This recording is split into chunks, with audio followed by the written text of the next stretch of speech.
Before I can see about this, what do I need? Crawfish, okay. High quality cloth, catfish whiskers, okay. Seeing how many alligator eyes? 2.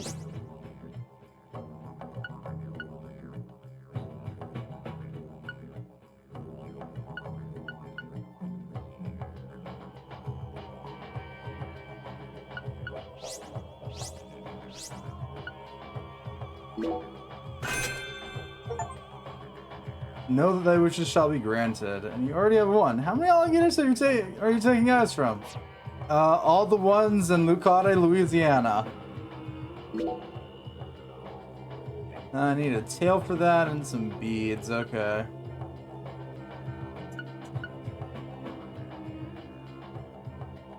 And I need skin and beads, okay.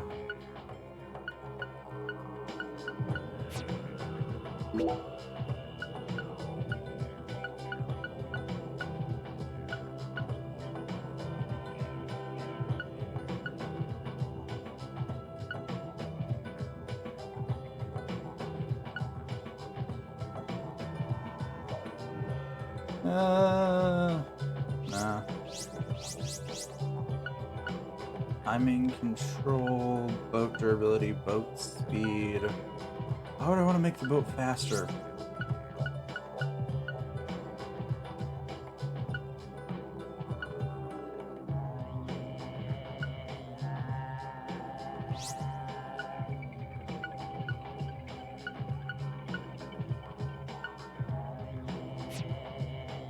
See it. Thy return is imminent. Thou hast discovered the very purpose of my emporium, that is. Something like that. Do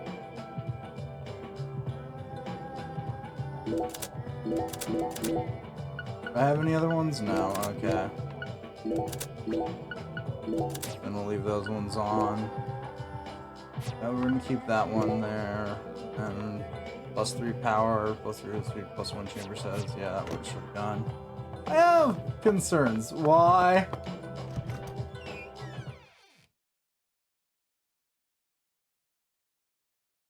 There's nothing to be concerned about. Just understand that in this game we shoot squirrels, bees, dogs, and alligators equally. With plastic bullet. Or not plastic, rubber bullets.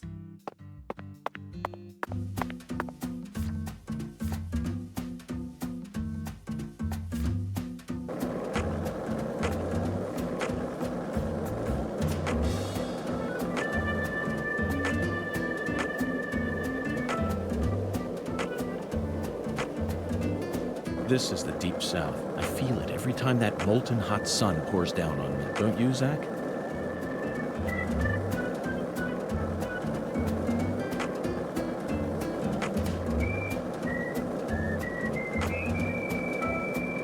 Lena Doman, aka Professor R. How could such an intelligent person like her suffer such a tragic downfall? Does the South really corrupt people, like Patty said? This sunlight certainly seems capable of breaking someone down. No matter how you try to resist it, it's so hot it feels like I'm...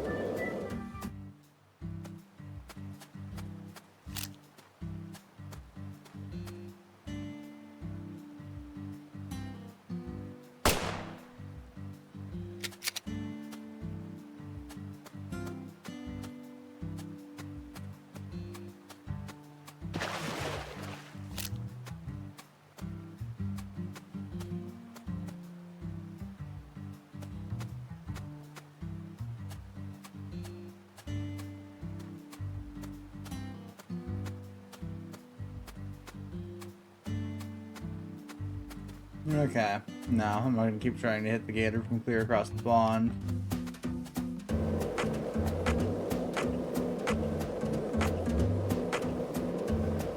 Though I do get to say at one point I shot a crocodile enough that it spat out something it ate.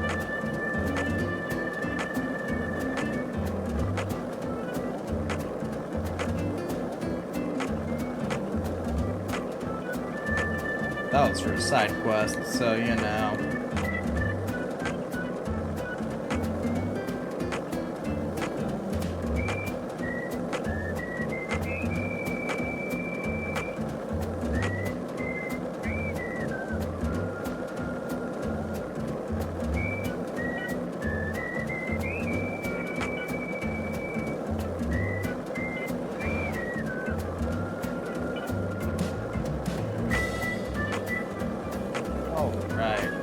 we go.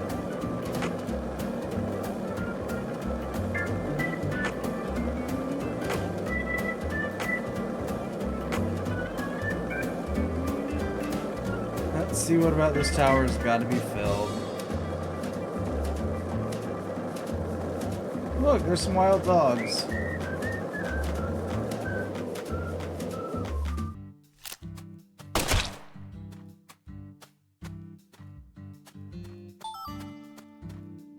Got some dog fur from that one. We got the dog's tail. We got another dog tail.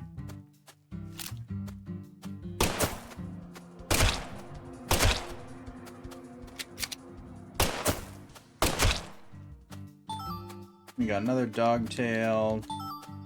And another dog tail. Okay.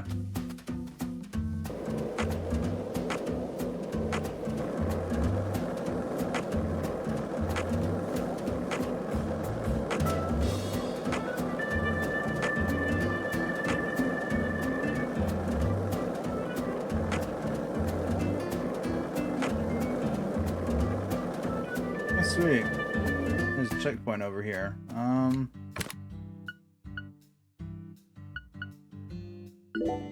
Yeah, okay. Anything else in my inventory? No, just that? Okay. Bing, bing, bing, bing, bing.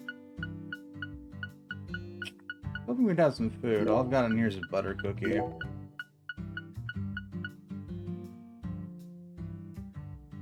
Yep. Rubber non-lethal bullets. My favorite.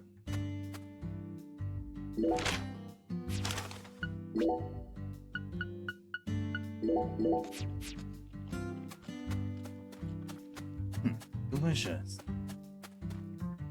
Water tower number 14.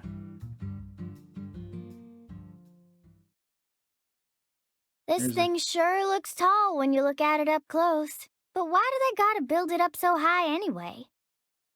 The height gives them the necessary pressure to pump the water out.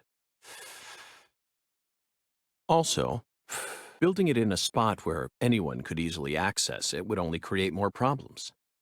Problems? In a certain Missouri town, they built the water tower low enough that a person could easily climb up to it. And that's exactly where a mass murderer decided to hide the bodies of all his victims. The water tower was so low to the ground that he could even climb up to it while carrying a dead body on his back.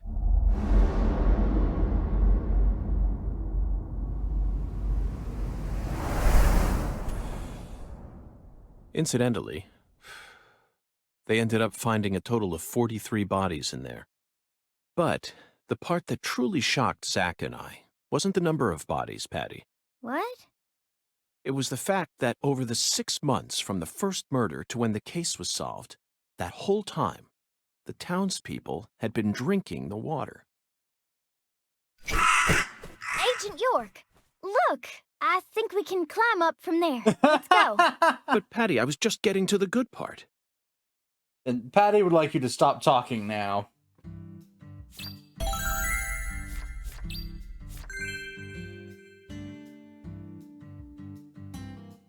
Did you notice anything strange before your daddy went missing? Did he seem different from usual, or say things that didn't make sense? Nope.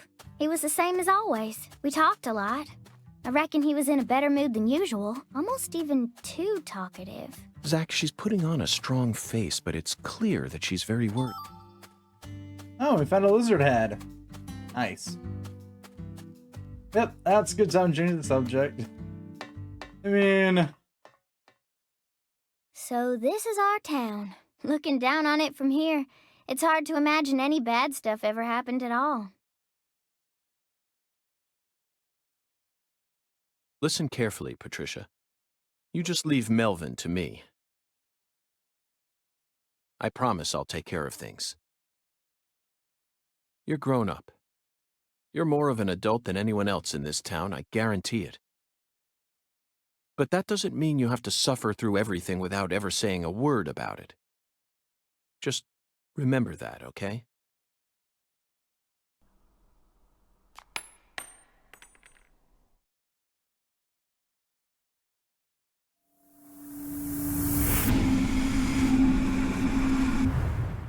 Why is there a squirrel inside the thing? Zach, it looks like the holy Allah hasn't been sucking up water properly. No wonder the shower in our hotel room felt so weak. Patty, who manages this water tower? This is Lucare. You should know the answer to that by now. The Clarksons. Judging from their current situation, I don't think they'll be able to give us a timely response. Yeah. I mean, what is it? 4 dead in Do the you know matter where the of water a couple comes of from? months? Probably Isaac Lake? That settles it. Let's fill the holy Allah and solve this problem ourselves. I knew you were gonna say that, Agent York.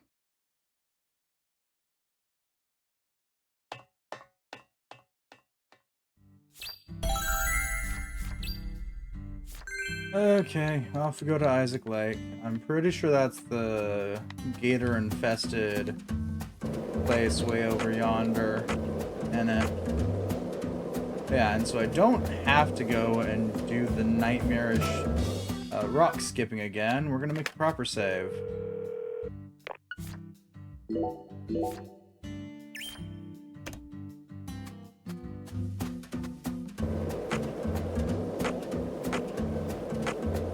Then all I have left to do for minigames is bowling and water skiing. Oh, and skateboarding. Right.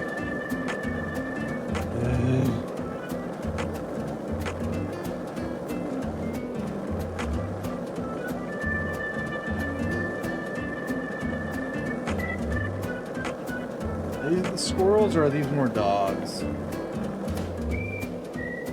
More dogs. Okay, I don't give a damn about them then. Got plenty of dog materials, that's for certain.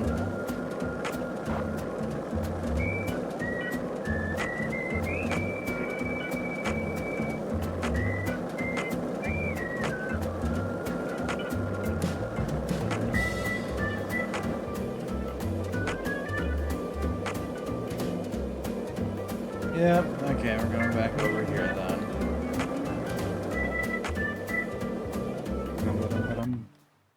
Clarkson Waterworks Management, Reservoir Number 2, Isaac Lake.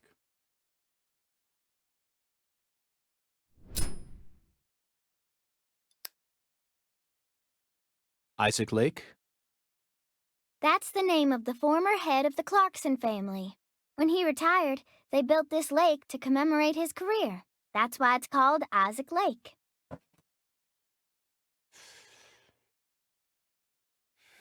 They wanted people to remember the power of the Clarkson family every time they used their water, huh?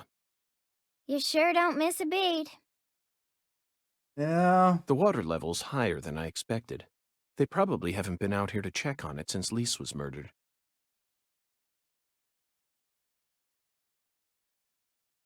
I bet that's where the water gets sucked up into the water tower.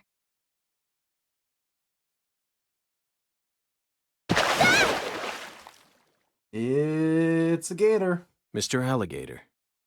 Never thought I'd have to use you to fight a real alligator. Just what does that skeletal gentleman have in mind for us, Zach? This place is riddled with gators. Defeat the alligators and inspect the pump. Oh boy.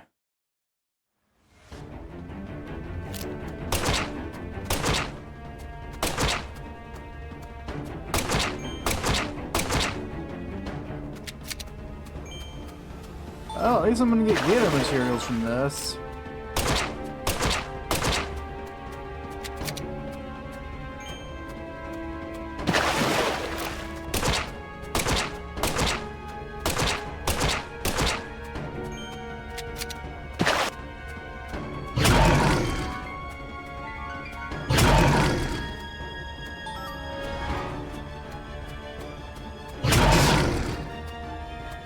Patty, where even the hell are you getting bitten?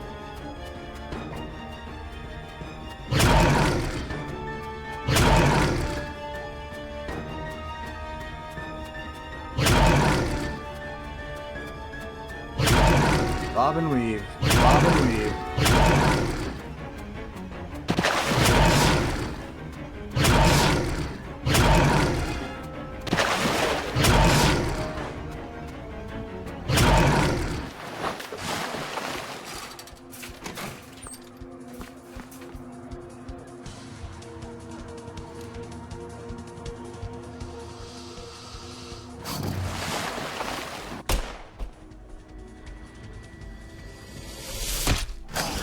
Ah, that's why we get gator Open the eyes door, sometimes.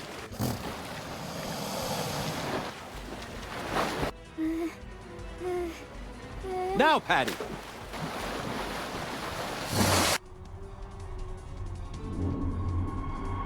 Does finding out here more or less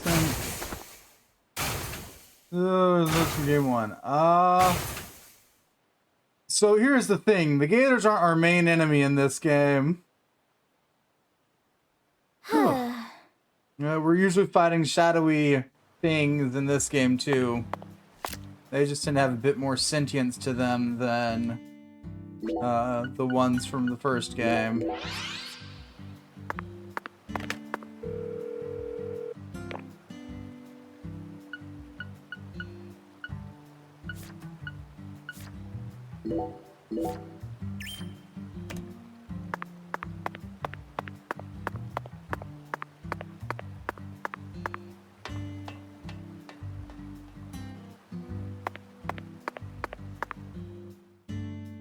It's just the gators, squirrels, dogs, and bees are the violent things outside of the dungeons. Okay, Zach, let's head back to the Holy Allah. We need to confirm with our own eyes that we've completed the Skeletal Gentleman's Oracle.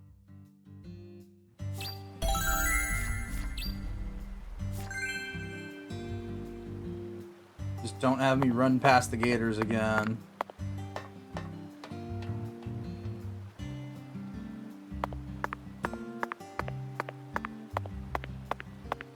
Well, I'm running this since the game wants you to.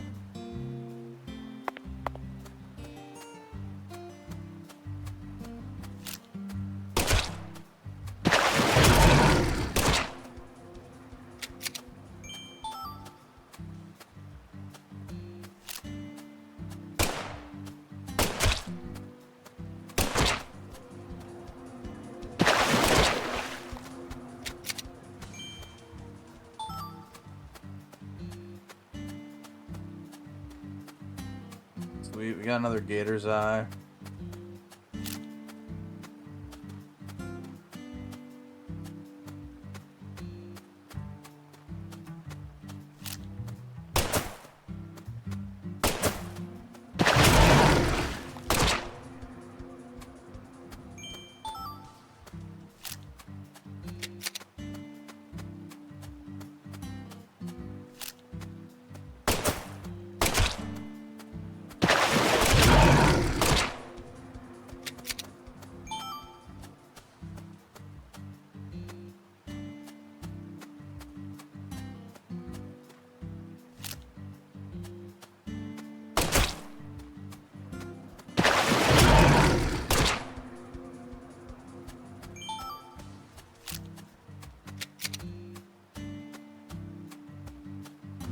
Okay.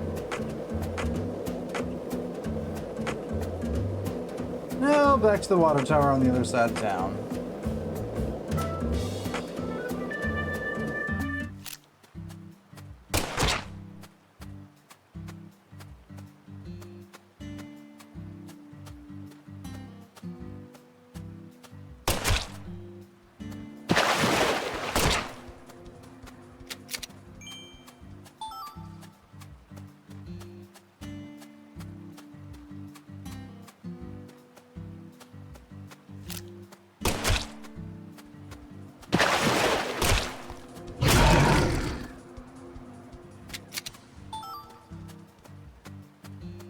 Yeah.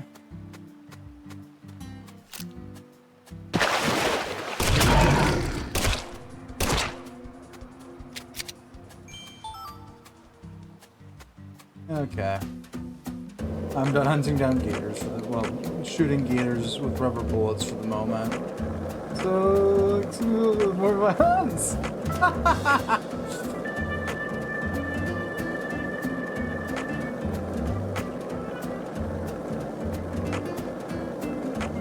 All those gators, and I got one gator eye.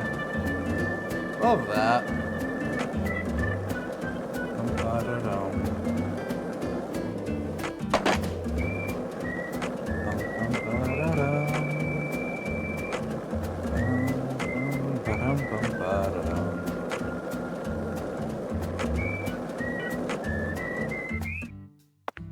So, what other movies have you seen on that sci-fi movie channel? What? That question again? What did I tell you? In this country, all dialogues. Okay, I'll answer it. I need to think of a movie that Schwarzenegger wasn't in. Oh, okay, I got one. It's a film about people who travel around the world in 80 days. I think it was a remake of an older one. They went to a bunch of different countries, and there was tons of CG, so it was fun to watch. Right, I forgot Hey, picking Patty. things up. What, Agent York? Nothing. Just felt like saying that. Hey, let's chat. Want to hear about all the depraved serial killers I've encountered so far? No, thank you. Forget what I said. Ugh. It really seemed like you knew who Galena Clarkson was. Well, I've never actually talked to her, but it's a small... Hey, let's shout something out loud. Like what? Chocolate Sundae. Okay, sure. Actually, never mind. This is stupid. Hey, Patty. What, Agent York? Nothing. Just felt like saying that. Did you just pick up a medium quality blood bead? So you clearly love TV shows, but what about movies? Movies? We don't even have a movie theater around here, so I can only watch what I manage to catch on TV. Like what? For some reason, the only movie channel we get at home is the sci-fi one, so I just watch a lot of sci-fi. Like what? What's the last one you saw? The one with Schwarzenegger, where there's all these clones. The Sixth Day, 2000. Directed by Roger Spottiswoode. You must be very well versed in sci-fi if you can appreciate an Arnold S. film. I thought it was way too easy for them to make more clones, and you'd never see a clumsy investigation like that on CSI. That's right. It's realistic. Everything about that film is so realistic. It may be difficult for a child to understand. But, Patty, that's not your fault. All of Arnold S.'s films are filled with hyper-realism, you know. On top of that, Roger Spottiswoode is a director who excels in dealing with hardcore subject matter. Turner and Hooch, Stop or My Mom Will Shoot. Each film features one of the toughest tag teams you'll ever find. I can see why it's beyond you, though. No, what I'm trying to say is, Schwarzenegger's character was just a pilot, right? Why was he so strong? It's okay, Patty. You don't need to try and act like an adult to impress me. I didn't understand the charm of Arnold S. films when I was your age either. You need to take your time and slowly reel the film in. Do that, and Arnold S. will greet you with a big, warm smile. Whatever, just stop calling him Arnold S., okay? It's irritating me. Zach, she's at a sensitive age. We both know full well that this is the official way to refer to the film star, but she isn't used to it, so it's bothering her. When in Rome, Schwarzenegger will greet you with a big, warm smile. Zach, my mouth feels weird. How many fingers do you think we'd need to count the number of people who actually call him Schwarzenegger? We'll just have to stomach it for her sake, Zach. Patty, we're investigating here. I think it's about time we cut the chit-chat and got back to work. What? You're the one who brought it up, and you hardly even let me say anything. So, what other movies have you seen on that sci-fi movie channel? What? That question again? What did I tell you? In this country, all dialogues. Okay, I'll answer it. I need to think of a movie that Schwarzenegger wasn't in. Oh, okay, I got one. It's a film about people who travel around the world in 80 days. I think it was a remake of an older one. They went to a bunch of different countries, and there was tons of CG, so it was fun to watch. It starred some kung fu guy and a British man. Sorry, but they didn't ask your beloved Arnold S. to be in this one. Around the World in 80 Days, 2004. Directed by Frank Karachi, starring Jackie Chan and Steve Coogan. Unfortunately, Patty, it appears that you didn't watch this film closely enough. I did too. Then you must have been far too distracted. He's in it, Patty. In it? Who is? Wait, no, it can't be. That's right. Arnold S. is in that movie. You're lying. There's no way. I mean, he was already governor of California by the time that movie came out. You're exactly right.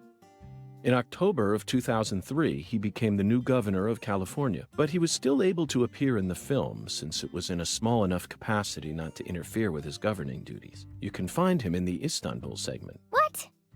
I sort of remember the Istanbul part, but the prince? The prince with the crazy hairdo? That's right. He played Prince Happy, a romantic with long hair, skilled at telling stories and playing the guitar. He was so in character. Even I didn't recognize him at first glance. Flawless makeup, hairstyling, costume design, and impeccable acting. I was speechless. I believe that entering the political world only allowed him to further widen his acting repertoire. His acting was always so realistic and full of presence. But then, he went and added elaborate technique on top of it. Perfection. Patty, I'm now convinced that you've been seduced by his charm without even realizing it. That's why you've been unconsciously seeking out films that he appears in. You don't need to feel embarrassed. It's a perfectly natural phenomenon. Yeah. Let's just get back to the investigation. Come on, please. You're right, Patty. This is no time for idle chatter. We have two important goals now. Solving this case and finding your daddy. Let's get back to work. No more chit-chat. You heard her, Zach. We need you to focus as well. Anyways, that's enough tormenting Patty for the moment.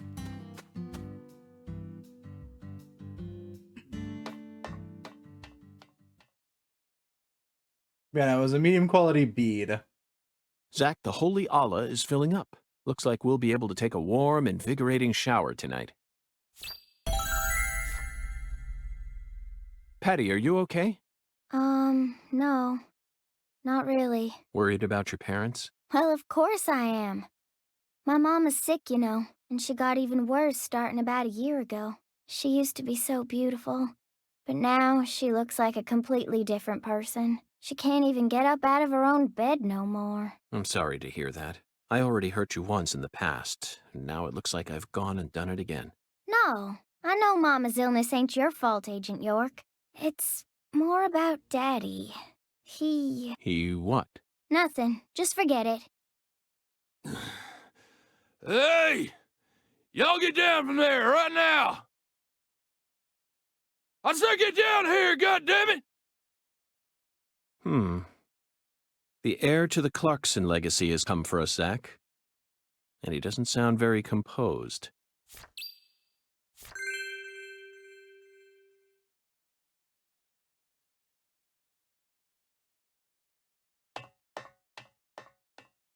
You rotten little snakes! This is private property, goddamn!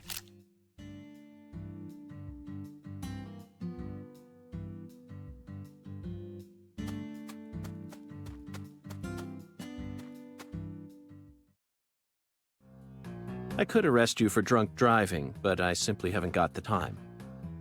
What? What did you say? Ever since you got here, my whole family. Now they're all dead. You're Satan. You came here to destroy the Clarksons.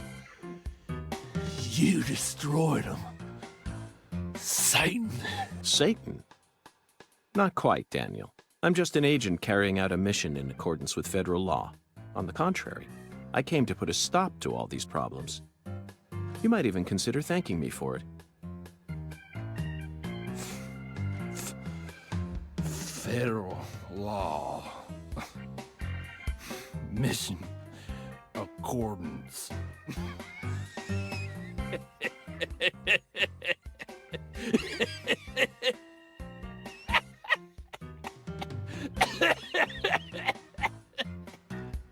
Yeah? Did you hear that? Bastard wants me to thank him. Good. Yes, this game's still crazy. Yeah, no, it's still Deadly Premonitions.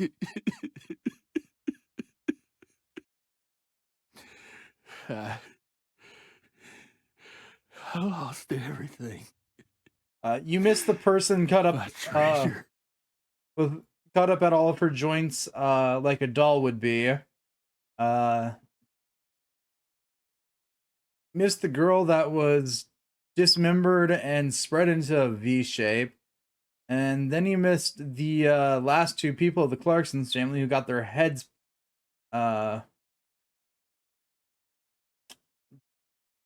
stuck up on a chandelier. Literally. Elise, my old baby girl. I, I don't know. I don't know what I'm gonna do now. Just their heads. The rest of them was scattered about the room. You reap what you sow. God damn it. Whether you like it or not, you're the new heir to the Clarkson legacy. You could rebuild their empire, or resign it to the ravages of time. Do whatever you like. Might have involved explosives in close proximity, but you know. But you'll no longer be able to borrow a certain someone's power and march around like you own this town. You need to accept that and prepare to survive.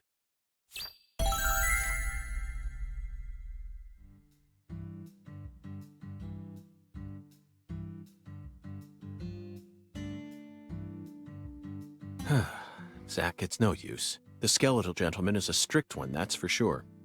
We're going to have to figure out what the giant lady's finger is if we want to continue on with this oracle. Lady's finger. Lady's finger.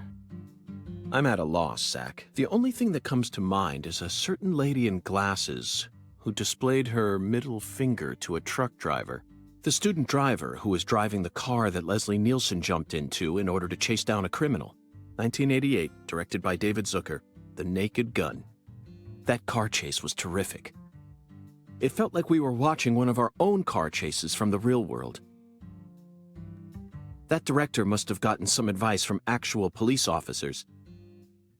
Otherwise, there's no way he would have been able to film such a realistic chase. Hey, Agent York, can I say something? If you're looking for ladies' fingers, you know that's another name for okra, right? Another name for okra? Yeah, okra's pretty common here in Louisiana, so most people know about its other name. Huh. Okra. My talented assistant strikes again. You solved the oracle instead of me. Let's hurry over to the okra farm at once, then, and find the biggest piece of okra while we're at it. Hey, Agent York. The key word is giant, so it must be rather large. I'll bet it looks positively grotesque, Zack. And just imagine the stickiness. Ooh, I think I'll refrain from taking a bite. Hey, Agent York! Our town doesn't have an okra farm. No? Okra farm? Relax. Just follow me. I reckon I know where we're supposed to go. Oh, please no. Please no. No. No! God damn it. Premonitions, this is why we can't have nice things.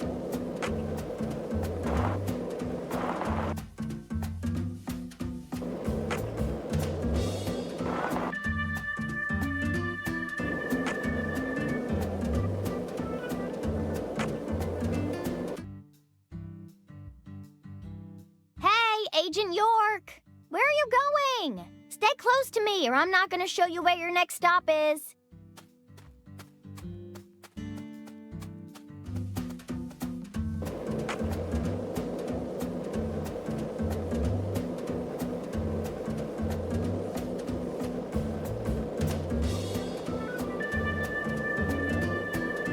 We're now in the late game. Following people has become mandatory, whether that be a human being or a bloody dog.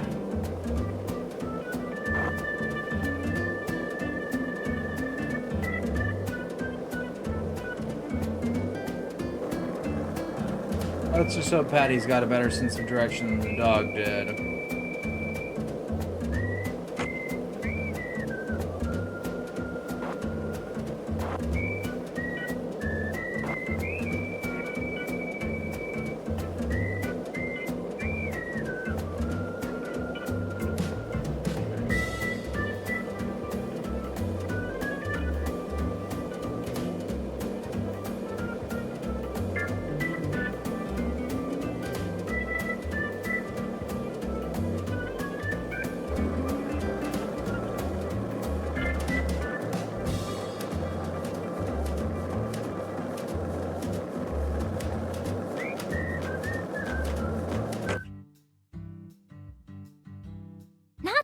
okay, Agent York. Stay focused. Jeez.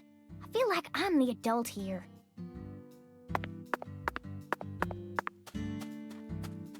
Fine, I'll follow on foot.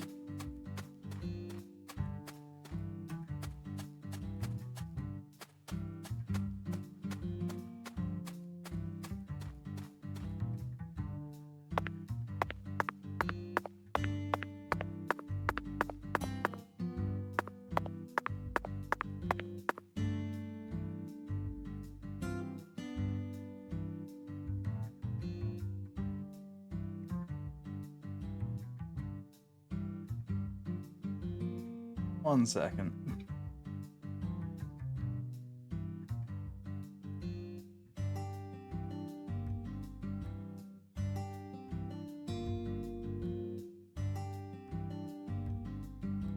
Okay.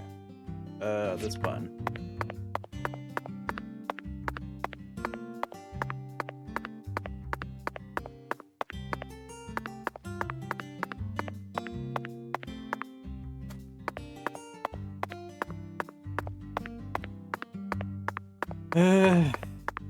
Addy, we get there faster. Please.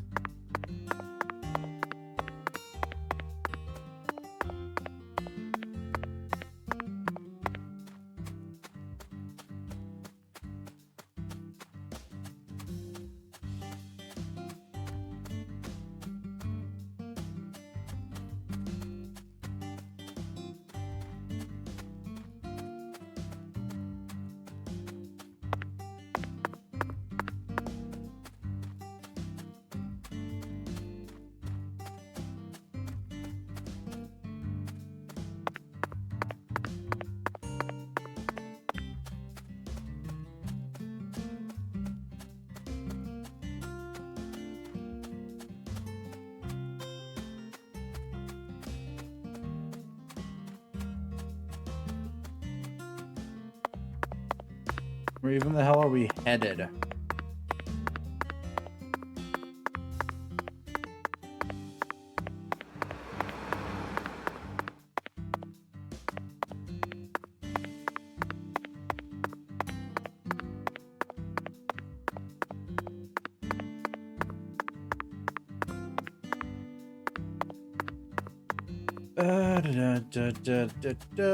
We are slowly going somewhere. No, Patty, you could have just said words.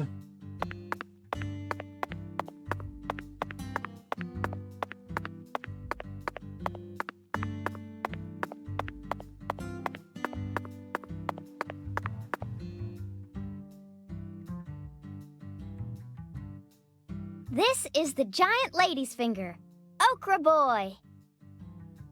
He's kind of like the town mascot. Okra Boy. You're right. No matter how you look at him, he really is a giant lady's finger. But Patty, there's no okra farm in this town, is there? That's right. Then why did they choose okra for the town mascot? Good question. He's been here for as long as I can remember. Sounds Daddy about right. said he remembers Okra Boy being around when he was a kid, too. The plot thickens.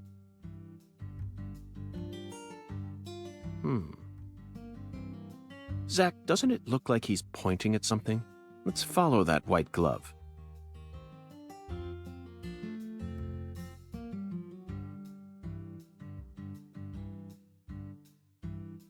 Patty, that's it.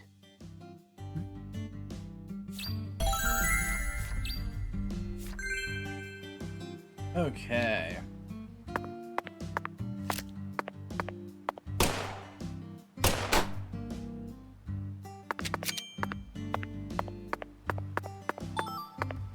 Nice. So when is this? Between 6 and 2300. Okay, we're good then. I think I remember this part of the game.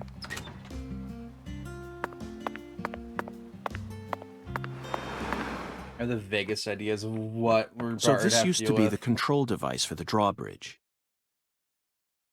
Because I've seen other people play little bits of it here and there. But it looks like its insides have been replaced with something else.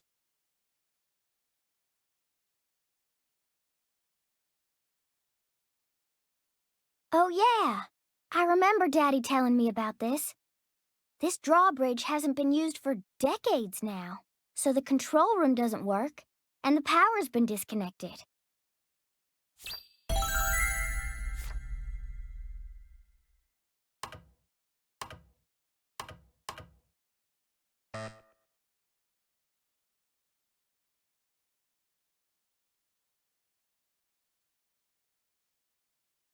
A password that requires 3 letters?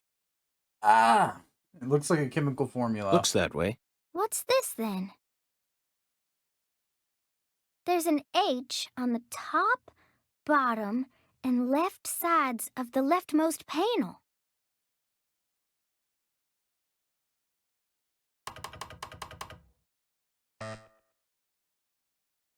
Patty, trial and error won't get us anywhere. Want to make a bet? There are 26 letters in the alphabet, which makes for 17,576 different combinations if we use 3 of them. Yeah. Let's try something more efficient. I know that. I was just fiddling with it. So, what do you want to try, Agent York?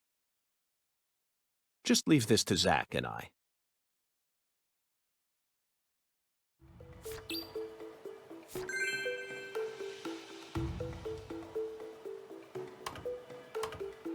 Zach, this password may look complicated at first glance, but you needn't worry. This is a chemical formula. A challenge from Professor R. The H that's tattooed all over the leftmost panel stands for hydrogen. In other words, the leftmost panel represents the molecule you get when 3 hydrogen atoms merge. All we need to do is figure out which chemicals go in the remaining panel. Try reviewing what we know. We spoke to the 17 comrades who saw the birth of New Orleans, filled the Holy Allah, then found the giant lady's finger pointing toward the entrance to the Forbidden. After we met the 17 comrades, we encountered that ominous red tree. There was sap dripping out from the red tree's trunk, wasn't there? That must have been a metaphor for wood vinegar. Then, in order to fill the Holy Allah, we went to the reservoir. The water tower represents a distillator, and the water represents coolant. Wood vinegar, distillator, and water, Zach. Figured it out yet? The chemical formula is CH3OH, methanol. It's got to be COH. Starting from the left in that order. Methanol is highly flammable and used as the base ingredient in formaldehyde. This has Professor R's name written all over it. That oracle really sent us on a roundabout mission this time. It almost feels like we're playing a video game here. Talk about stupid.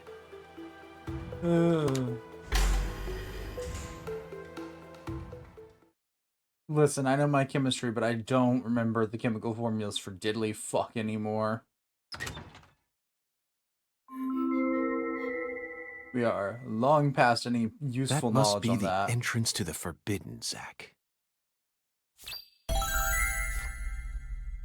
You Oh. smarty pants scientist said no.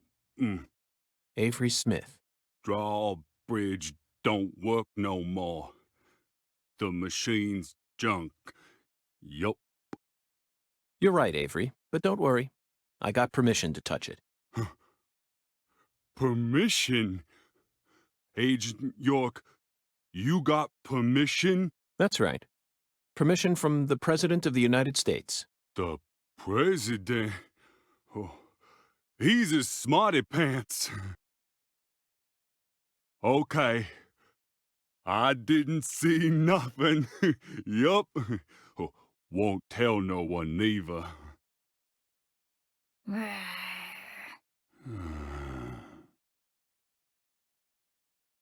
Hey, Agent York, are you really going in there? Yes, I have to, for the sake of the investigation. I'm getting kinda scared. That's a rare word to hear coming from your mouth, Patty. I don't see much in there aside from some overgrown weeds, do you? No, that's not it. I'm not scared of the weeds. I'm scared of what you'll find, Agent York. You don't need to worry, Patty.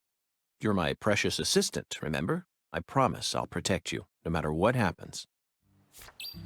Yeah.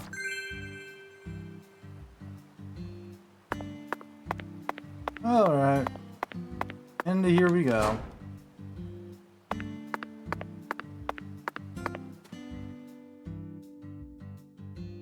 Patty, the truth is, when I first saw Okra Boy, I remembered something horrific. The most evil monster I've ever seen, in fact. A monster? Oh yes, a demon incarnate who plunged New York City into mortal fear. Uh-huh. The Stay Puffed Marshmallow Man.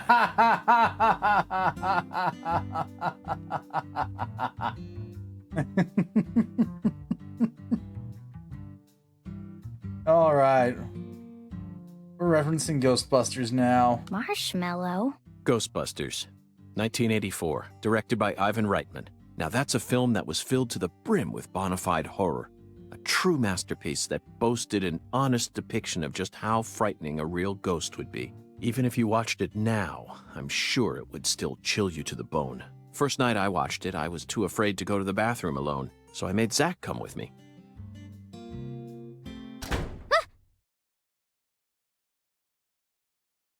The door. Oh.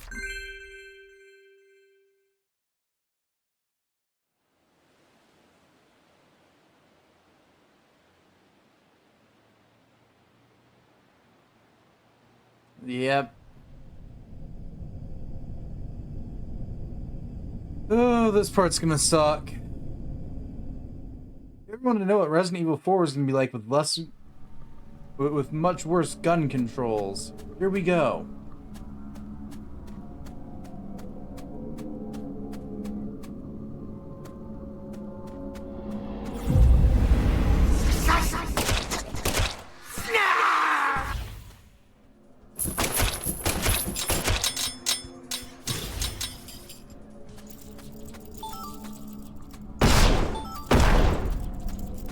Patty, please don't stand near the things that go boom. Yeah, I figured as much. Fucking child.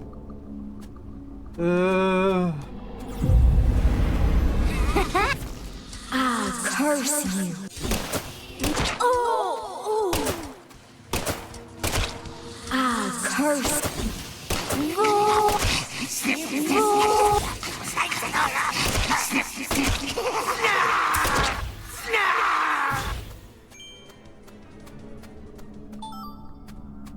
Oh good, I got more rubber bullets. Just what I wanted. Ow.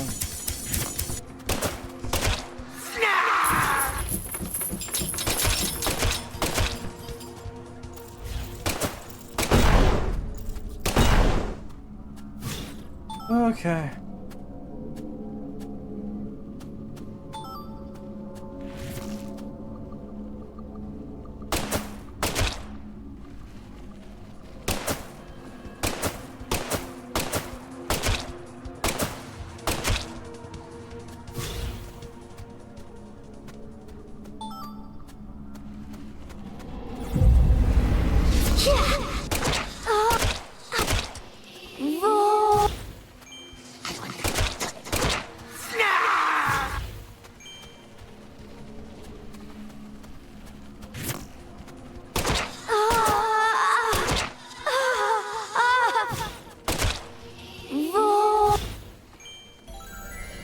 Oh boy.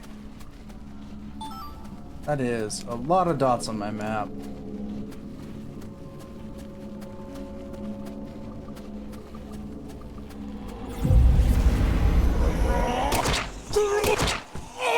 Are you in pain?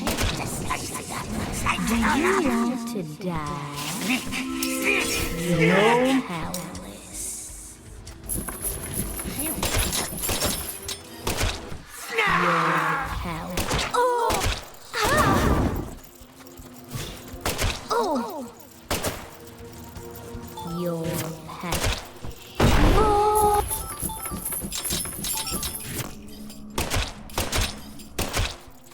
Alright. Do I really find these things with someone else here? Guess other people can see them, or you're just real. He thinks you're weird. We'll find out whether or not she can see them or not. Eventually.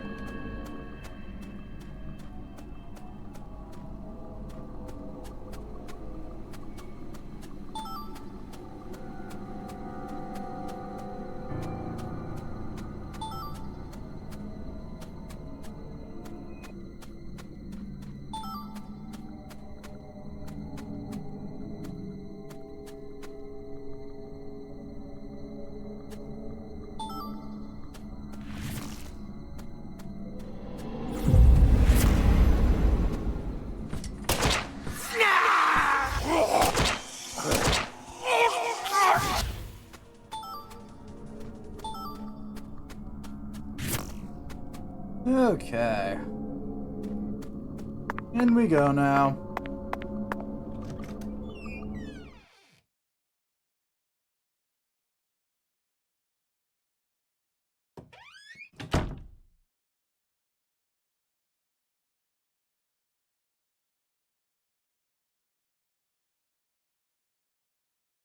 Zach, I think we found a laboratory.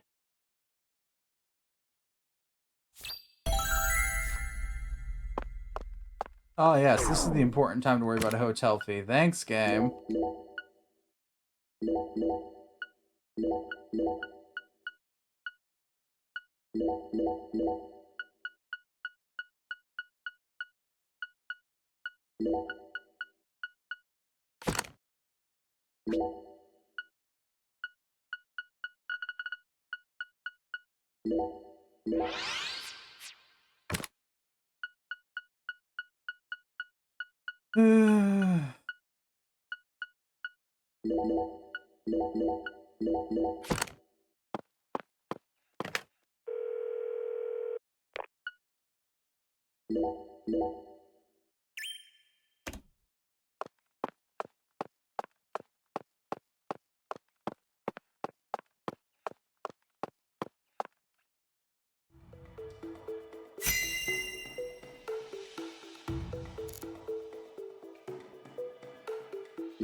Yeah, that's a lot of organs.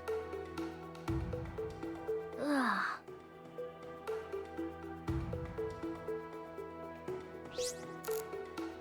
There's our journal. A research log.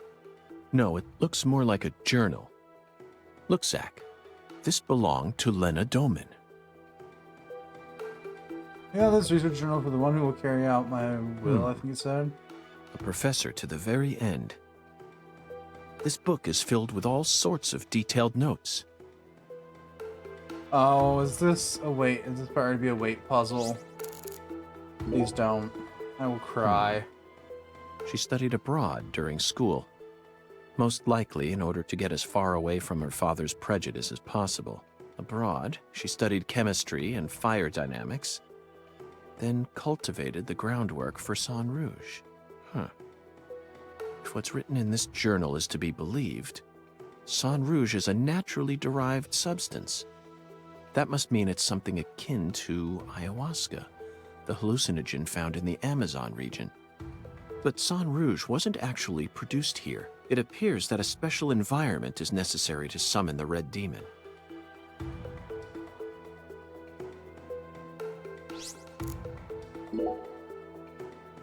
Zach, look at this. The desk. It says that when Lena was still known as Lenny, she once fell in love with a woman. She fell in love with her older sister. That matches up with what PJ mentioned just before he died. And apparently, they had a daughter. The Clarksons' family tree is far more complicated than I could have imagined. You can say that again. And here it says that the Clarksons' older daughter later fell in love with someone in town and got married. Then she must still be somewhere in this town. Hey, Patty, did you know about all this? I don't know. That's a, yeah. This entry is from right after she became Lena. Zach, what could this mean? A salesman passing through town gave me an epiphany that changed my life. She didn't create Sang Rouge until after she met this person. And from that point onward, she started fanatically worshipping someone. She also ceases to mention anything more about her older sister, and the word goddess of fertility starts appearing everywhere. Well, here's Forrest Kaysen. I figured he was involved.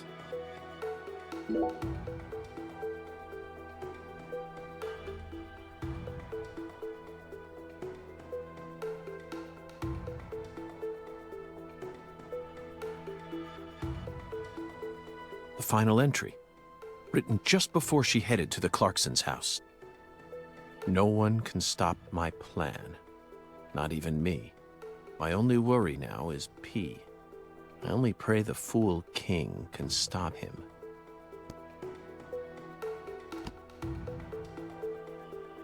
Zach, it looks like we've uncovered yet another new character. Who's the Fool King? This is starting to read like a badly written tragedy. And P. It appears that Lena's worried about whether or not the Fool King will be able to stop our investigation and successfully murder this P character. P. Philip? Or Professor? No. It can't be. Oh. Whew.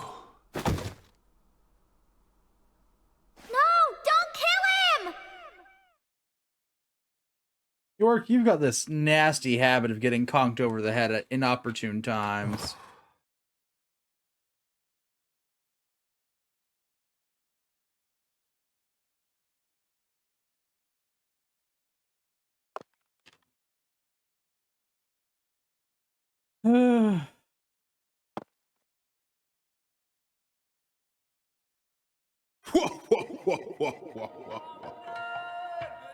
Hi, Hungan. Hi there, Hungan. Long time no see.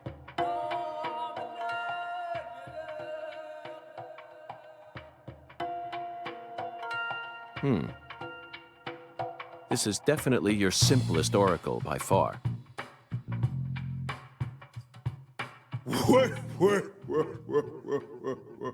Boy, I wonder where the fuck we're supposed to go. Patty. Now it all makes sense. Zach, we need to hurry back to the hotel and put all this in order. Oh, but York, I already figured it all out.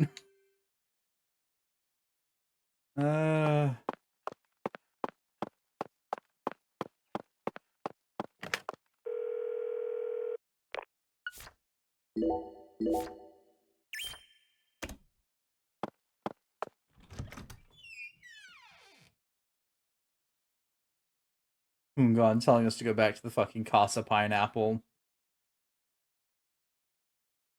Just by holding a pineapple up and being, look, bitch. Here, pineapple, go.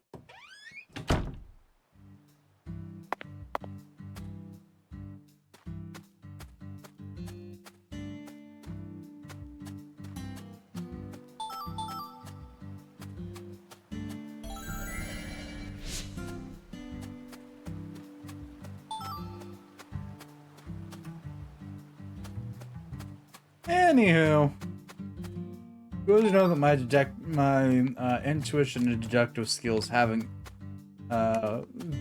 dulled with time.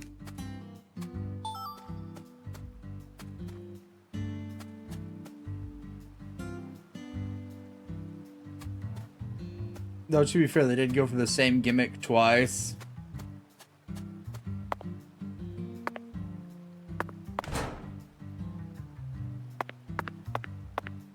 Which is helpful to say the least.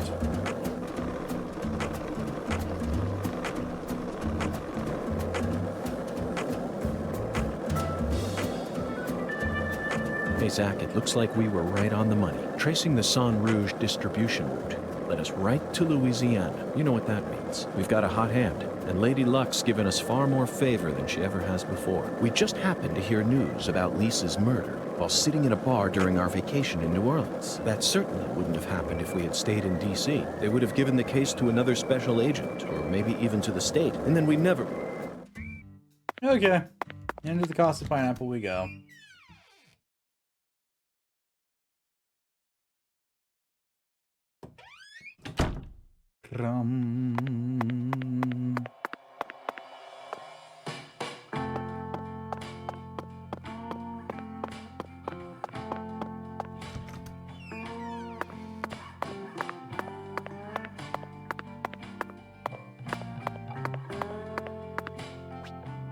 Okay, that'll be done in 6 hours.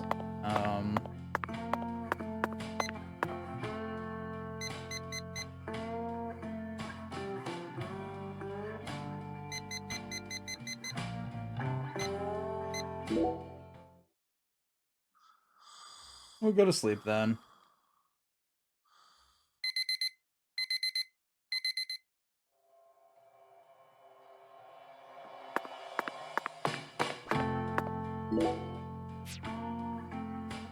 Gotta change back into my preferred outfit. Is there any difference between outfit A and outfit B? Absolutely not. I just like the look of outfit A better.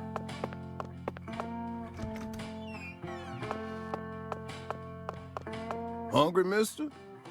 You found legitimate, FBI. And you finally joined together all the ingredients necessary to cook up my special Creole dish.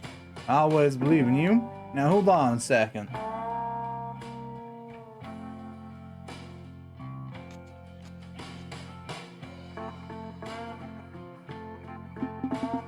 I'll call it Shrimp Creole. My life work, my finest masterpiece. It's outstanding, chef. I feel like I truly understand what Creole food is.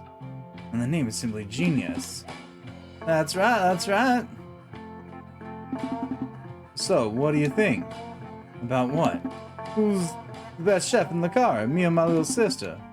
You're my sister's special Cajun dish and my special Creole dish. Which tasted better? Dribble out of FBI. Are you kidding me? I'm dead serious, chef. You know, mister, I really took you for a man who knew his shit from his shinola. It's a crying shame.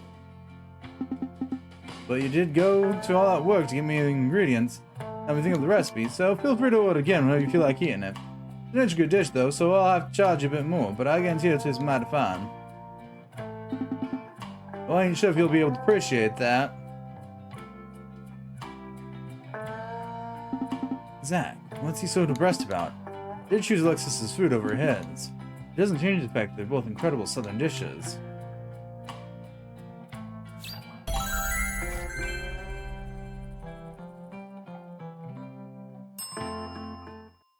Now that's what I'm talking about. You can't get fine eating like this at any of those diners out there. So make sure you enjoy it.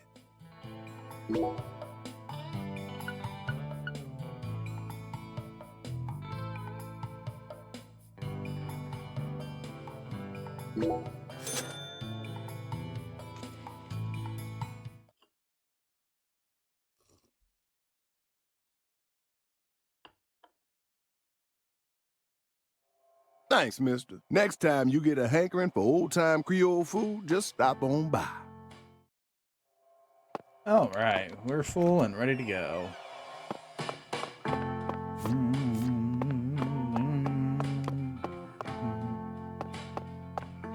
You'd be expecting this mirror to turn into like something else, because it's just such an odd place to have a giant ass mirror. But it probably won't.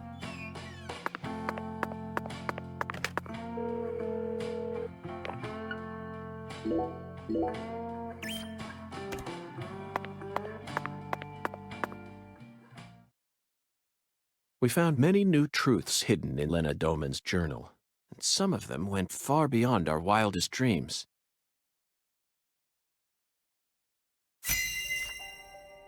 Organization start. First, we should clear up who PJ's first daughter is. She was a complete mystery until now, but after reading Lena's journal, I became convinced of something. She still lives somewhere in this town. Lena's journal stated that this woman married someone from the same town. Did you figure it out yet, Zach? Who is PJ Clarkson's first daughter? Andy Woods. Yes, Melvin's beloved wife and the most beautiful woman in town, Candy. She's PJ Clarkson's first daughter, which means that just like Galena, Candy also carries his blood. Now we know why Melvin said that Galena was a beauty who could attract a lot of attention. It's the stream board from Alan Wake 2? Candy had no interest in the inheritance and was also sexually liberated. That must be why PJ ended up coddling Lena so much. Candy is supposedly sick, but she's now become a key person in our case. She must be why Melvin's gone missing. No idea. I haven't played either of the Alan Wakes, but I can bet they're nightmares. Melvin's beloved wife, Candy, committed a transgression in her past. Zach, what was it? She had intercourse with her brother. That's right. Candy had intercourse with Lena. Then she gave birth to a child that we know very well, We never heard any mention of her biological father anywhere in town, despite how much these country folk love to spread rumors. I knew there had to be some secret connected to her birth, but I never thought it'd be something like this. It's beyond anything I ever could have imagined, Zach. Next up is the Fool King, Zach. All you need to do is pick out the person who acted most like a fool when we encountered them. Honestly, the answer is clear. And it's a painful one to accept, isn't it, Zach? Melvin. He's got to be the Fool King. The way he's acted from the moment he located Lisa's body up to now. The way Galena was murdered, silenced, without any resistance. His discord with the Clarksons. The words PJ left behind. And the engineer boot prints we saw at the discovery site. It feels like the missing puzzle pieces are all falling into place now. All kind of sort of puzzle pieces I figured out. But why did he decide to take part in Lena's plan? According to Patricia, he seemed to be avoiding Lena. There's no way he actually could have believed that the goddess of fertility would come and save the town. Oh, so that's it, Melvin. As you nursed Candy, you too became corrupted by Sang Rouge. Drugs rob people of their judgment. They slowly but surely eat away at their users. That's most likely the reason it took Lena so long to enact her plan. I don't know what to say, Zach. This is absolutely unbearable. Lena fell in love with her older sister Candy, and the two of them had intercourse. But afterwards, Lena realized that there was a disparity between her body and her mind, and descended into suffering. Finally, Lena left home and decided to live on as Professor R. Meanwhile, Candy fell in love with Melvin, which led to her leaving home as well. I could only guess that Lena and Candy's relationship continued after they left home. Then, their strange love transformed into something else that bound them together in a powerful new way. Lena must have periodically delivered Sang Rouge to Candy.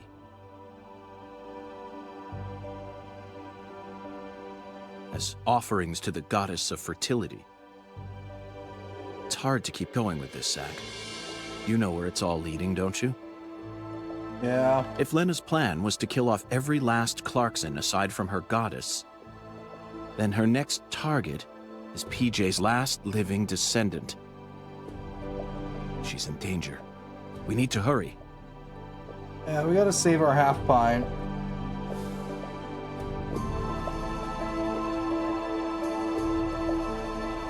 Of course we do. You're exactly right.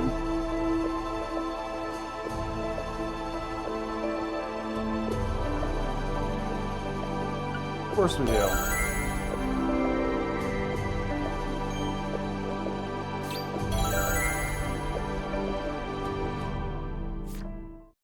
Oh! Zach, the climax is upon us. Whoever hit me in that control room sure wasn't holding back. The blow was so devastating that I passed out instantly. There aren't many people who could do that. Oh, they hit me right in my head, so my memories are fuzzy.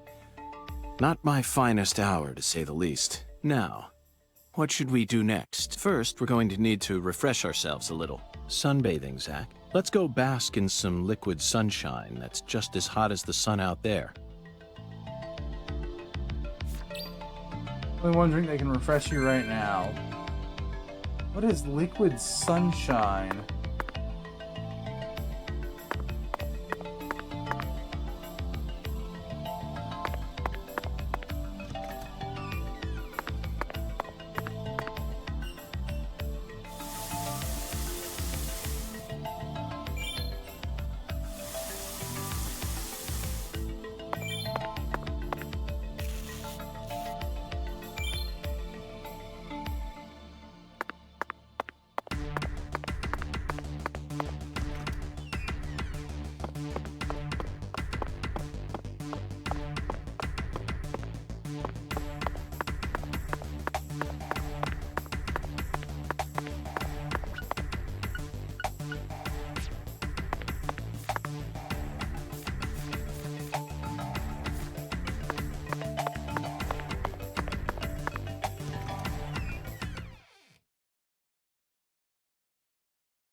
It's not coffee, is it, York?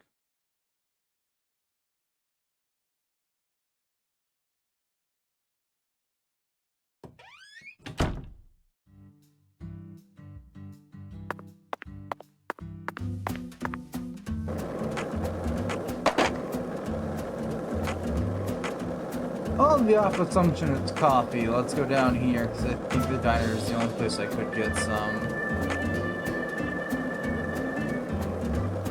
That's not pre-canned. Let's come back during...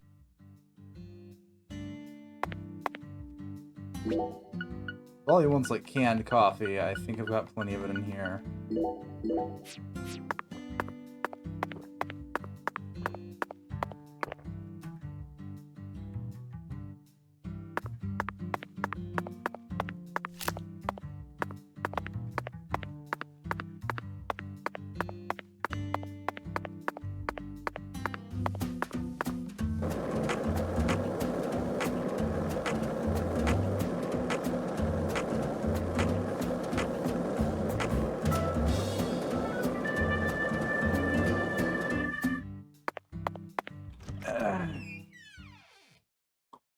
Don't know where the hell I'm getting liquid sunshine.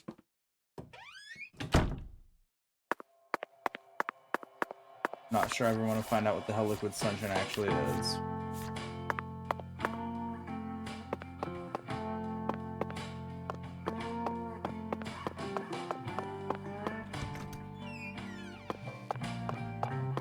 Hey there, Chef. How's it going? You still here, Mr. FBI?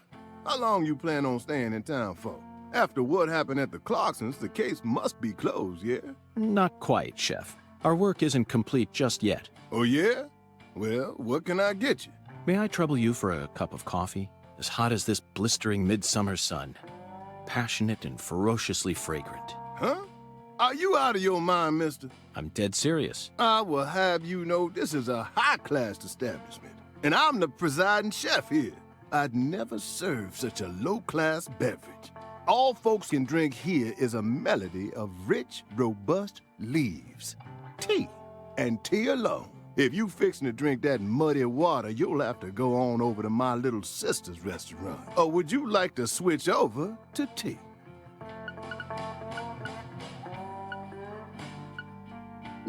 Thank you for your offer, but I'll have to decline, Chef. But is still coffee reading this game? I said I want coffee, and I meant it. That hot, bitter, dark, maddeningly odoriferous muddy water. Well, then you free to do as you like. But you ain't gonna be drinking it here.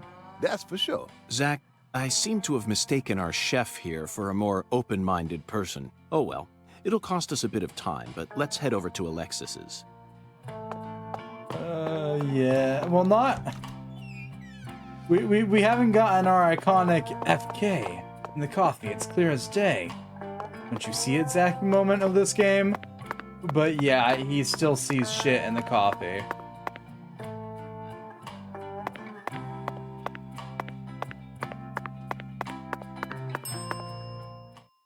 Very good, please. I get some cigarettes. Yeah, like one pack of those should be fine. Serving you is my greatest pleasure, sir. Please do let me know if there is any other way for me to assist you. Clear as a crisp spring morning, and oh dear.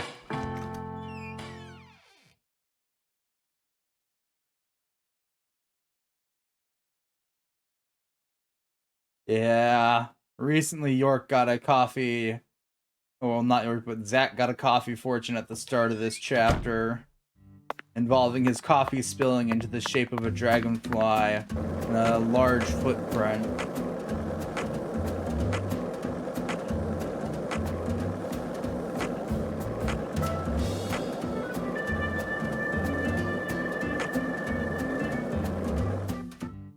Actually, Zach, let's come back to... I mean, to be fair, they are technically Zach, the same let's person. They're just different personalities.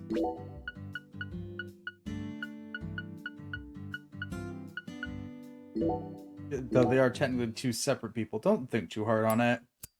This game will cause all the brain pain.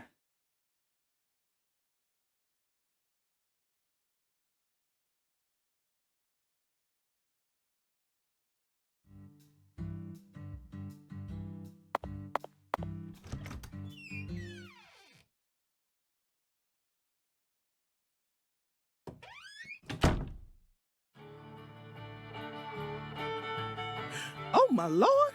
You sure look pooped, honey. Hello, Alexis.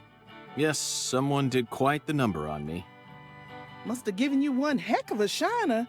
Well, let me get you some coffee so you can relax, honey. Yes, that's it, Alexis. Just what I was waiting for. Would it be possible to get an especially pungent cup, smoldering with all the heat of the southern sun? Coming right up.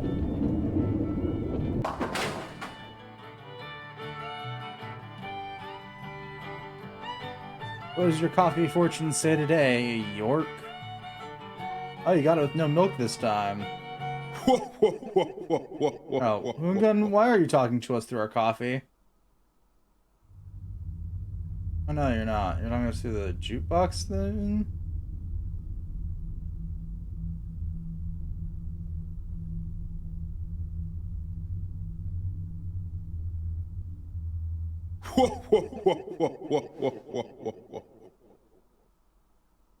Zach, look.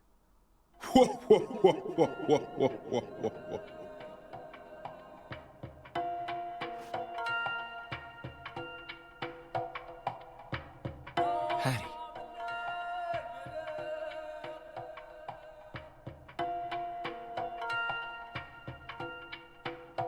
No, Melvin. No!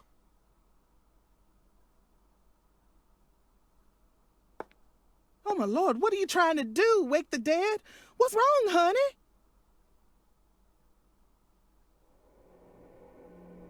honey? His coffee is fucking making an arrow now. Their coffee does weird shit. Where is this boathouse located? Oh, my lord, what's going on with you? Your poor voice is positively trembling. Just tell me. Where is this boathouse located? There's lots of boathouses around these parts, honey. Your guess is as good as mine. Well, then can you at least tell me when this photo was taken?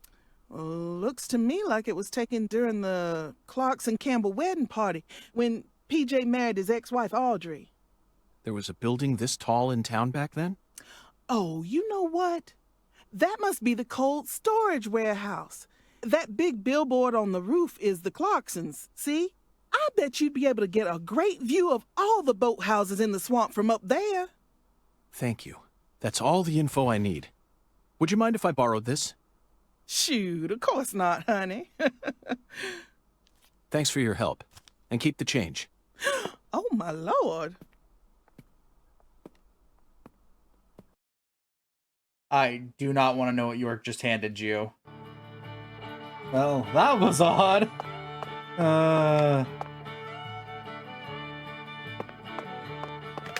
Which part? The time briefly slowing down, the Hoongan giving me an oracle in my coffee, or the coffee pointing to a very specific photo and making an arrow.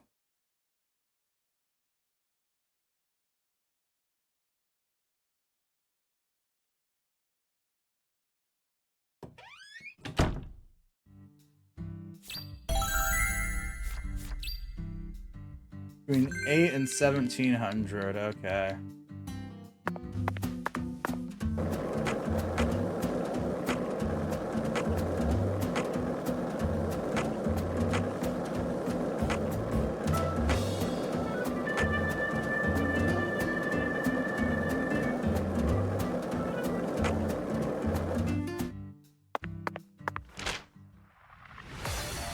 Yeah, I don't feel like walking down there. We're gonna go hop in our wyvern and take a faster ride down.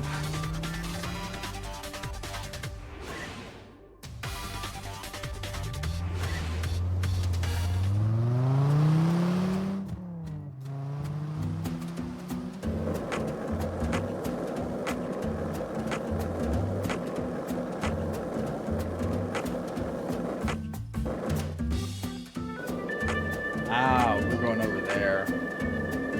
Got it.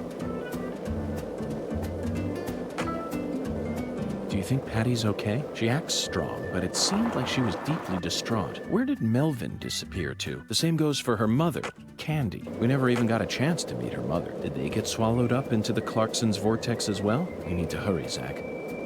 As of now, Patty could be in danger. Can't stop moving until we find the source to all this chaos. Yeah, about that.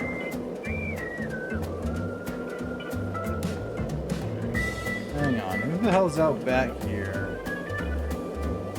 Oh, it's you, the one-armed bandit. Oh, it's you. I reckon I owe you an apology for how I was acting before. I think I get what you meant now. You'll no longer be able to borrow a certain someone's power. Well, those words woke me up. I need to get myself together or I'll sink. And you saved me. So, thanks. Now this is a surprise, Zack. Can a human being really turn themselves around this quickly? Hey, come on, don't say that. I was drunk, you know. I lost my baby girl, my wife, then my father-in-law. I didn't know what to do. Blaming it all on someone else was the only way I knew how to cope. All right? What are you here for, anyway? Thought you already investigated this place. I'd like to get your permission to climb up to the roof. Right up to that hideous sign there. Oh, is that all? Well, go on ahead. I know you're a genius agent. If you need to go up there, then by all means. Danny, I'm not a genius. I'm a complete failure. I never even gave a single thought to P.J. Clarkson's first daughter. I was practically oblivious the entire time. I never considered the possibility that Lena had a child either, and that misstep cost us many sacrifices. But you know all about it now, right? Then just move on. You figured out that it was Galena who murdered Lise, and that Galena was being manipulated by Lena. You proved that my treasure wasn't evil after all. It may have cost us a lot of sacrifices, but that still makes you a genius agent. And that's how I know I can trust you. Now, I don't care if you're FBI. I'm still gonna come clean and say it. Whoever killed my treasure is gonna pay. I want to track him down and kill him with my own hands. But I'm a Clarkson too. So I made up my mind. All Clarksons got a job to do.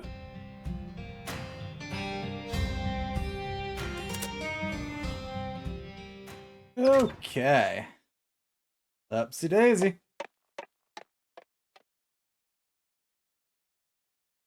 Which one is it, Zack?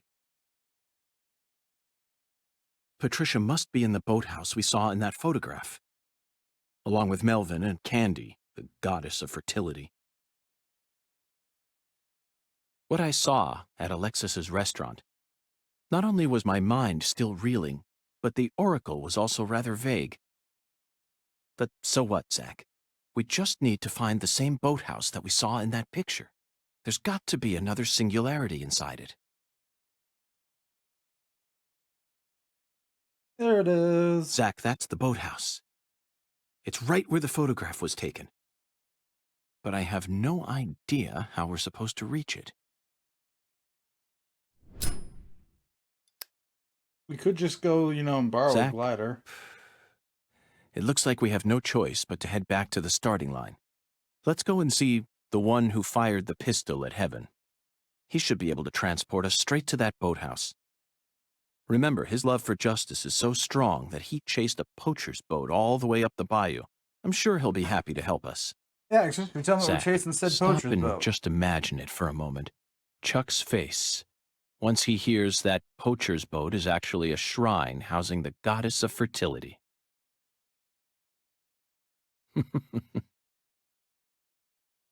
Delivering the abundant blessings of Mississippi to your kitchen table. Clarkson's food delivery service. That is What's this? An outfit choice. Lease forever. Who left this message for her? Zack, you know what? I forgot all about our 10-foot giant. We still have a lot of work left to do in this town. I think we forgot about our 10-foot giant twice. Because it seems in the present that that part of the case was never solved.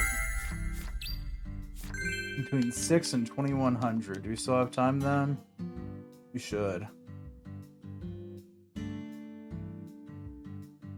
Zach, there's the biggest man we've seen in town thus far. Let's talk to him just in case.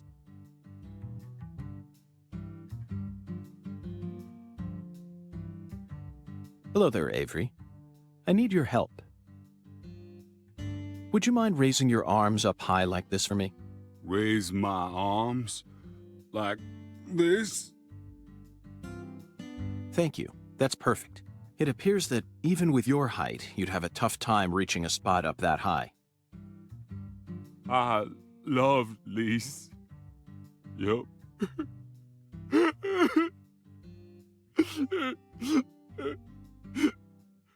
But Lise got cold. Lise turned white. My poor sunlight wouldn't move no more. Avery, I understand how you feel. I'm sure that Lise does too. Really? Oh yes. I guarantee it. Right now, I'm trying to eliminate the cause of her death, but I need your assistance. If you ever see a man who looks taller and stronger than you, I want you to let me know. I will. You bet I will. Yup.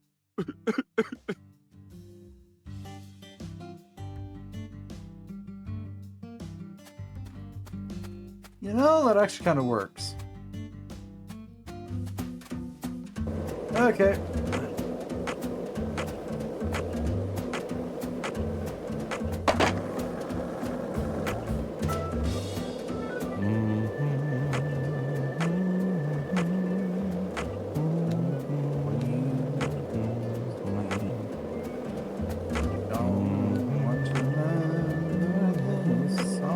Stop humming it, please.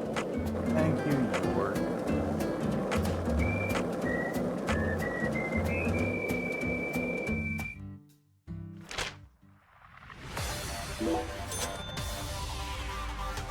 Is that a waste of 250? Probably. Is it faster than walking all the way over there or skiing all the way over there? Yeah.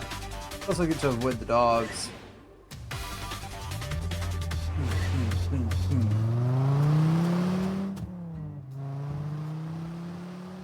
Hello, Chuck. The time has finally come to catch that poacher's boat you spoke of. Oh, now he wants to catch the boat.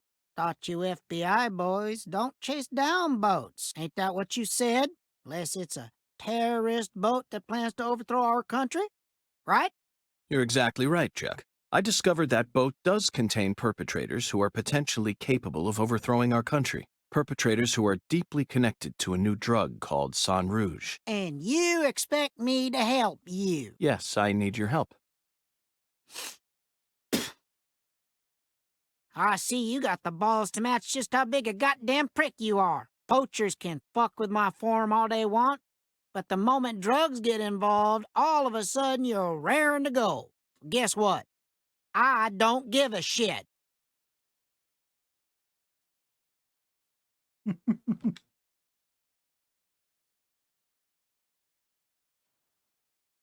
I can't solve this case without your help, Chuck. If you're angry about how I acted earlier, then please allow me to apologize. I don't want no apology. Then how can I get you to trust me?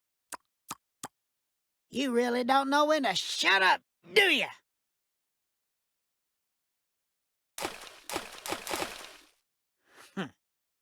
As you can see, I'm busy here.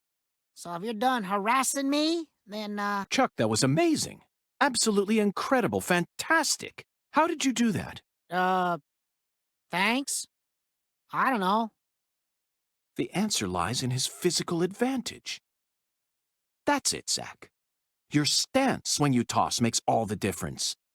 I can't get over how beautiful his stance was. Just what am I missing? You like skipping stones? You know, I always trust a man who knows how to skip good. See, the key to skipping is how close your arm is to the water when you throw. He's got a point. You spent 2 hours skipping stones. It could be a while. I've spent a lot longer than 2 hours skipping stones in this game. You also need accurate speed, an accurate wrist snap, and accurate timing when you let go. That's why short folk who stay low to the ground and keep a low profile like me can skip better. And that's how I reckon I can trust a man who knows what skipping's all about. Got it? If you want my help, you gotta impress me with your skipping. Then I'll lend you my boat. Alright, alright. Get over 5 points in stone skipping. One moment, Chuck. You underestimate me. Fuck the Baton Rouge. Looking for the Shreveport.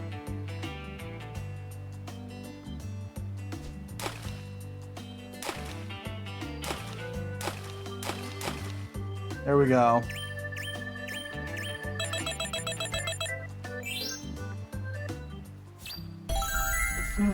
That was just me fucking around. Hot damn! Woo-wee!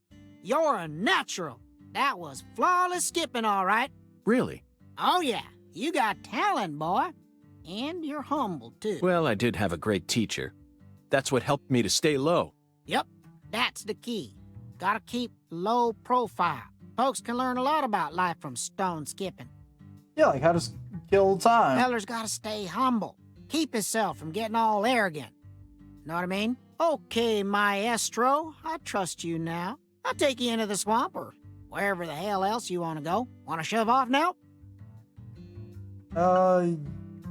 Yes. Gotta make hay while the sun shines. Let's head over to my boat. Follow me, maestro. Maestro. Boy, have I never heard that word pronounced any worse.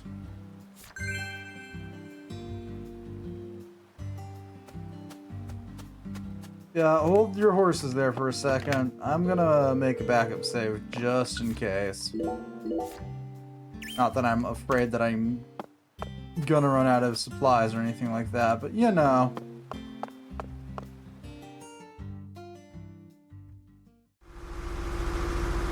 We gotta go round a bit to get to your boathouse. It ain't the safest route out there, so just be ready.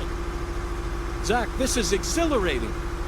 It's like an amusement park ride, only better. Hold on tight now, maestro. This is yet another reminder about just how vast and varied our homeland of America is. I don't know how loud this is for you guys, but this is annoying to listen to. Thank you, game, for turning down the volume. Yeah, I know about the airboat pillars. Thanks.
surprised we don't also shoot alligators from us. We did shoot alligators.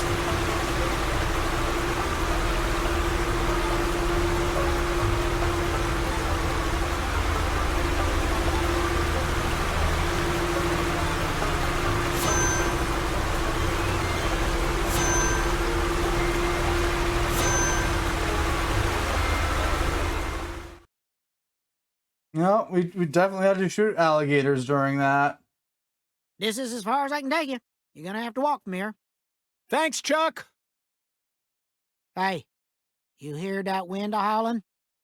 That there's a storm coming. You better watch yourself out there. You hear? Oh, yeah.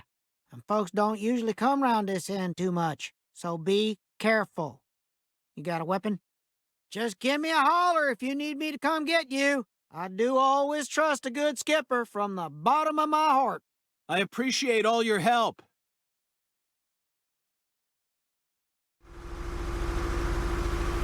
Well, this will be fun, York.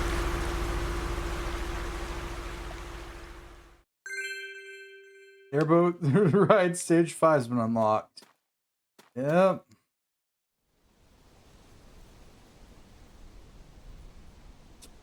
Let me guess, the creepy crawlies are coming out? Yeah, the creepy crawlies are coming out. Zach, a deadly premonition. York. How do you feel Name about drop. this one? Honestly, I'm torn. I know the truth that awaits us here isn't one we want to accept. But we have to keep marching ahead. We're FBI special agents, remember? The United States Department of Justice has authorized us to deliver justice in their name. You know, sometimes I get to thinking, why did I ever decide to work in the justice sector?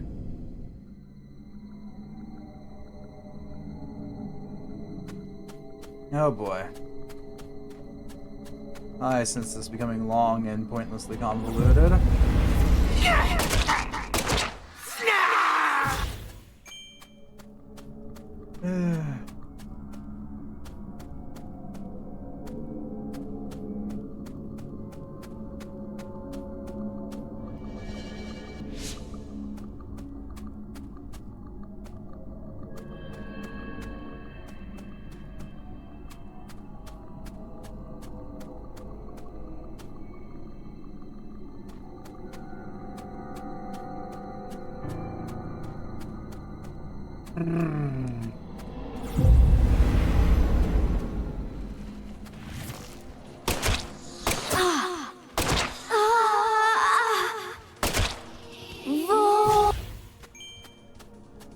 Oh boy.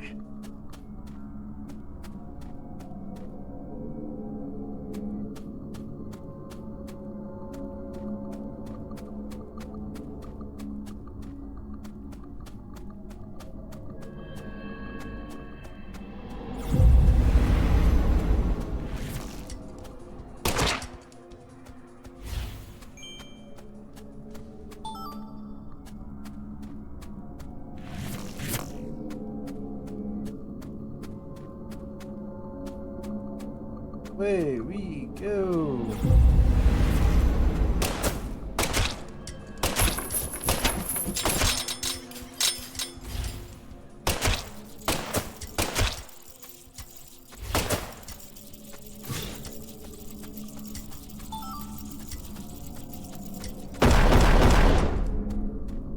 Yep.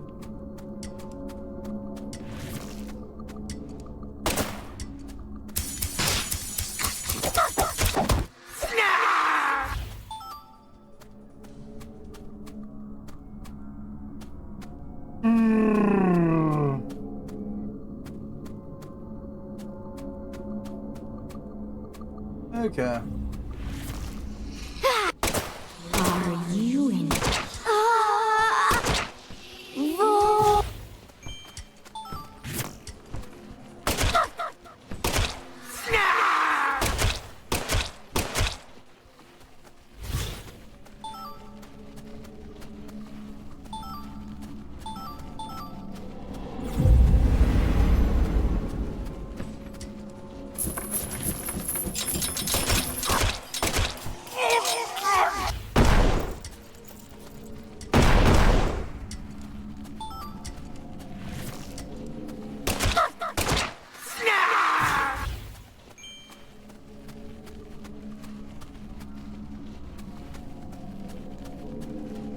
Okay, let's start heading this way now.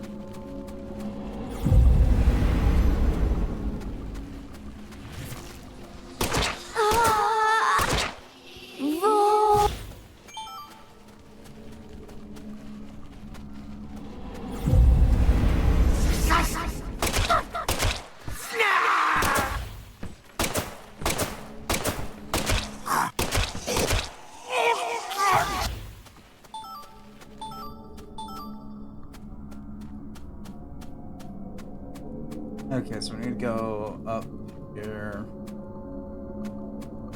around this, and over that way. Okay.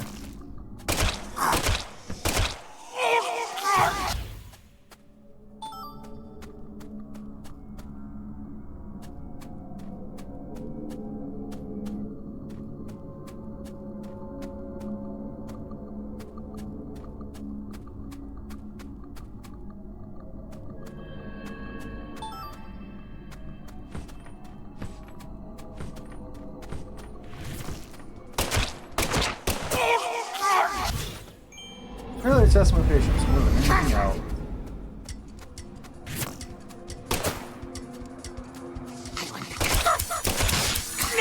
Ah, there.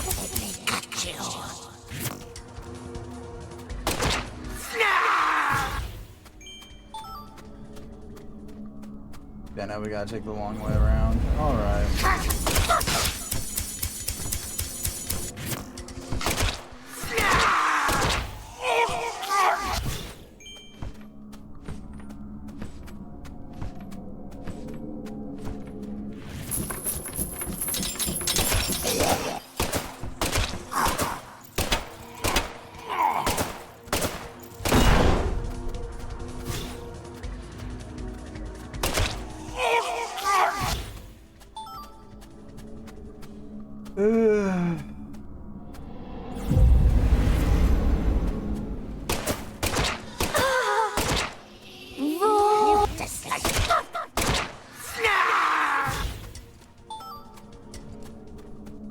What's over here?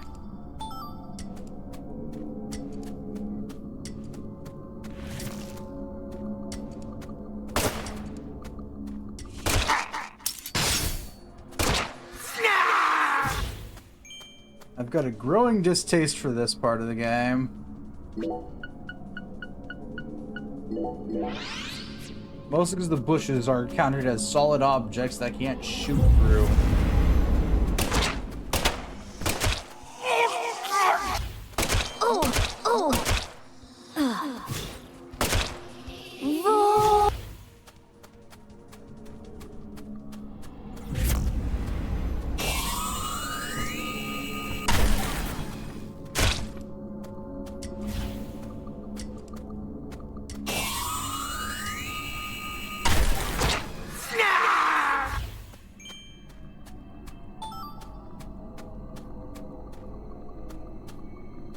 Okay.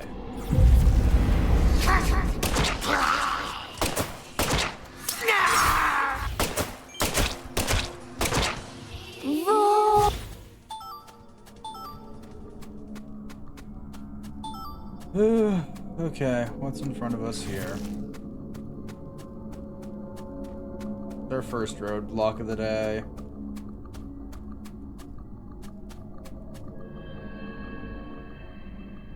Zach, we've reached the final stage.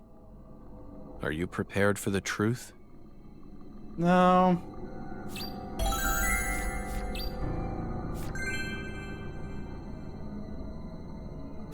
Here we go.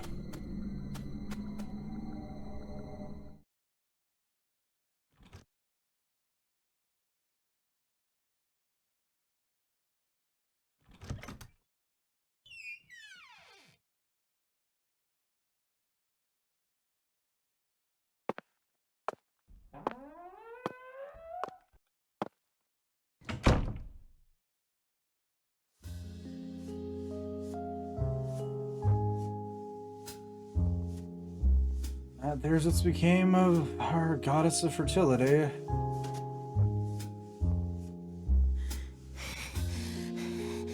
I love you. I'll do anything for you. I'll make your wish come true.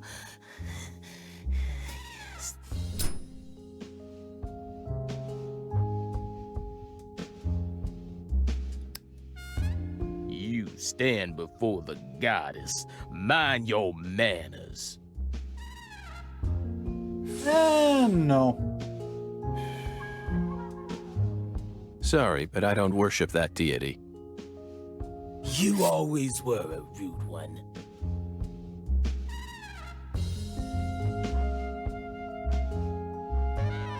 Patty, everything's all right now. Just come over to me. She can't hear you, York. Patricia's already in a trance. Outside voices can't reach her. You didn't. Sang Rouge? Now what kind of fool do you take me for? She's the consecrated virgin, and virgins need to be pure. She won't be able to serve the goddess if she gets all corrupted, now will she? And besides, she's got a resistance to the stuff. Might be due to the blood she inherited from her parents, or might be Sang Rouge was designed that way on purpose. Not that it matters now, 'cause she's about to die.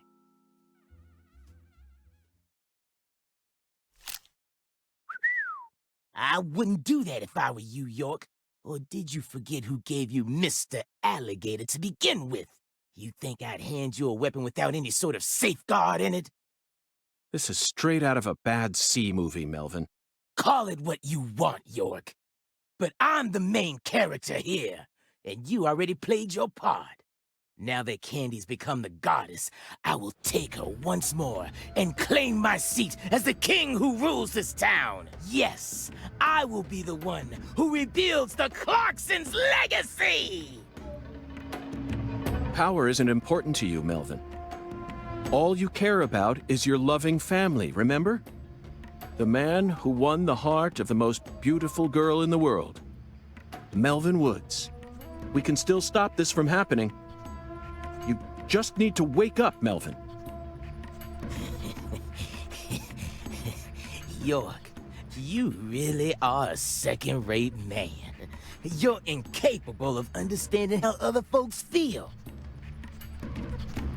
Lena was the one I loved. Candy's merely the symbol we use to restore the Clarksons' glory. The goddess of fertility is just an idol designed to guide our people down the proper path. I devoted everything I had to Lena. Hey, Patricia!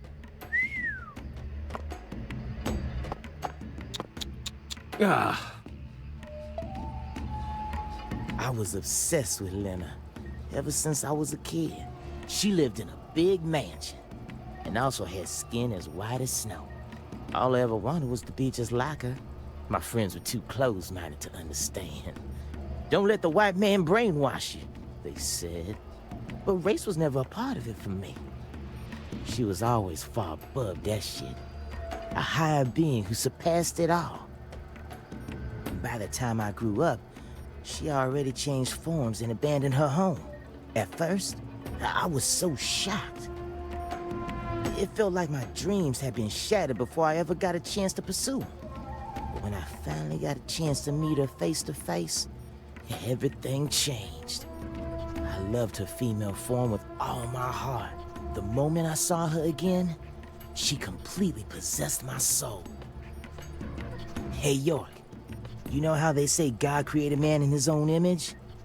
That's what Lena is. She's God's finest creation.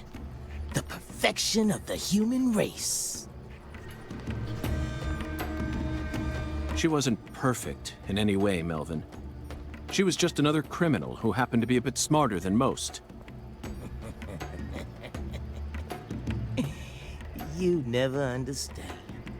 Anywho, I decided to follow her plan. And so I became the one who supported her from the shadows, working to fulfill her dream of restoring the Clarksons' glory. That's why I seduced Candy, married her, and kept giving her Sang Rouge whenever Lena told me to. Then, you know what happened? About 1 year ago, we finally saw a sign. a sign of the birth of the goddess of fertility. You mean she started growing horribly obese? 8 years. It felt long, but also short somehow. I knew from the start that much blood would be spilled. But I had no other choice. It was the only way for me to make my beloved angel need me. So you murdered Galena, too? Yeah, that didn't exactly go according to plan. Galena was supposed to kill Lise, and Lena was supposed to take Patricia's life. Then Lena and Galena were supposed to kill PJ and end their own lives. Filicide, patricide, and suicide. These 3 types of sacrifice were gonna complete the blood purge. But then you came to town. You're such a pest, York. I loathe every fabric of your being. Always buzzing around us like a gnat, trying to upset our faith, but no more. I'm gonna stop you right here, sacrifice my daughter, and complete Lena's plan once and for all.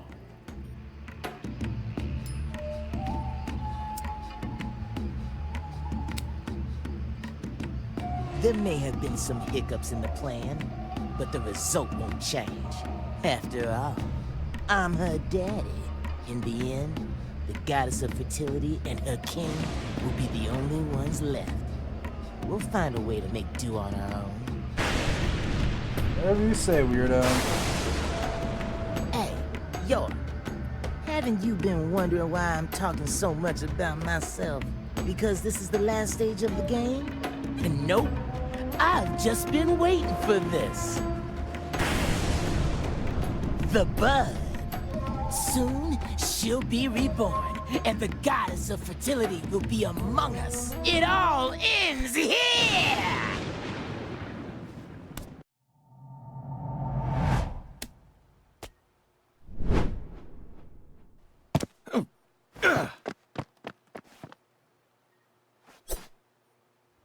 Patty, are you all right?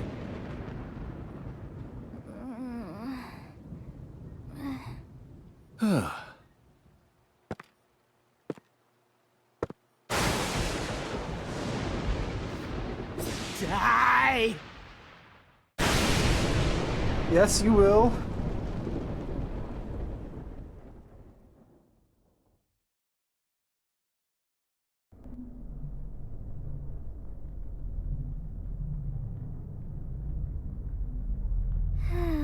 We're playing as Patty here. Oh boy.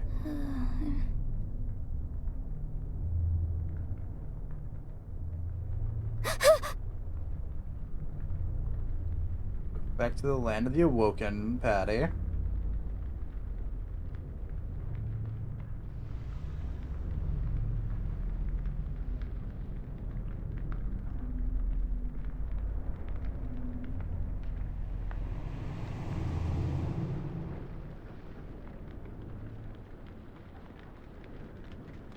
Shit! No! Stop, goddammit! Get away from her! Daddy! Mama!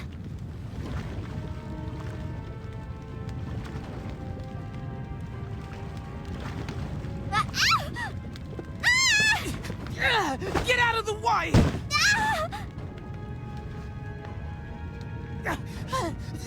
But the goddess! Lena's plans! Daddy! No! Damn it! I was supposed to be the king! I need to stop the fire! Shit! Damn it! All right. Daddy, run! I'll die for you. Patricia? If Mama and I die, it'll all end, right? I know about the real you. I know that my blood's cursed. So I'm just gonna die. I'm gonna die here with Mama, so it'll all stop. Just, please run, Daddy. You're a good man, aren't you?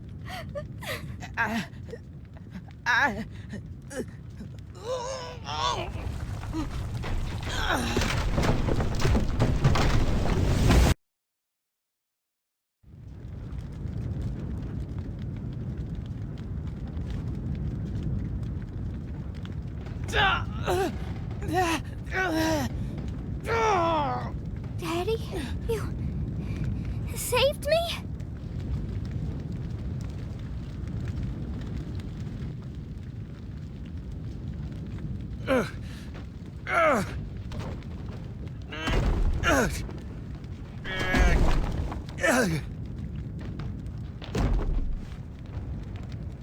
Patty. Zach, I need you. Give me strength. What the fuck do you want Zach to do? Daddy? You saved me? But why? You kept saying you were gonna kill me. Daddy! I can't do it! Did I cheese that? Because I remember an in-game system they warned me about. Yes. Are you all right? Agent York! Save my daddy!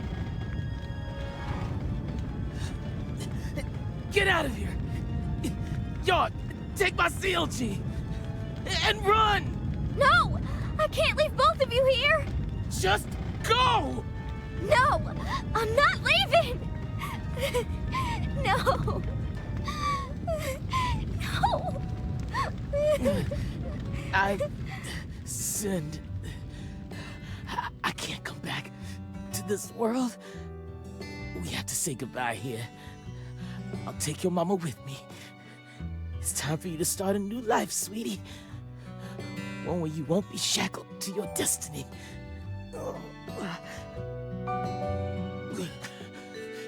York, I've confessed my sins. I'm gonna die here. I know this isn't how you wanted things to go down, but she's innocent. My CLG is pure. Please, just take her and get out of here. No! No! I'm staying with you!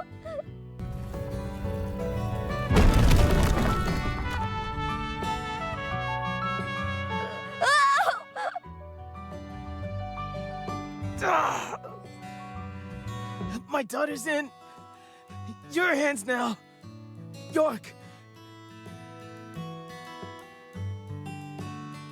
Let's go, Patty. No! Let me go! Daddy! Mama! No!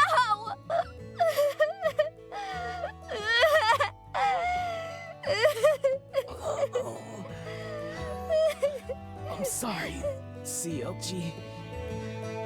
I've been a horrible father.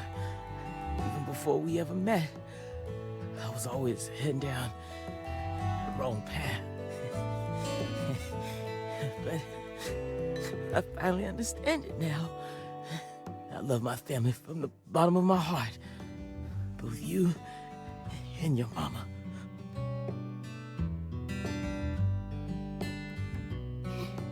Me too. I love you with all my heart, Daddy.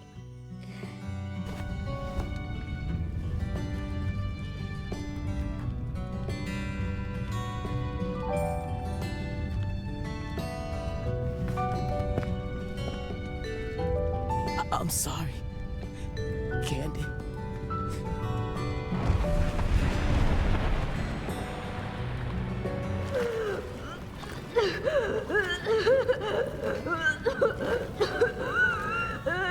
Well, things are happening.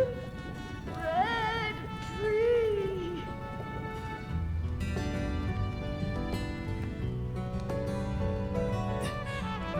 Lena, I'm such a failure. I screwed it all up again. Your whole plan's been ruined. I'm sorry. Right up to the end, I could never do anything right.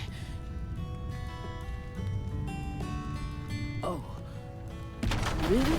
So, it's all okay? Oh, good. Well, just hold on then. Candy and I will be right there. The worst father, graced with the sweetest daughter.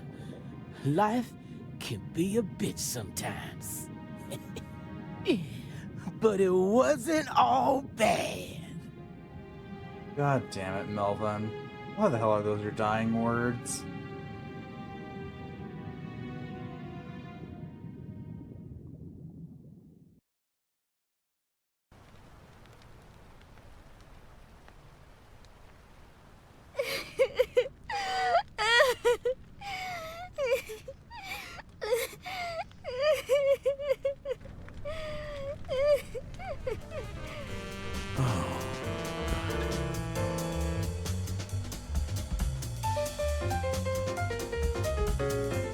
That marks the end of this chapter.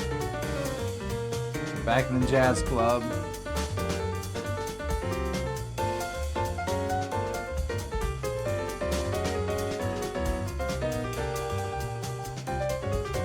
Katrina brought that rain to us. And now, I realize that at the very end, I saw him. But she washed all that away. Every last trace.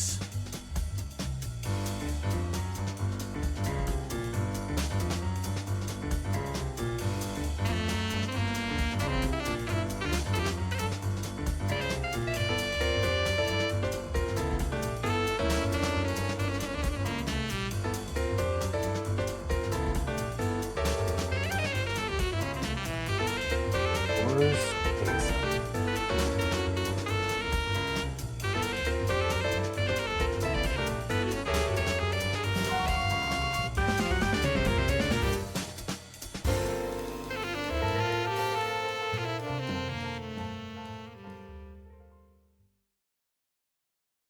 Our eternal with a bad habit, spreading seeds everywhere. Got another S rank, nice.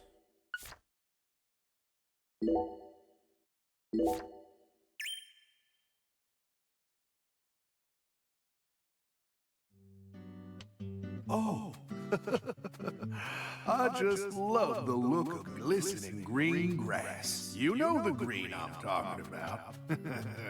Moist with sprinkler water, reflecting the radiance of the sun. In that regard, Louisiana's grass is in a class of its own. Just picture it on a clear summer day. A cold beer in one hand, gazing out from your porch onto the garden you're so proud of. This is the life. Doesn't get much better than this. That's how you feel. A well-kept garden and a cold beer, the ultimate combination. They go hand in hand, just like hot dogs and sporting events. Oh boy, it's weird hearing this. That grass,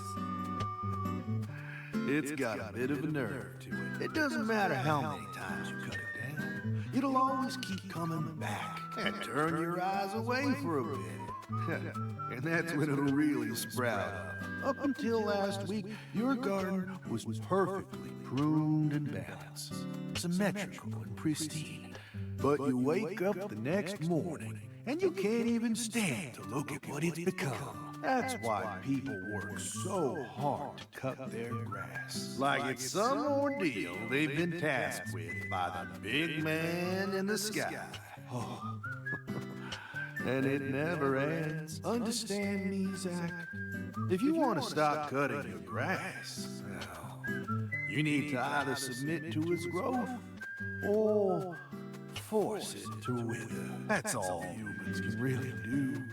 Hard work never really gets you anywhere in the big picture. Nothing but wasted efforts. You following me here? Now just be honest with yourself. Be honest Francis Zach Morgan.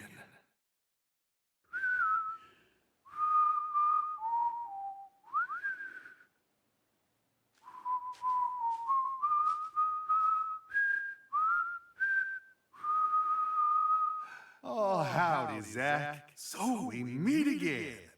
Such a touching reunion, like a little boy who was given up for adoption, finally reuniting with his true parents.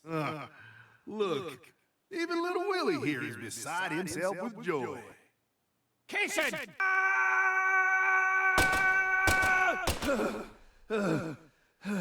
Oh dear. Damn it! I'm gonna kill you!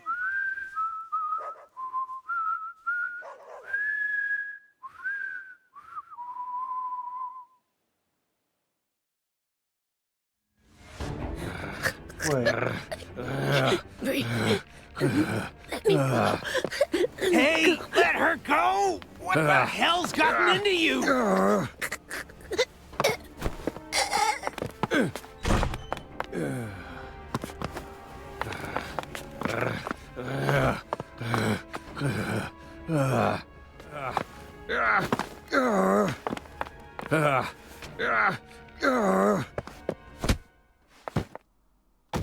Jeez, are you okay?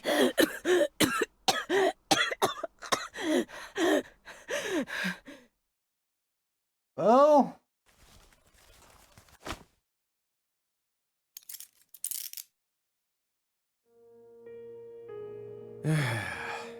That should do it.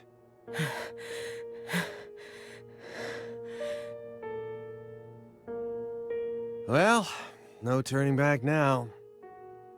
How should we clean this up? I'm searching the room. okay. You do you.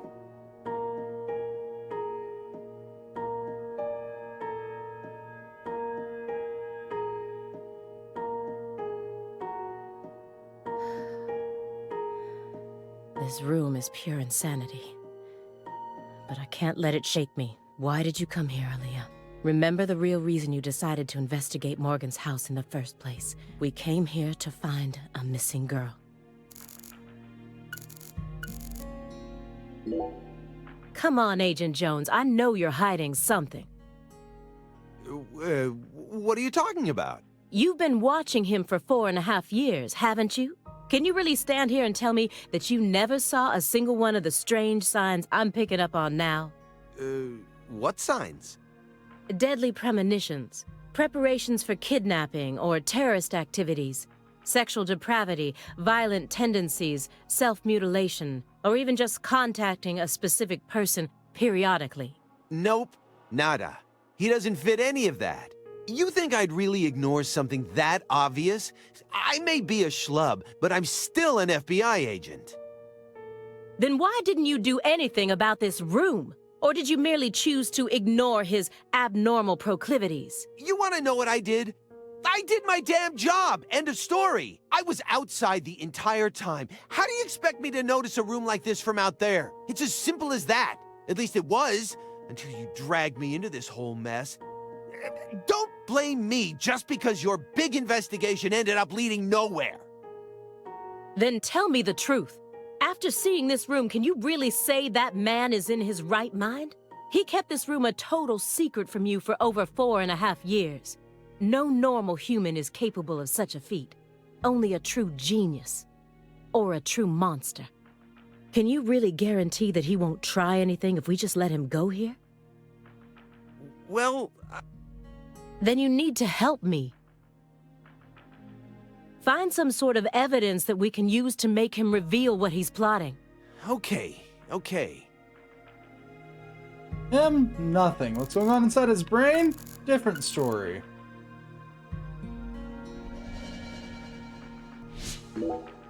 Why do you think Jethro here survived? Why? I mean, doesn't he look like the kind of guy who'd die first in a horror movie? He married into the Clarkson family. He didn't possess Clarkson blood, so he had nothing to do with Helena Doman's plan. The blood purge thing, but if that was all there was to it, then Helena Doman wouldn't have killed anyone but Clarksons, right? Yet a ton of the Clarkson gang members died, along with Sheriff Woods. Doesn't add up. She did whatever it took to achieve her goals. She'd kill if the plan required it. But killing people outside of the Clarkson family was never a priority. Her ultimate goal was to cut off the Clarkson bloodline. Maybe he was always meant to be an assistant to the goddess of fertility. What, like a servant? He was the kind of person who was most in his element when he had someone to serve. Even afterwards, he let Patricia take over the estate, while he became her assistant. As soon as he settled into his role, the townspeople started to respect him. Now they practically revere him, and he's even earned himself a nickname. One-Armed Danny. So you think his life played out exactly the way Professor R planned it to go? Talk about tragic. There's our photo, Patricia. I was so positive, but she isn't here. There is something about this room, though. Agent Jones, what do you think? Me? I'm not as smart as you. Why are you even asking me? Are you hiding something? Of course not. Knock it off. Me? Hiding something? Ha! That's a good one. Come on. I got nothing to hide. You're really bad at lying, Jones. I thought I would find answers in this room. I thought that Patricia would be here, but I was wrong. This room is only filled with photos of people related to the case and the handiwork of a madman. Feels like I'm wandering through a heavy mist. Why is Morgan showcasing those women's photos? And that bed? Lisa-esque cloth doll.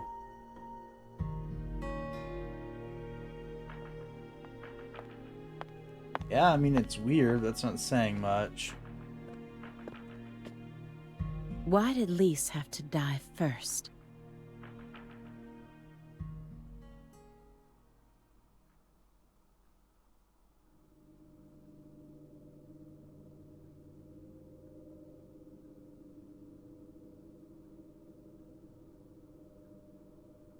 Was she perhaps soiled?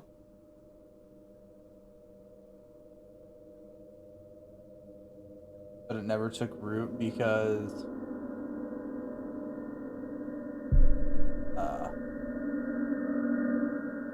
got frozen immediately. Oh, what is this? Oh, you gotta be kidding me.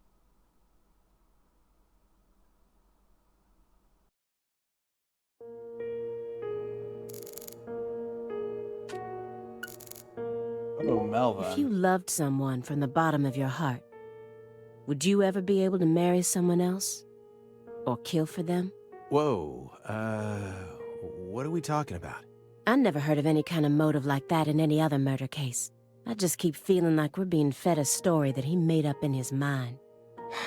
True.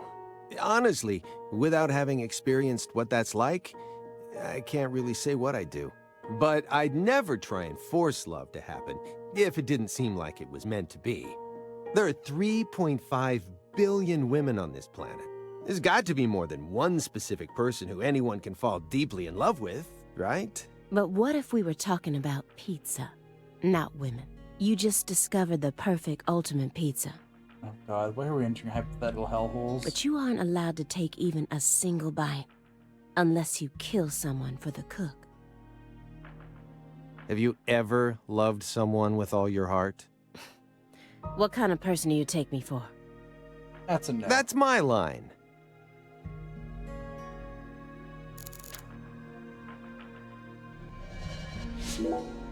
The one who took her in after the incident was Daniel Clarkson, the next in line to succeed the Clarkson family. He's the one that ended up raising her from that point onwards. Isn't fate strange? In the end, two people who were completely unrelated by blood ended up inheriting that house. Yeah? Yeah, you're right. But sometimes I wonder, what is family anyway? Whatever you make of it. Go back far enough, we're all strangers to one another. We're talking countless generations, marriages and birth, you know. Humans love to deify the rules they create. It's almost like that's been an unwritten law from the very start. This room paints such a bizarre picture. Yeah? But upon closer look, I can see some strange sort of pattern to it all. Was Morgan trying to recreate something with all this? Yeah, probably trying to figure shit out on his own. There must be a reason for all of these weird and hideous things.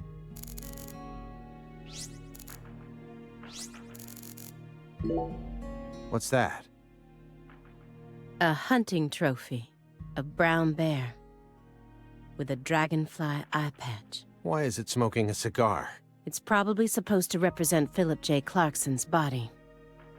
I don't think I'll get used to someone referring to your exact... Is Morgan? Yeah, fair.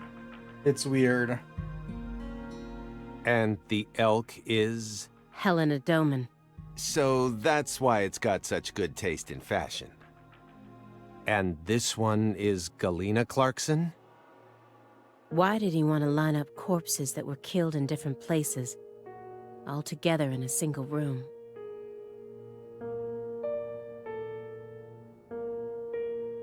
Red seeds?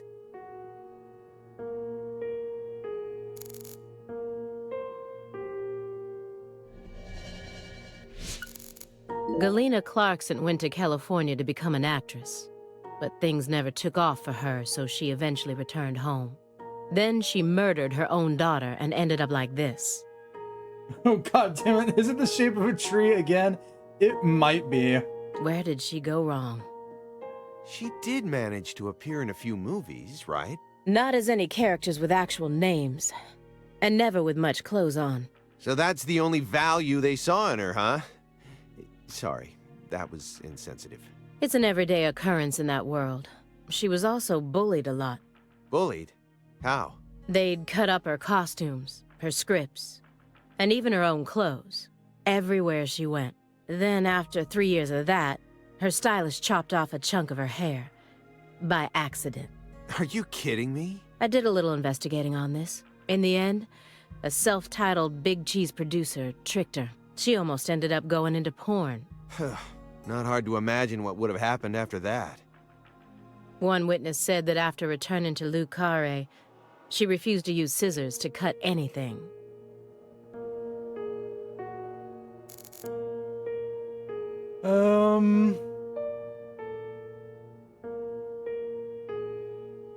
Yeah, you could vaguely see that as a tree.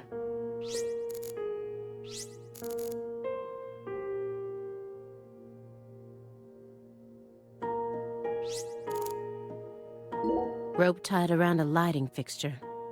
What could it mean? Turn the lights on and find out. I guarantee you it illuminates it as a tree. You sure it's okay to press that? Won't know until we try. Hey, it's Woodstock. Look, a peace sign. Love and peace, man. Even I can figure out what this is from. It's Jimi Hendrix, Janis Joplin, Grateful Dead, and Led Zeppelin. But I shouldn't have to explain it to a music nut like you, right? The lines were okay. Why are these corpses? Why are just corpses in one place? Wait, there's red seats here. Odd, yeah. That isn't a peace mark. It's upside down. You don't need to be a music nut to see that. Who says that's the top part? If you're looking from Lisa's head, this is the top part, making it a big, fat peace mark. No, this is the ground. Where's your proof? The red seeds. Seeds go in the ground, right? That makes this wall the bottom. Lisa's head is clearly at the top. Period.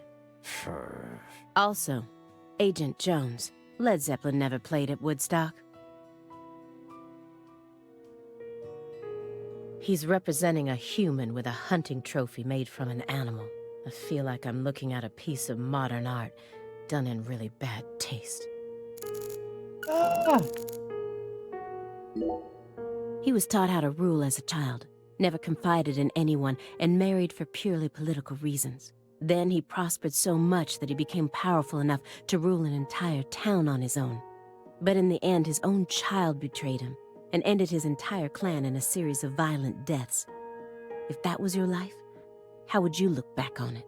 Yeah, beats me. I wasn't born into a rich family, nor was I ever taught how to rule. And for what it's worth, I've also never knocked up a young ex-actress. But I guess the one thing we can say is that any good life needs balance. Get too hung up on one thing and you lose sight of everything else. And if you betray someone, you'll get betrayed too.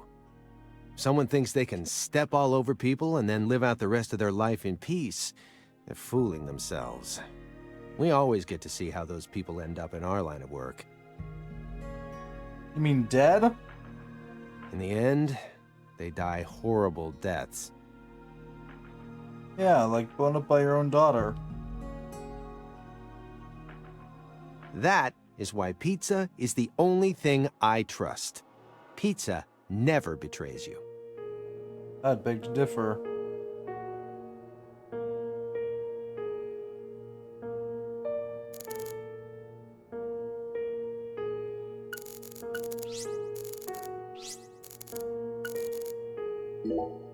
She planned a string of murders all in order to restore the Clarksons to their former glory, right? Yeah. According to Morgan's story. Matches up with the files, too. But the only proof of that is the confession she privately gave to Morgan just before she died.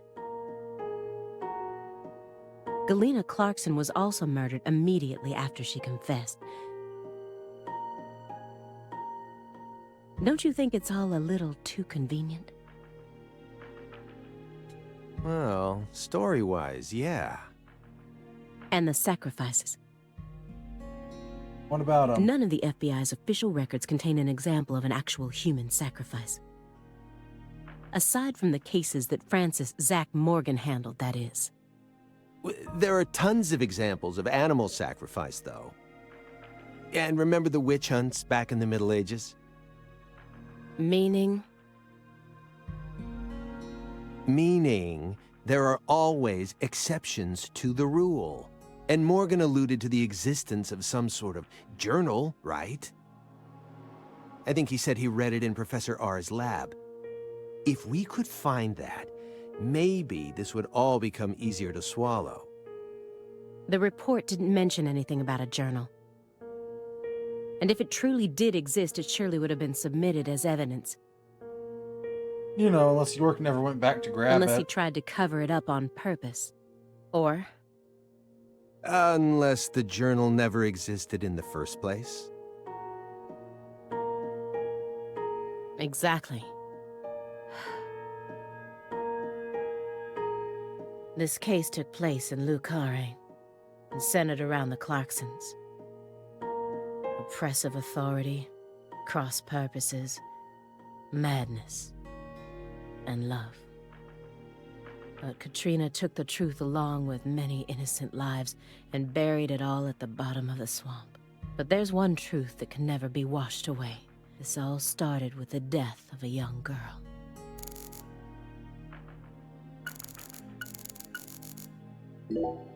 Everyone thinks that the principal thing to the tree is the fruit. But in point of fact, the principal thing to it is the seed. Now I know why Lise Clarkson was murdered first. Lisa's death was Professor R having second thoughts. According to Morgan, her plan was to perform parricide and filicide, then commit suicide. Those were the 3 deaths necessary to complete the ritual, remember? Which means she technically could have killed Patricia first. Could've, would've, should've, didn't. That would have been the best way to delay any interference from the Clarksons themselves. The reason she didn't kill Patricia first is because Lena was actually following a different plan inside her own mind. Or perhaps she merely changed her plan as she followed through with it. At some point, new emotions started to take root within her. She had second thoughts about something. And in order to shake those off, she used Galena to kill Lise first. In order to cut off any possible escape, But that only made her plan move ahead quicker than she could have ever imagined, which forced her to rush right up to the end with those misgivings always in the back of her mind. Huh? Wait, hold on. Yeah, you lost me. What are you talking about? In other words, at some point, Helena Doman decided that she wanted to make Patricia the next heir. The blood purge wasn't for the goddess of fertility. It was for their daughter, Patricia. Wait, are you saying Helena knew from the start that Sheriff Woods would die with Candy? That's the only explanation I can think of. Huh. Remember, this is only assuming that everything Morgan told us was true. Until I can trust that man, this is all nothing more than conjecture. Considering how insane this all is, it sounds perfectly believable to me. Well, Zach, are you waking back up again? Done with your tousle with Forrest Kaysen yet? We're going back into your mind palace. Going back into the mind palace. Ungan? What? Why? Francis Zach Morgan. Boy, oh Remember boy. me? Oh, cat got your tongue. Understood. You know why I'm here, don't you? Surely you must know what this means. To commemorate our reunion, allow me to give you another oracle. The contract, once signed, will last for eternity. But only in the presence of true love. Did you hear that? Good. Wait. It's been a while since I felt this. Well, that explained why the You kid... know, there's hardly anyone in this era who can see me like you can. And they've been dropping like flies since you first came to see me. Breaks my heart.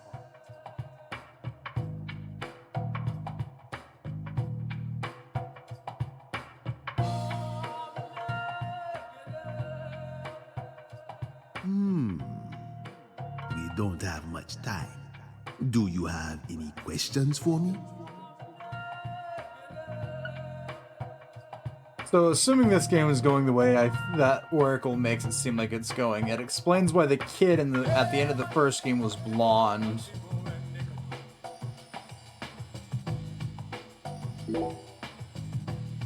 Excellent.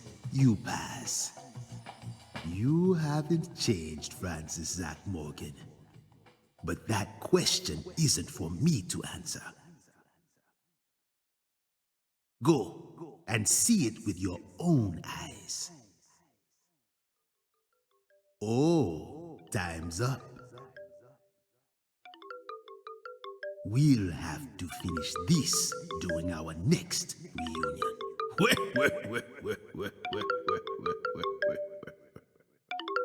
Whose phone's going off and can I shoot them?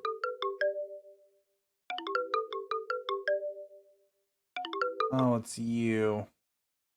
Oh, this is bad.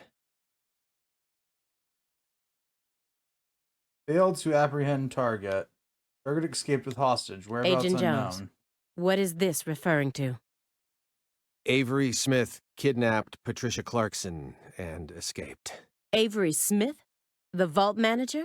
Why would he kidnap Patricia? Tell me what's going on right now. Well, Answer me, Jones. I made a deal with Morgan back when he took me to the bathroom. What? What? Morgan said something to me. If we want to find Patricia, we need to look at Avery Smith. Have you lost your mind? What he said made sense. No stream. No problem.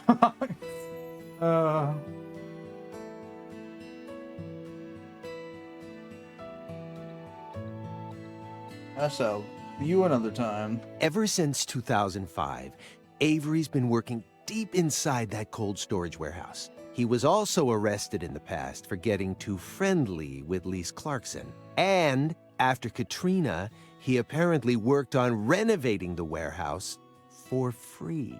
What if that allowed him to freely modify the warehouse as he pleased? That would explain why her body remained missing for 14 whole years. And then I did a little check and found out that he never went back to work after Christmas vacation ended. So what? Why would you trust him? I don't. I just decided it was worth investigating, that's all. So, I sent 2 agents to Avery's house without telling anyone. I just called in a favor from an old friend in the New Orleans branch. No one gave you clearance for that. You think you can just... But what if Morgan's telling the truth? If he is, we're both gonna look like total clowns. Clowns who went barging into a former agent's house on completely unfounded suspicions. HQ will have a field day with us. They'll string us up as the 2 dumbest agents to have ever graced the field. I just wanted to take some precautions. And besides, if he is lying, it's still no skin off our backs. Right? If things work out, we'll end up solving a difficult case that's been driving everyone crazy. Imagine that. You and me, just the 2 of us, solving a case like this. I'll be able to jump ship on this crappy job. And you'll be able to freely investigate all things Saint Rouge, just like you've always wanted. Besides, you know that Morgan is Director Abraham's favorite. Even if we get into some sort of trouble, if Morgan testifies to Abraham's for us, we'll totally be in the clear. I don't care. This isn't the way things are supposed to be done. Well, I'm sorry, but I had no other choice. You were so engrossed in this, and come on, you know how I am. Besides, saving the hostage should take priority above all else. There's no time for squabbling. We need to find Avery Smith no matter what it takes. But how? Well... Thanks to your heroic maneuvers, we just lost our suspect. I know, but... I know how to find him. I should be able to see the other world, the way I am now. Just let me go. Please. Morgan? It's okay, my fairy. I know I can convince them.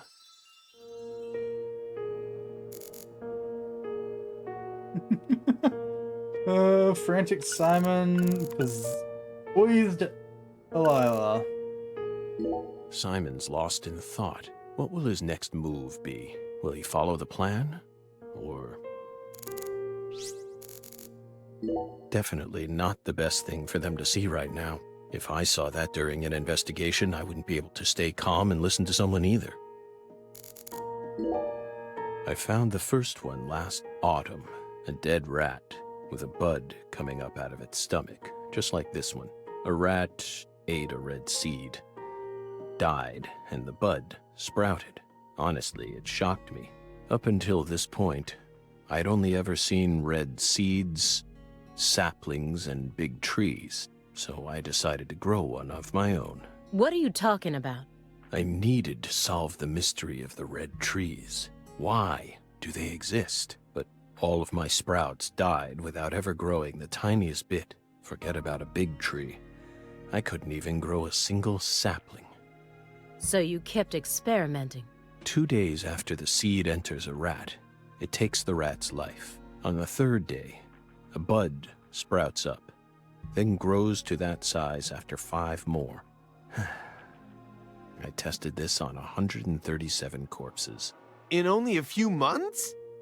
But I was never able to grow a bud any larger than this size. I still remember what he told me. Apparently, there's a special trick to making these grow. You're totally insane.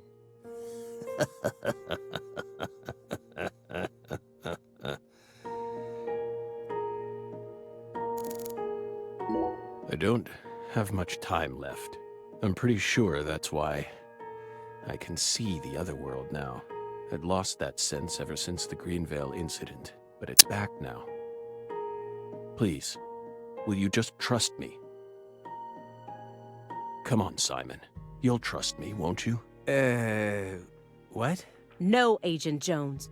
Remember the warning I gave you at the very beginning? You can't let him take control of the conversation. Yeah, I know. I know. Please, Aaliyah Davis, let me go. This is our case to finish. No, you aren't an agent anymore. But you don't know how to find him. Neither of you ever could. Oh, I'll find him. I swear on my pride as an active agent that I won't give up until I do. That won't get you anywhere. It's beyond you. Shut up! You think we can't find him, but you can. Just how stupid do you think we are? If you want us to believe you, then it's about time you showed us some proof.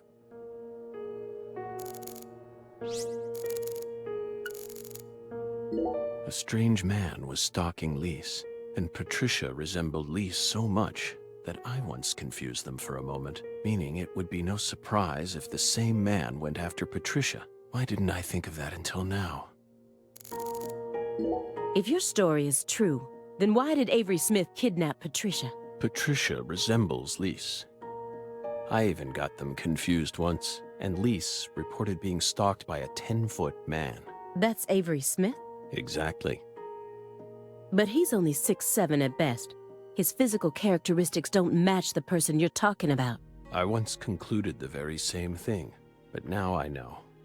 That was definitely Avery. He protected Lisa's body for the past 14 years, until you discovered his sleeping beauty. So after losing Lisa's body, he kidnapped Patricia as a replacement? That's ridiculous.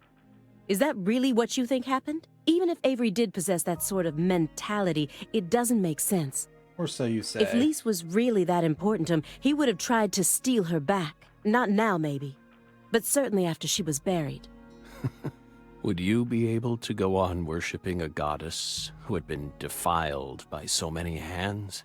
That ice was a barrier, a shield that separated the divine from our world. You said that she was the mastermind behind the tragedies in Lucare. Yep. That her convictions about the Clarkson bloodline are what started it all. Yes, that's right. She instigated her younger sister into killing her own niece. Then she committed suicide immediately after killing her father, hoping that Sheriff Woods would be able to complete her plan. Yeah. How could one call such an unpredictable series of events a plan? Unpredictable in what universe? And as we saw, Sheriff Woods chose a fate that was completely different from what she envisioned. No, he didn't. In the end, things went exactly as she planned. What do you mean? At a certain point, she realized that her plan was wrong, so she tried to adjust things, using me as a pawn. But then, the unexpected happened. She and I both underestimated what Avery was capable of.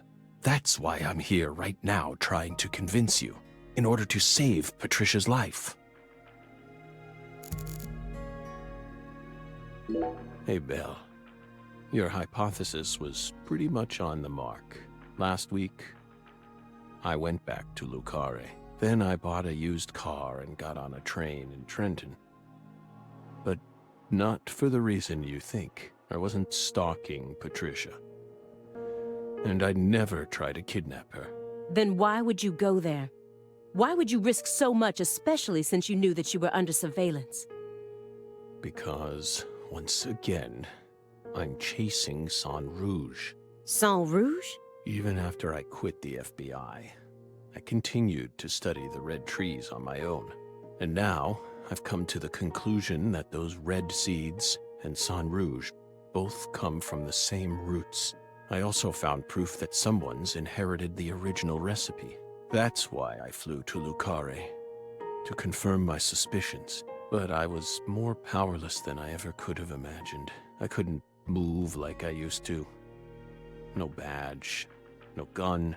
So, after wandering aimlessly around town, I swallowed down my torment and my weakness and left. You expect me to believe that? I know you've got it in you. What's that supposed to mean? You found Lise Clarkson's body. The one thing I never did. And only a few days after discovering the body, you came to visit me. You should be fully capable of discerning that what I'm telling you is the truth. Talking much about oneself can also be a means to conceal oneself. You can't trick me.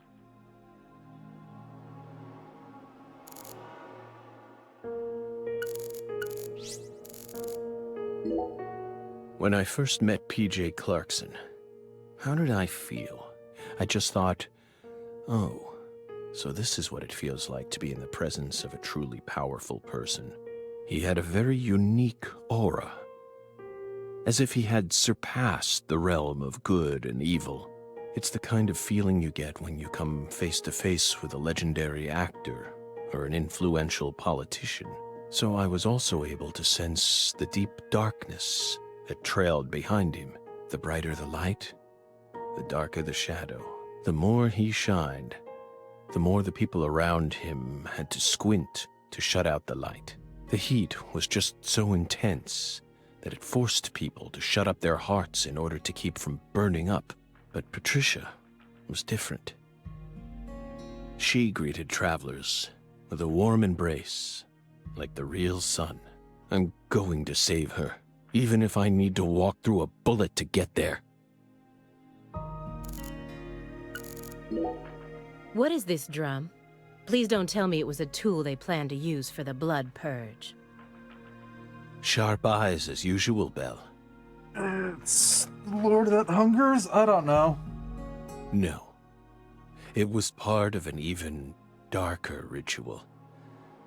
I can't even bring myself to say its name. It was far more important to our case, and far more horrible, if you can believe it.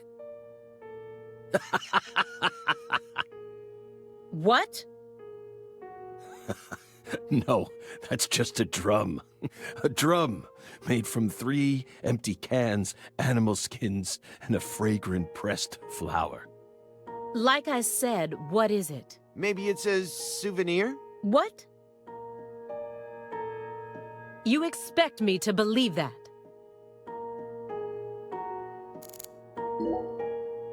You said that someone inherited the Sang Rouge recipe, didn't you? Is that someone Avery Smith?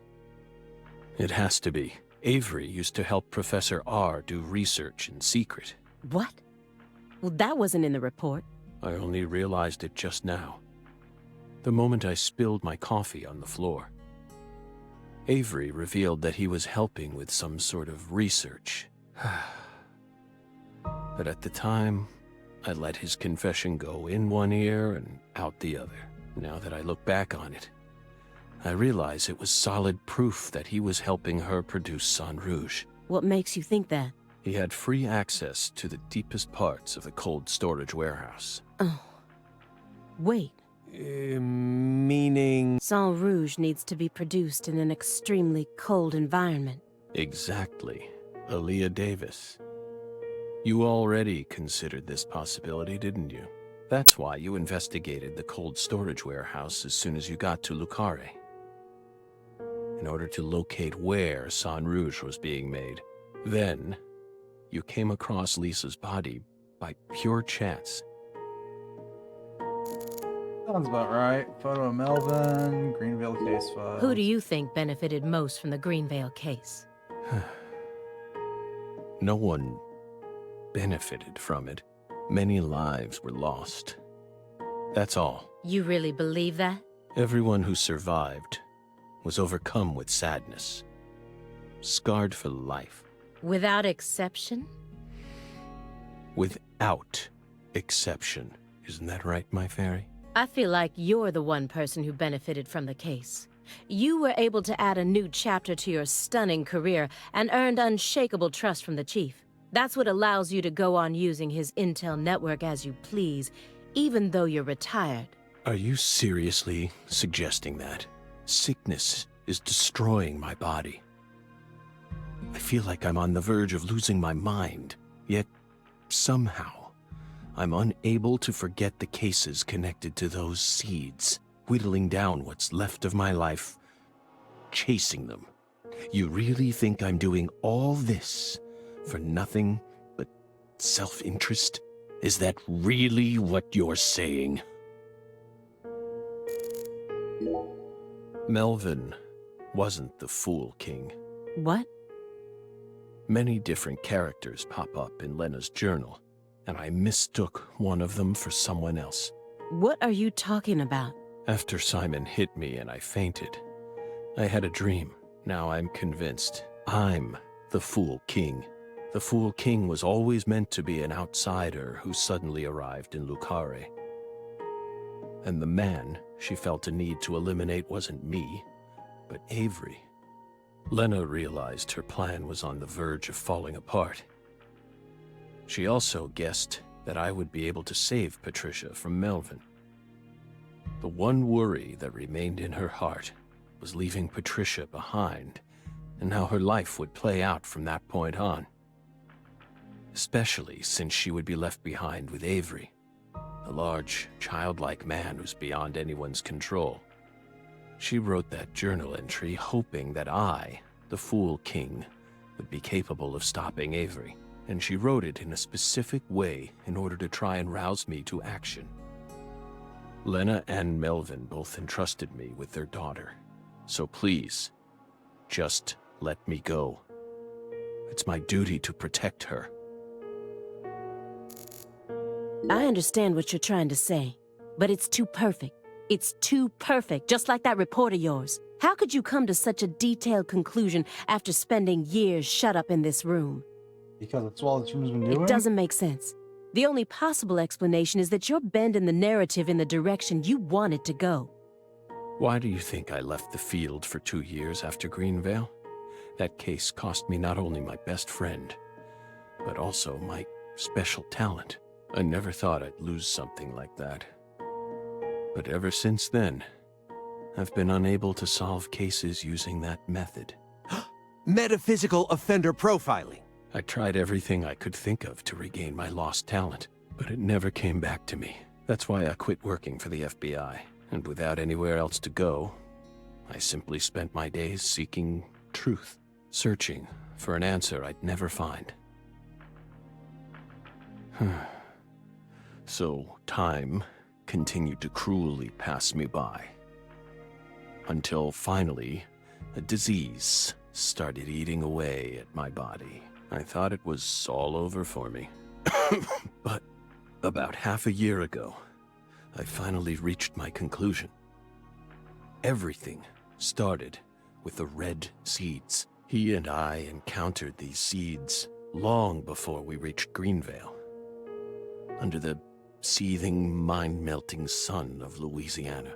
Then, for some reason, in the beginning of December, I finally regained my talent, and instantly, I could see the other world again.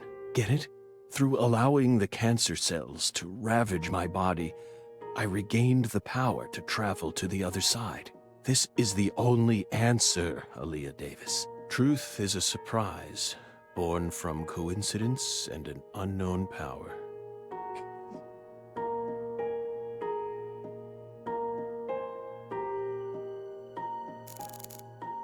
Oh my lord, this isn't over yet. Ugh. 2 bizarre cases derailed your life. It must have been extremely painful. You have my deepest condolences, but that doesn't put you in the clear. You're still a suspect. A suspect? For what? Patricia isn't here. The murders of Sheriff Melvin Woods and Candy Woods. Their bodies were never recovered. Katrina carried them away, along with many other lives. Aside from that report you wrote, there's nothing that proves your innocence. Hey, let's not jump to conclusions here. Oh, I'm not. I also suspect there's a possibility that he murdered individuals connected to other cases that he's worked on. The Greenvale report bears the same inconsistencies as this one, and both cases are filled with victims whose deaths were never witnessed. Stop. Don't say another word. If you so much as mention her name. If I mention it, then what? You will pay. Twinkle next to Leah. Bell. No. Special Agent Aaliyah Davis. You're exceptionally talented, I admit it. You found Lisa's body, then discovered the red seeds all on your own. You even noticed that there was someone else in this room. You've got amazing intuition. You're a hunter with an extremely keen sense of smell, but you still can't perceive the other world the way you are now. That's all there is to it.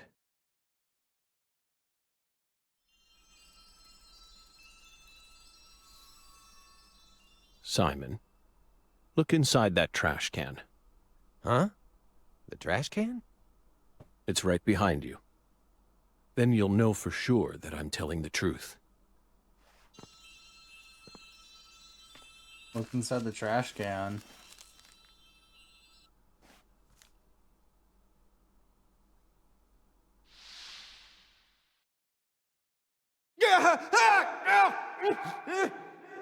We told you not to touch the sanctuary! What is this?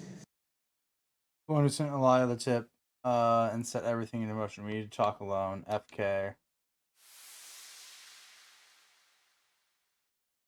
What's on that receipt? What is it, Agent Jones? FK.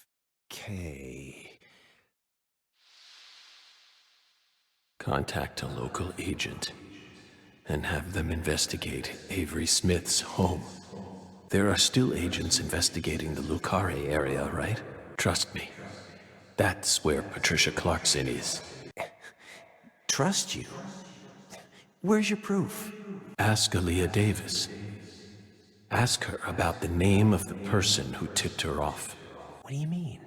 You're from Chicago, and you love pizza, right? Especially deep dish pizza, smothered in cheese. What does this have to do with pizza? Just ask her. And ask her why she decided to take this case in the first place. Got it? Pizza will never betray you. So you need to trust it, too. Morgan, Zach, whatever you so wish to be called at this moment. Your thought process hurts my brain. But how could you have known that I would come here with her? I didn't. I just bet on you. God damn it. Hey! Tell me what's going on right now, Agent Jones. Thank you, my fairy. Car key, Simon. Let me go. Don't worry. Just trust in the pizza. I'm the anonymous tipper. FK.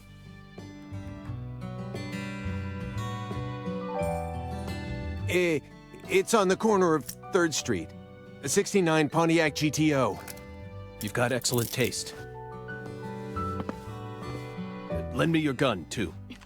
Agent Jones! Don't you see what you're doing here? This is a severe obstruction of justice. You're violating the FBI code.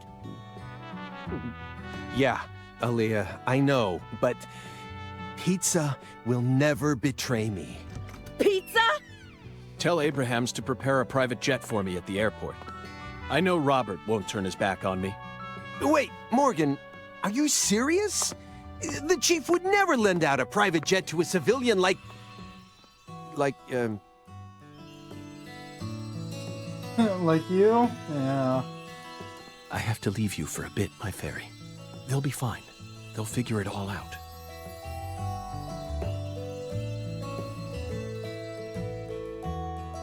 Can't tell who the fairy's supposed to be, but it's slowly grating on my last few nerves. York, can you hear me?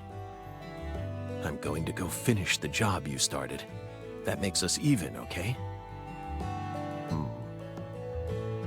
York, she really is a genius agent. She's probably going to end up being an even better agent than we were. She just needs more experience under her belt. She's still only pursuing the world she can see with her naked eye. She needs to experience more frustration. She needs to strengthen herself. On the other hand, Simon's much smarter than he looks. No wonder he was able to go on watching us for 4.5 years. All that struggling under the surface paid off in the end. Is that so? Do you want to know why he decided to start trusting me? It's simple. It's all because of the name I used to send the tip to the FBI. It's the name of that pizza parlor, the Chicago-style place with those trademarked crimson boxes. Franklin's Kitchen. Oh. FK. Yet again.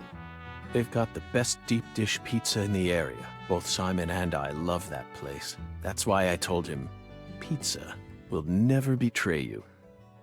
Will it, York? Oh, great. A chapter where we get to play as old Zach. I don't want to play as old Zach. Well, older Zach. 5 hours later. Ugh. Bade, Louisiana. Hopefully there's a save spot, because this is running long. Means tomorrow will probably run short. That's besides the point.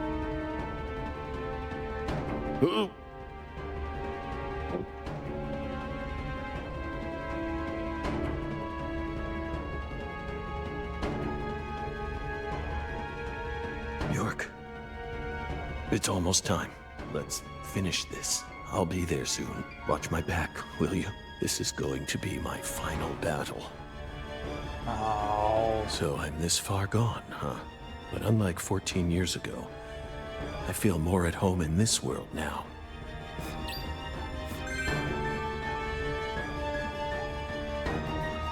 Do we do this now or do this later?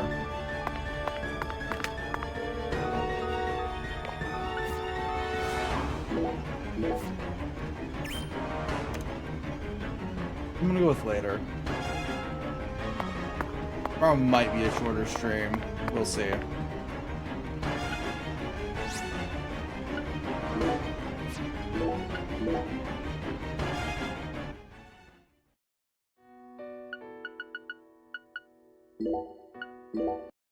Yeah. We've been running for damn near 8 hours now. So much so I'd love to continue. I don't go, well, I try not to. I think the longest I've gone is like 8:30. I'm trying to go over 8 hours. So, we're gonna go find a person to bother. Yeah, okay, he's left. We're gonna go bother her then.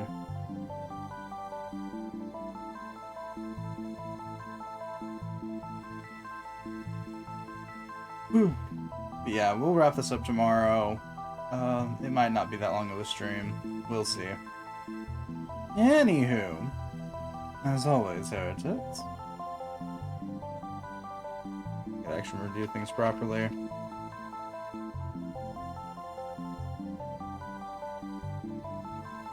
Trade message.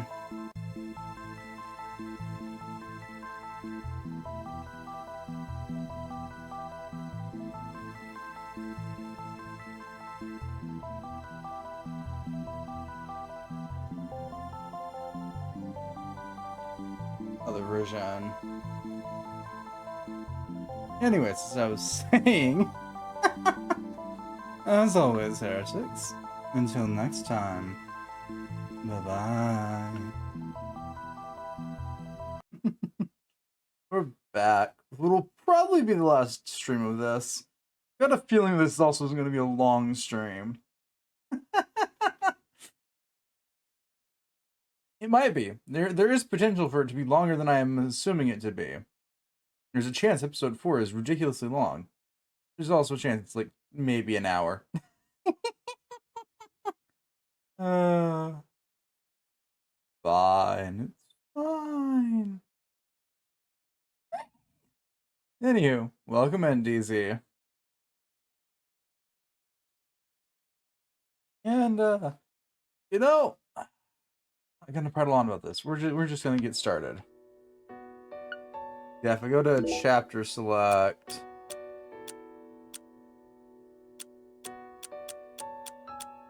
Yeah.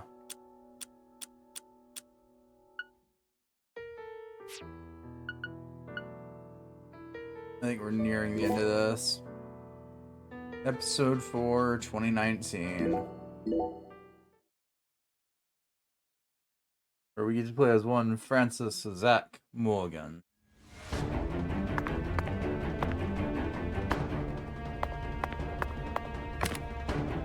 What do we have? Lots of bullets? Lots of bullets. A little bit of first aid? A little bit of first aid.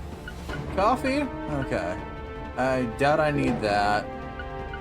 I keep the anti-nubs. We can get rid of the cold begons.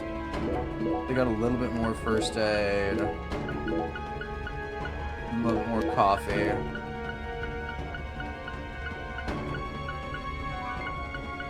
And maybe one more anti-nub and antidote each.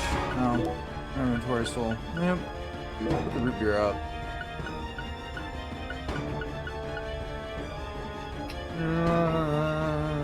Fight with YouTube.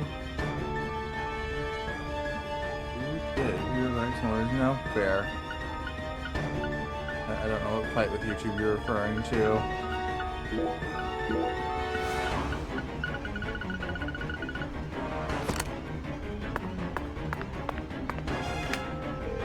Alright, coming over right last night. I need to quit playing this game after 8 hours save.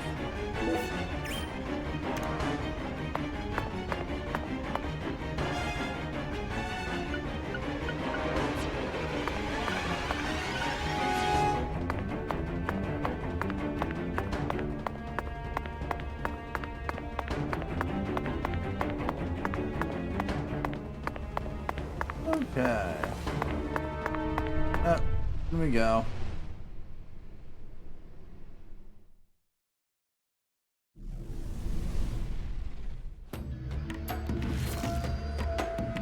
Oh, and it also changes. I don't think you have Mr. Alligator equipped though. Good try again.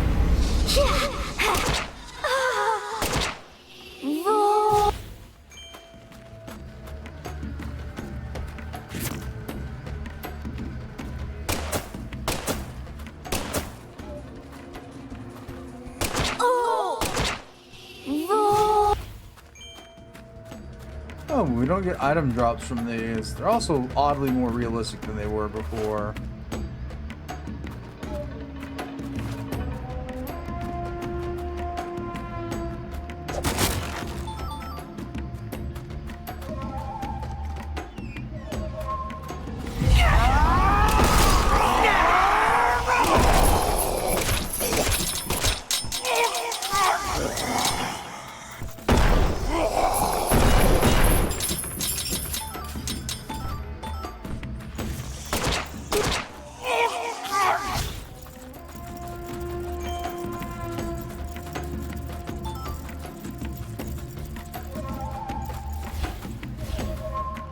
Okay, they will fade away eventually.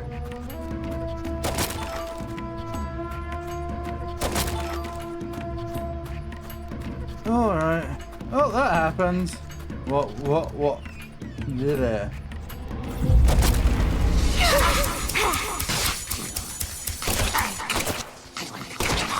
I'll show you. Void. Oh. You're powerless. Void.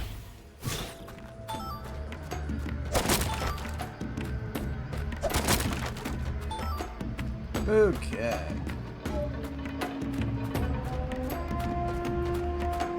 Solution teeth. Buildings. Ugh. Yeah? Launch fires is an emergency.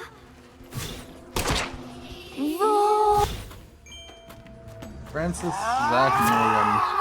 So there's just not FBI agent you're ever gonna find.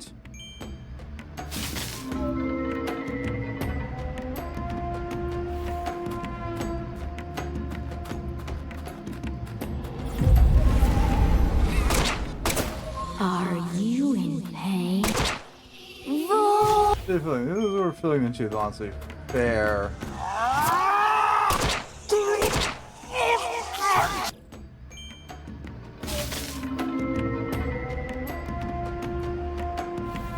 Come on, Zach. You got this. You're only in your, like, 30s or 40s, I forget.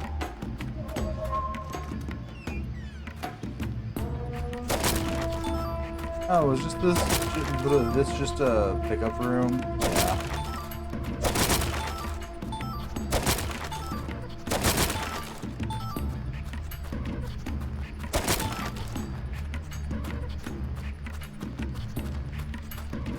Okay, Zach, let's go.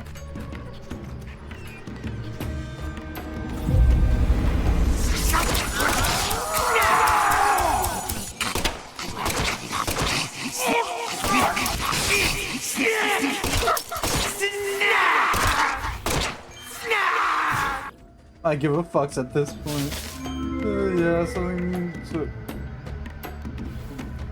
I'm just getting dealt with. So fun. I mean, it happens.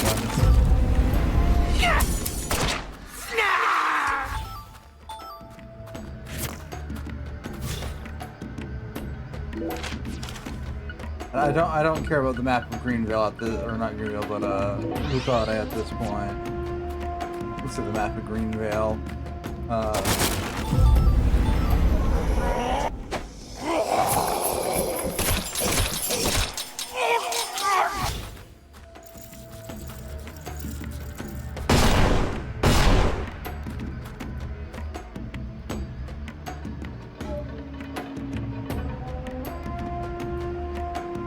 For the most part, yeah. Like, there wasn't that much going on behind the scenes that was too shocking. Usually by like the start of each episode, I had kind of sort of garnered what the episode's twist was going to be.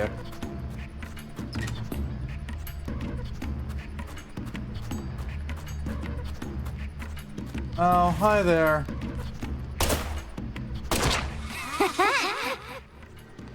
Oh!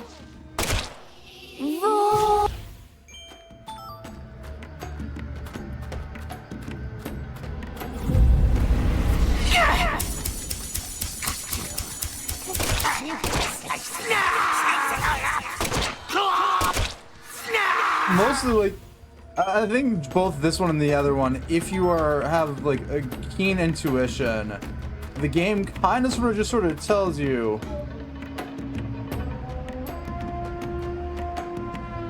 There's your problem. You thought they wouldn't use somebody.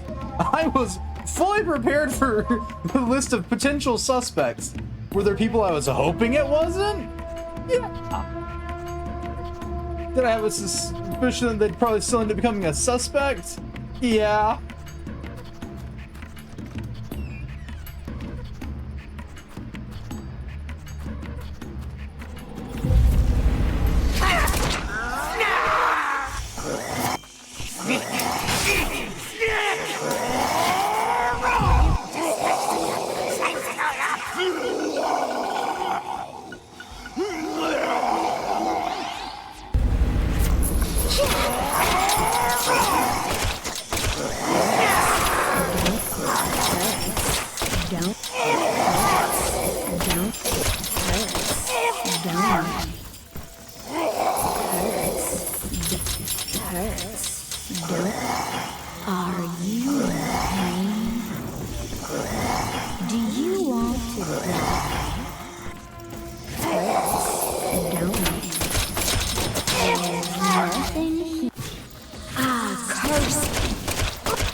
Yeah, yours was, it's not going to be the sheriff again, and mine was, please don't be the sheriff again.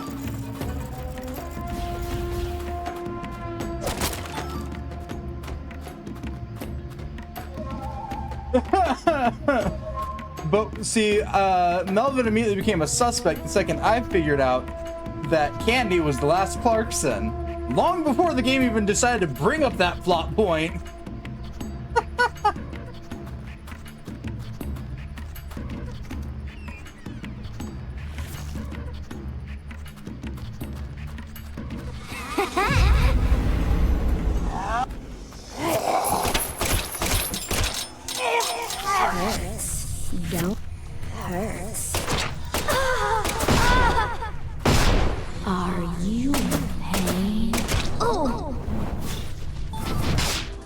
In the way you're thinking, lady.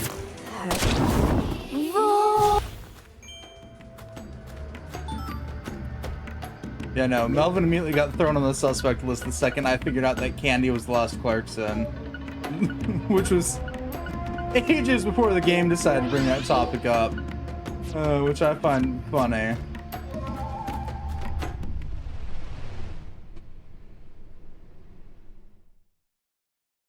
Because the second they mentioned that there was 3 Clarkson kids, I was like, and spent far too long trying to figure that detail out because I figured it'd be important. Here we are, much later. It was kind of important.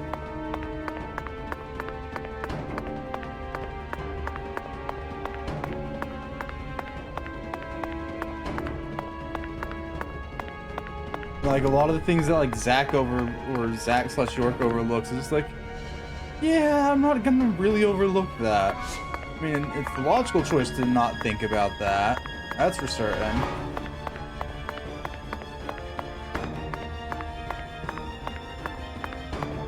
Like when they revealed who had Lisa's body, it wasn't a shocking revelation. It's the only person in town who's tall.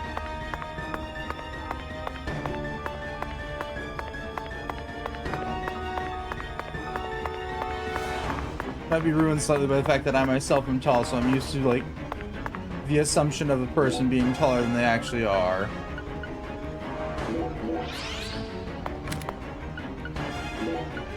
Alright. 3 of those. Got 3 of those? Okay, we'll go for 2 of those then.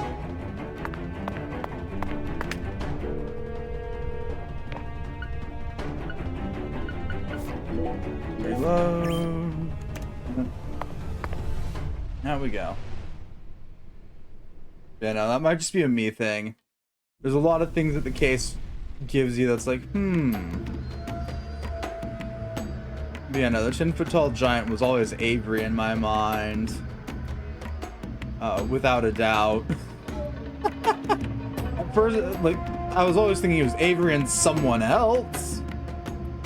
Potentially, but like, that wasn't a shocking thing to me. Curse. And the first giveaway that Candy was one of the Clarkson kids is the fact that the necklace that Patricia wears that was given to her by her mother is a fucking dragonfly locket. Like, they couldn't be any more in your face about this if they wanted to be.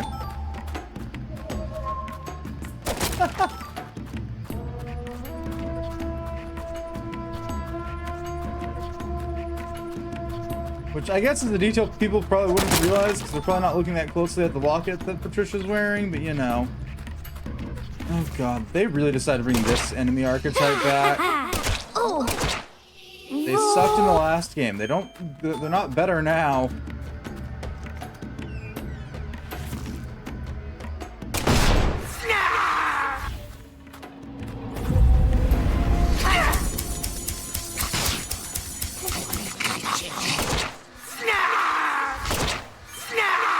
Yeah, there wasn't... I understand where most people. I mean, a little better because it's easier to kill. I mean, the other ones weren't hard to kill either. I just have a stupidly broken gun right now because it's currently being augmented with power plus 3.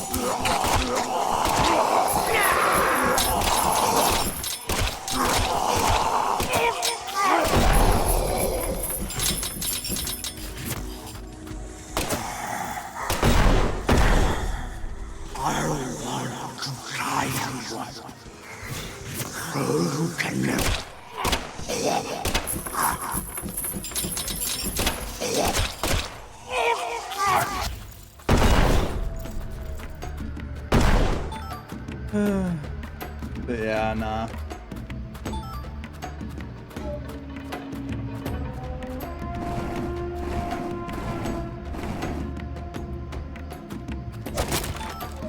The fact that I can figure out the twist, like, hindering my experience? No. Not in my opinion, at least. Still enjoy the game even if I can figure out what's going on. The other thing being is that unlike most people playing through these sorts of games,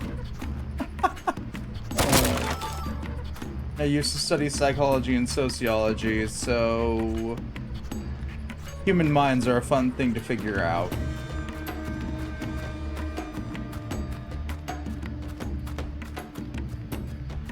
And coded human minds are typically easier to figure out.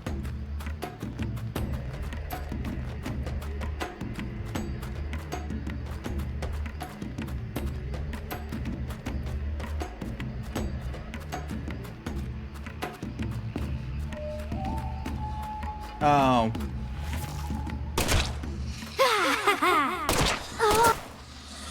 Curse. Shut up.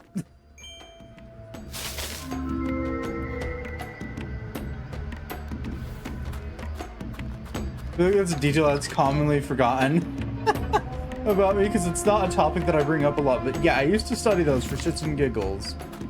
Not the correct way to study psychology or sociology, by the way. But you know.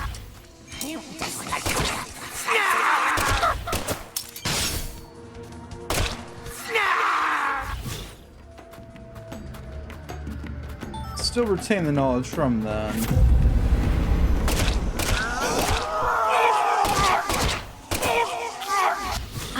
Curse.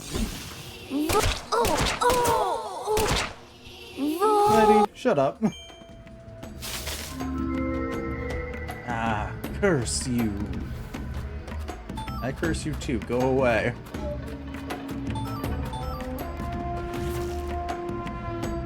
Yeah, the gun's currently being augmented with power +3 and reload speed +3. You just stop cutting her off. No.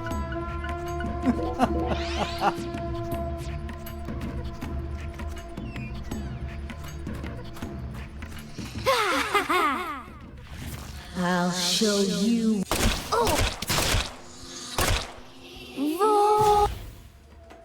I know she's saying void, yeah.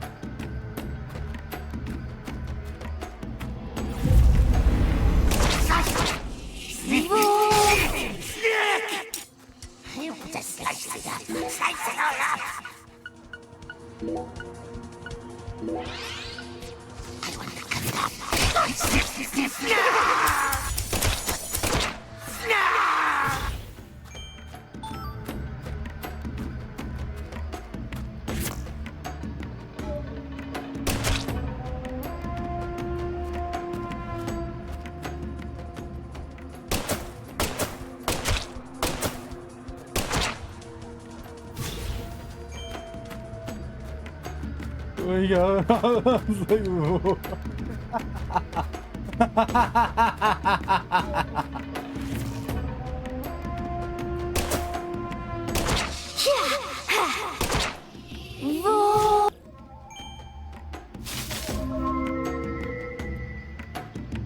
Listen, it's not my fault that that's what she's into, okay?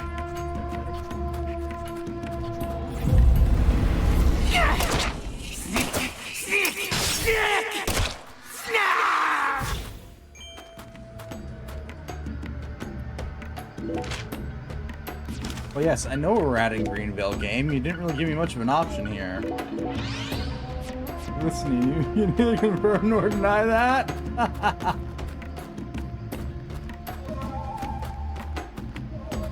Therefore, it's true until proven false.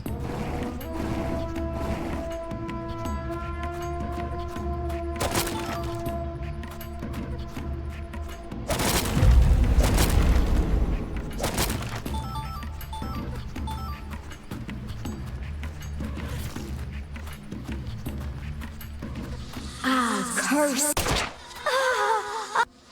Curse.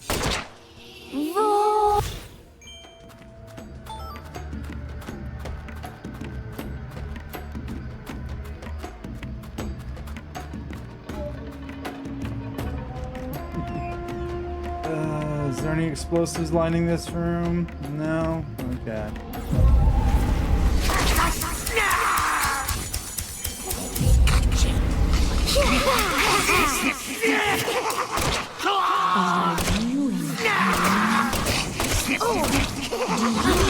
To death. Don't hurt.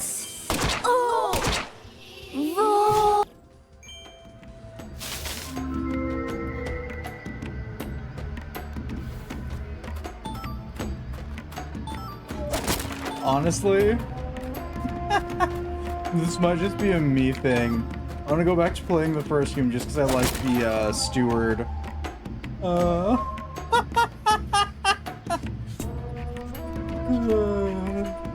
This has been like, sure, the characters in the game were fun, but no one's gonna beat the fucking rhyming steward.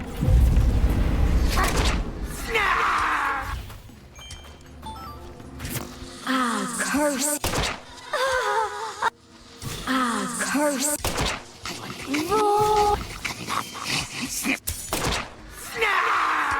Oh, yeah? I don't know, something about his voice is nice and stuck in my brain. Ah, curse.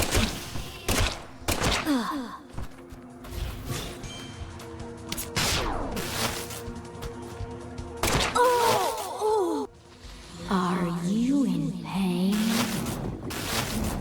Do you want to die? Yeah, he does. Essentially, everyone refers to you as Zack in the end. But it is partially because you're playing as Zack now. Oh damn, that's my last bottle of anti-numb. Well, this is gonna be fun.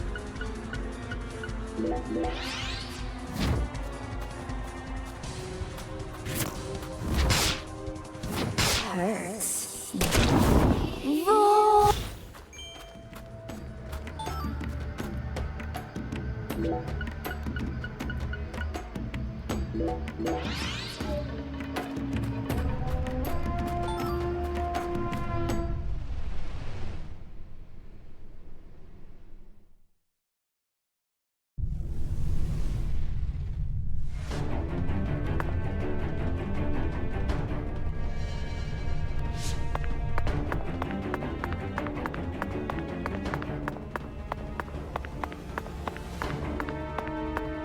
Is there gonna be loot back here? Hang on. Yeah, so I think it's weird for you just to say that's a name change. Well, considering the supernatural's involved slightly, it could also just be a general shift in psychosis. Since at that point, York is an entity that no longer exists.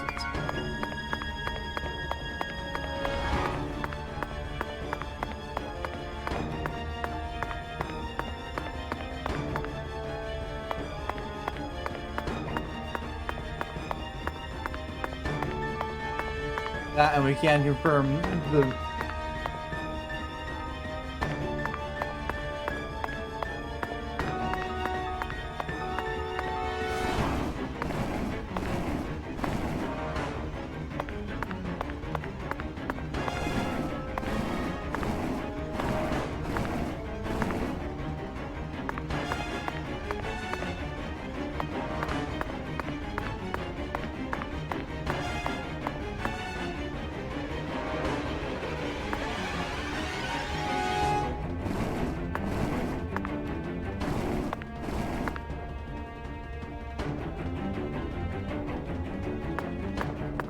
Actually, the second one does confirm that his ID does indeed say York, not Zack.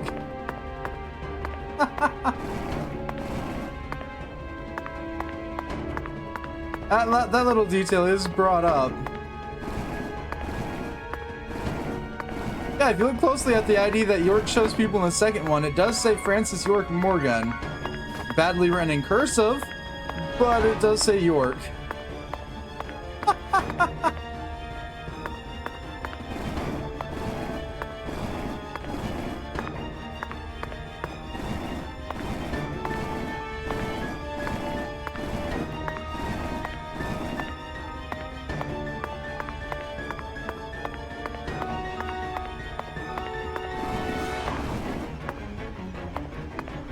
Also said that when they made the sequel, silly.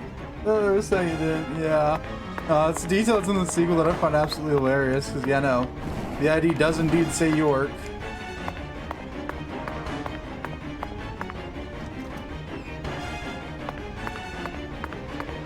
Coffee, coffee, coffee, cola. Okay. I mean, I guess that is helpful. Just not in the way that I wanted it to be.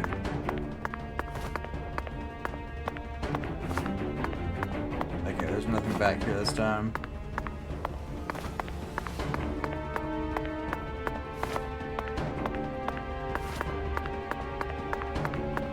There's got to be a payphone around here somewhere, right? No? No payphone? No payphone to call home? Wait, no. Maybe? Yeah, no. Okay, no payphone. He just wrote it himself. I know he did. Doesn't make it any more legible. Okay. We're gonna put up our cold be gone. We don't need that at all. We put up all but 3 antidotes. We're gonna take out a lot more denum.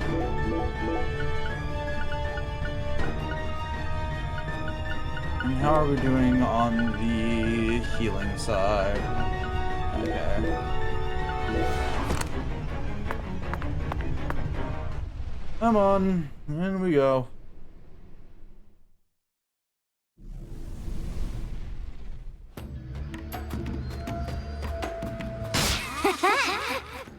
Hey there, lady. I'll show you. Oh! Oh!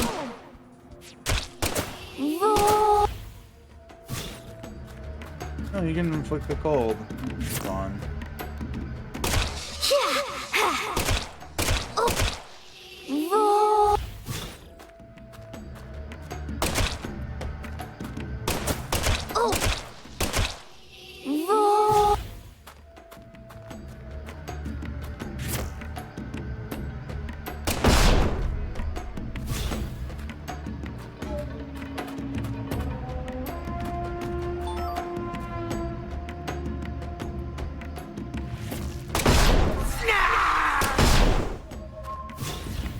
And yes, on the everyone forgetting York, it could entirely just be because by the game standards and human psyche standards, he doesn't exist anymore.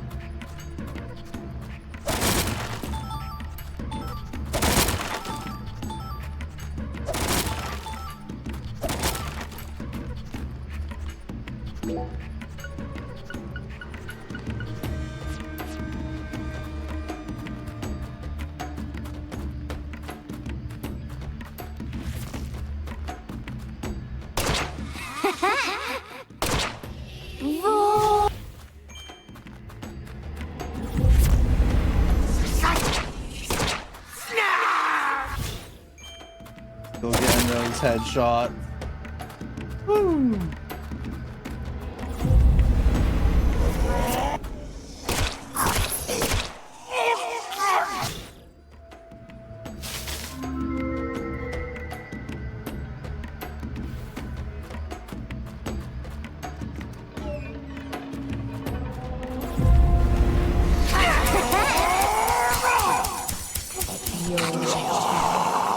I'll show you.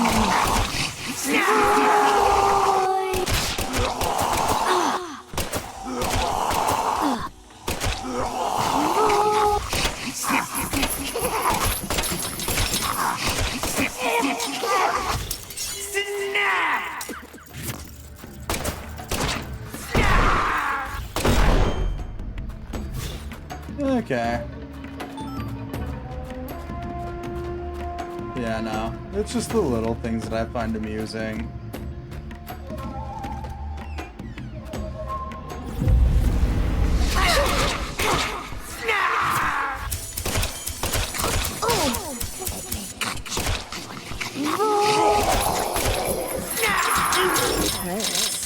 Don't hurt.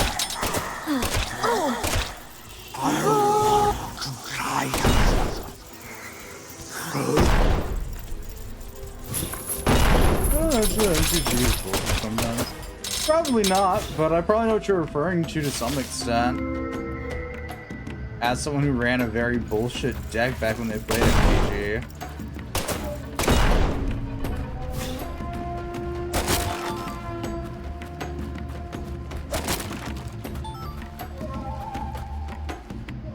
Albeit I'm far and long out of the loop for many a moons now.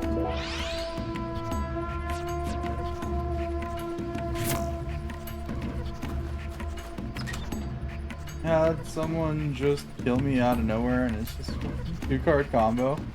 At least it's not a turn 1 kill. There's daggers into Yu-Gi-Oh!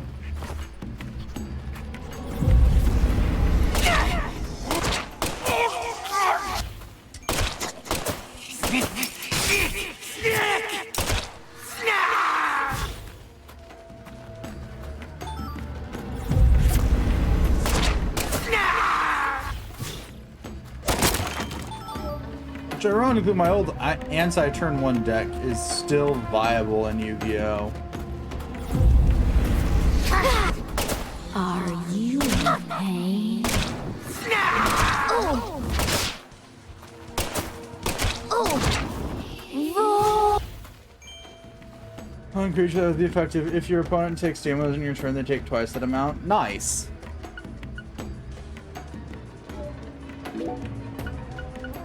Those are always fun.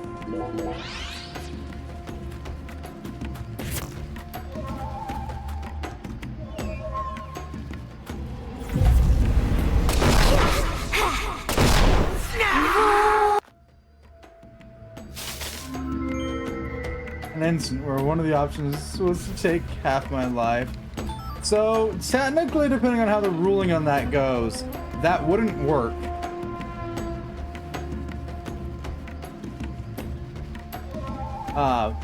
Because if the card that specifies to have your opponent's total life points, you're not taking damage.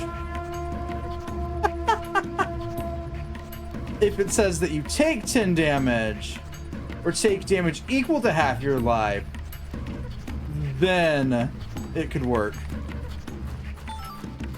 Rules lawyering, my favorite pastime, especially with stupid card games. Now, whether or not a creature works with all forms of life loss, fair. Phrasing is a key detail in both Yu-Gi-Oh! And Magic. That's what that pops into my head. Not so much Pokemon. Pokemon doesn't care. Dragon Ball is on and off again. Mostly because it usually refers to strictly specific cards. Final Fantasy is not too bad on the rules side of things. Okay, York, we gotta go quickly solve your cold. Or not York, but Zach.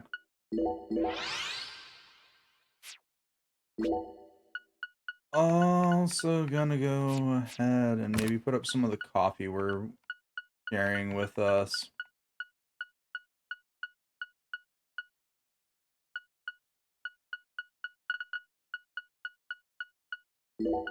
We'll go for like 4 black coffees. Yeah, that should be fine. Stock up the rest of this as healing.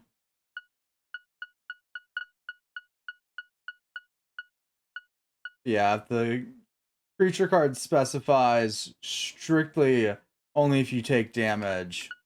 If the card doesn't actually inflict damage, it wouldn't do anything. This is pedanticness with card games that has to be pedantic because card games.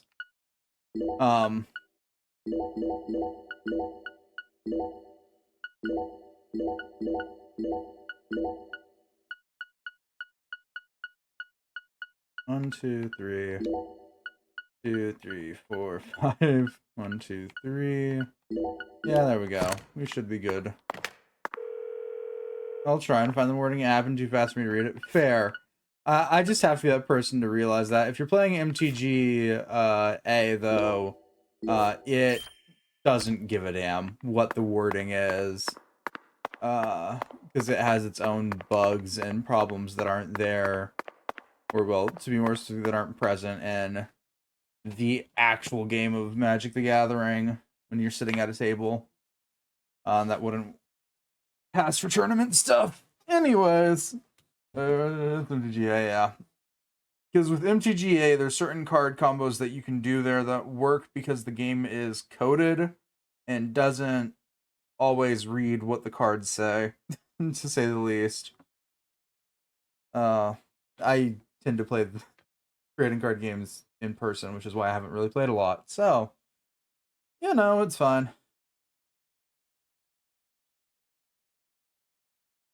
I can feel it, York. There's something in this room. What do you say we gather up some puzzle pieces for old time's sake?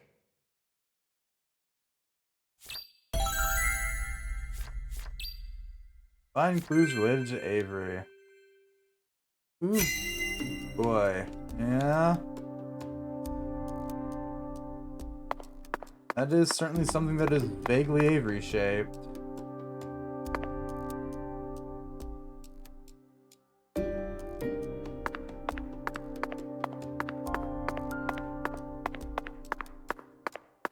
Oh, that's where we have to go after this. Fun. Okay, exact wording on the creature.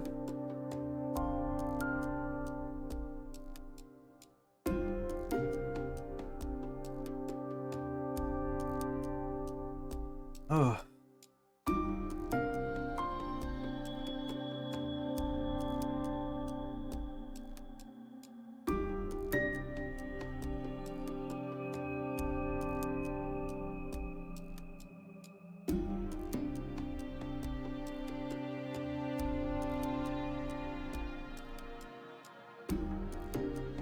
Someone would lose life during this 12. Okay, yeah. Since it specifies strictly if you would lose life, period, yeah. An artificial heart-lung machine. And this tank's filled with some sort of liquid. If it isn't frozen at this temperature, it must be a non-freezing liquid. What was he using this for? It couldn't be cryonics. Did he replace Lisa's bodily fluids with this stuff? It's absolutely insane.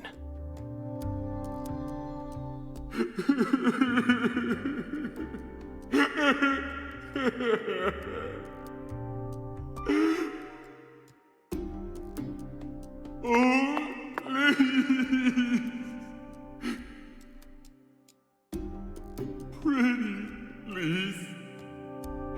My Lise.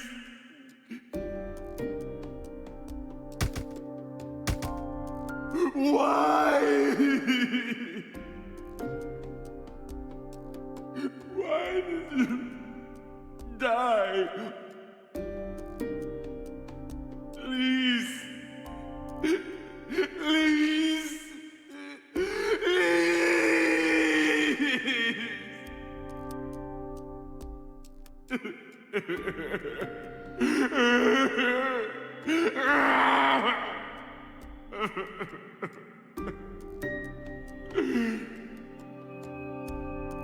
Because it's a pretty keyword.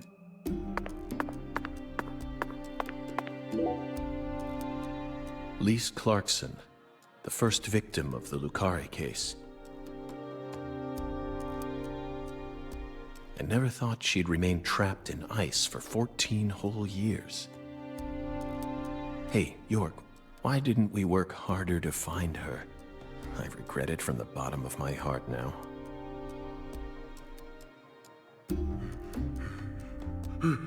Lise, this juice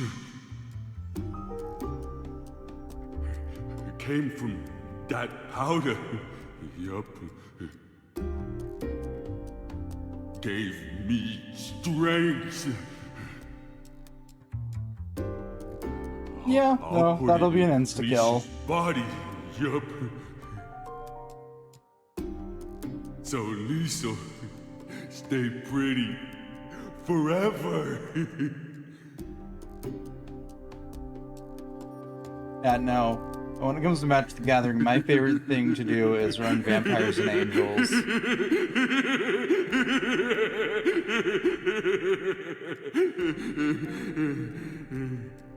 You don't think those two things will ever work together. I'll make Lise pretty, yup. Yeah, you never think those two things. I'll spread her out Avery? all neat and protect her. Are you done yet, Avery? But yeah, no. I never think those two things will work together. Ironically, they work surprisingly well together. Because a lot of vampire cards in the that were released around 2018, 2019 had, if you gain life, this card gets stronger. Basically every angel card released around that period was a never-ending siphon of gaining life. To the point where I've had matches where I've ended it with like 50 life. and counting.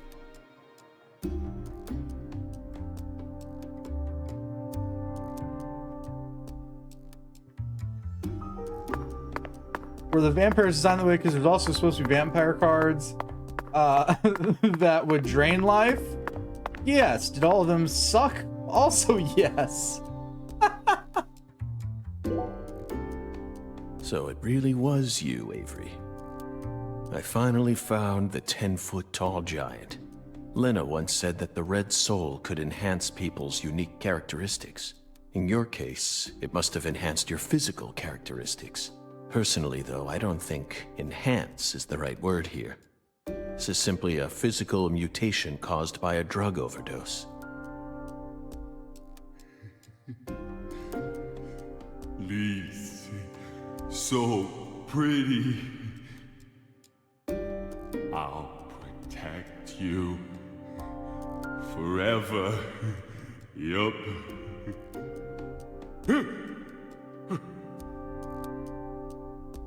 Lise smiled. Yeah, the only other thing that I ever ran outside of Vampires and Angels and Magic the Gathering was exploding goblins.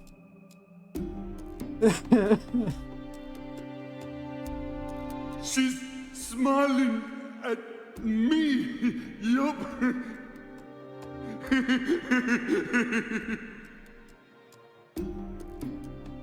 Lisa's smiling. She's smiling. No one ever comes here. I can hide Lisa here. This is for your sake, Lisa, so I can protect you. Yup.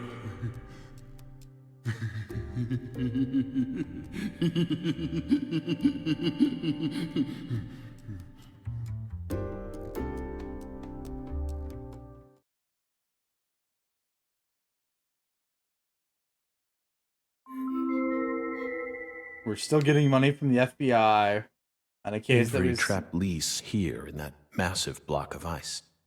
He made his own personal altar that no one would ever find. And that liquid must be the solution that Sang Rouge is made from. He used that to keep her body from decomposing.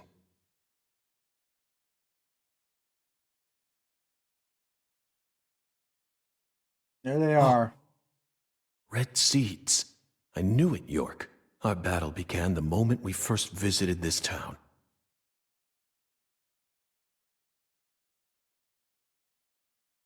Yeah, the red seeds were sort of a problem Trail of seeds.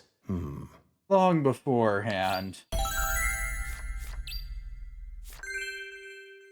Loosely hinted that you guys had been following seed cases without knowing it for literal ages. One of the key ingredients to Cajun cuisine. Utterly wasted. I should have taken a couple of boxes home with me when I first came here.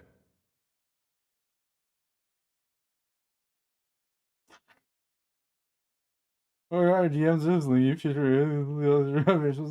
Probably. I was probably gonna finish it last night, but I was hitting the 8-hour mark and was like, no, I don't want to do this right now.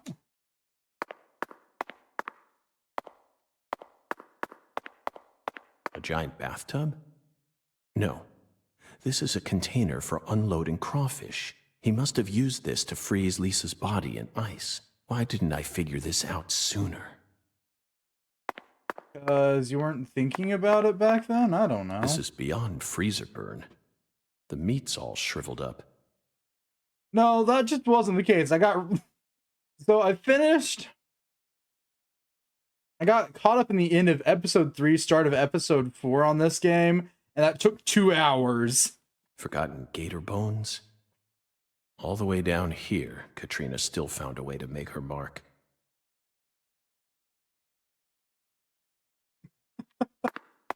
What are these huge crab legs doing here? Or are they shrimp legs? Not that it matters. We need to find Patricia. We need to go into the debate of jacking versus jacking too. Sure we did. Are these frozen oysters? Hard to tell now. After the hurricane, no one entered this warehouse for a long time.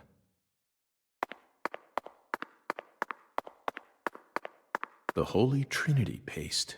Somehow this lone box is completely undamaged. Is there divine power at play here?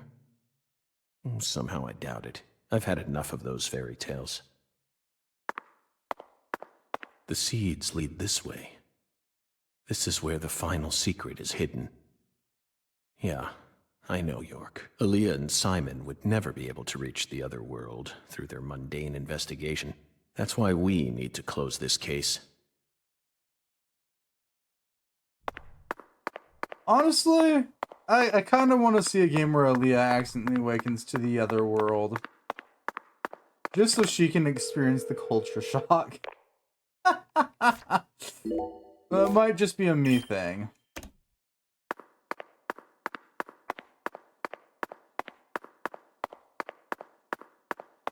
He's got a strong grip, strong enough to crush a steel door.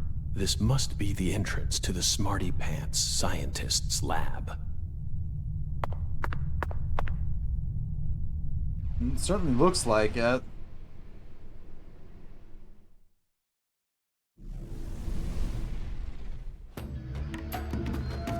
Well, it did. Now it just looks like the Clarkson estate all over again.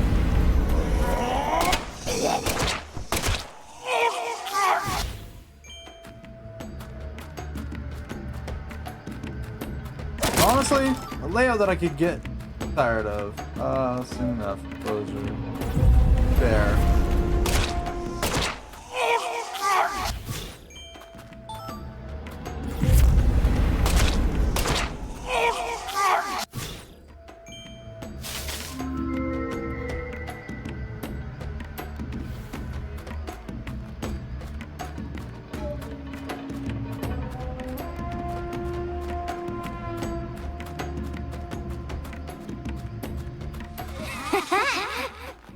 You missed. Don't know where your weak spot is, though.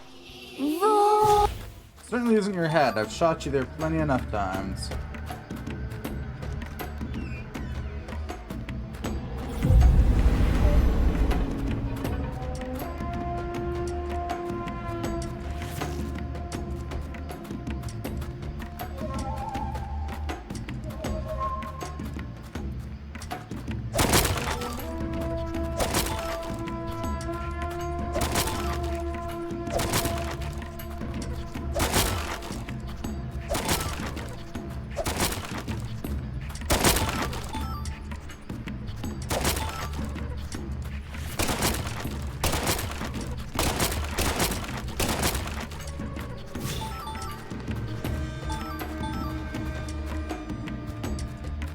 I mean, she's busy summoning whips. I mean, tentacles. I mean, tree lines. Some combination of the three. Oh, that's where you were.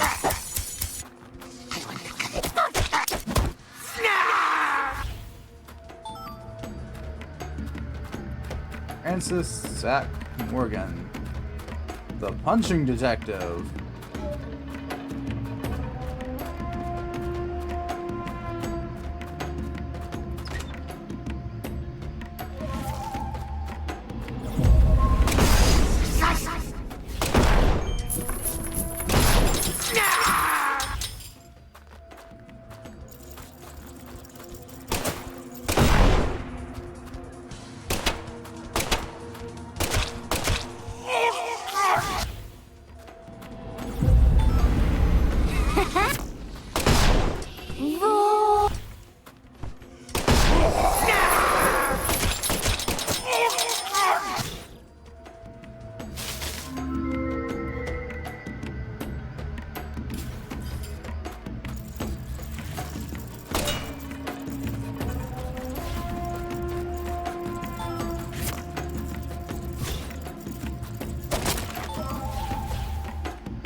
Okay, you got this, Zach.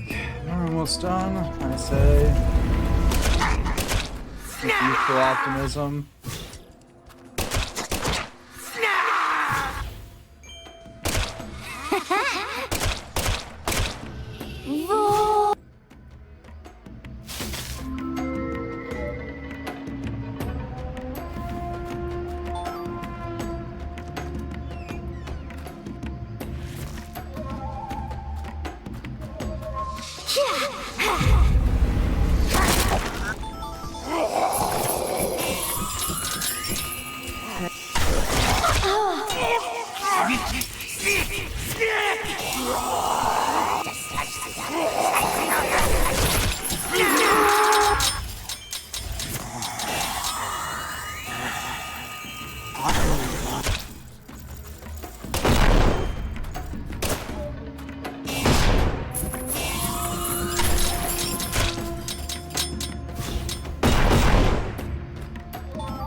Okay.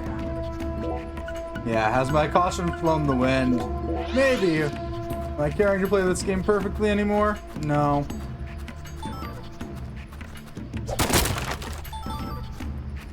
Has Zack taken far more damage than York ever would? Yes.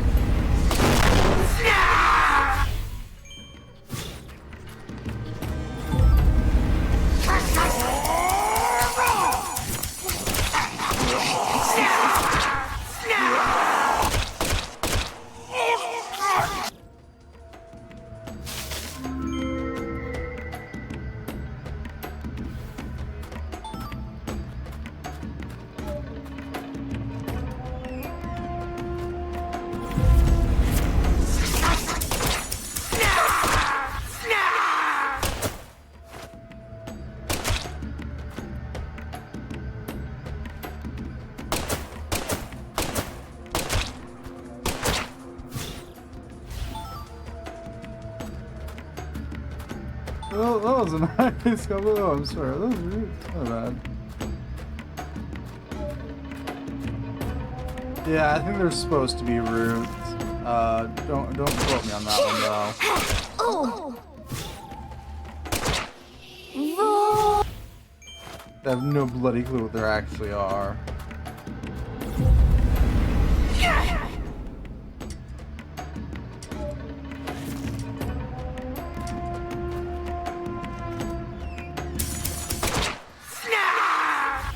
Hello there.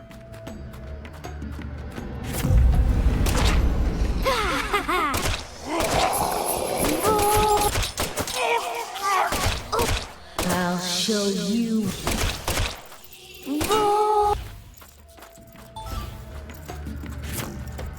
I can't not hear that anymore. Just hear snarf. Oh.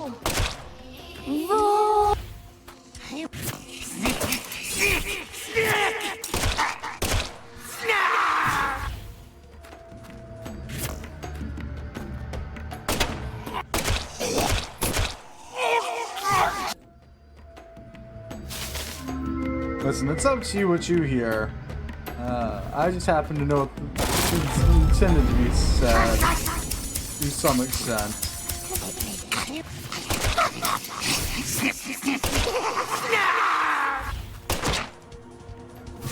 Well, you won, Nix's channel. That's really what happens. Yeah, no vor over here.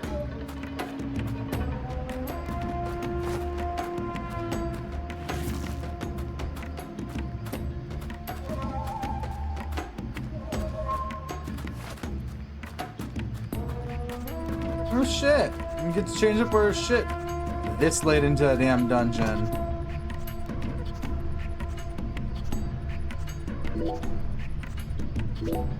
So I can switch from what? Our power boost and reload boost to... I don't know, firing speed, chamber size, accuracy, armor piercing shells maybe? I don't know.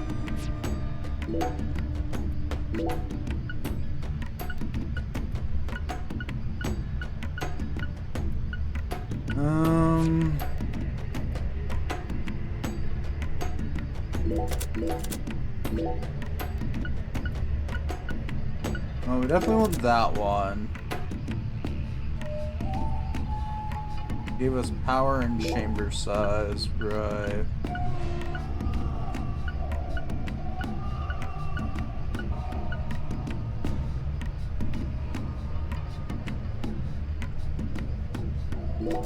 You know what? Why not? We'll try out the armor-piercing shells this late into the game.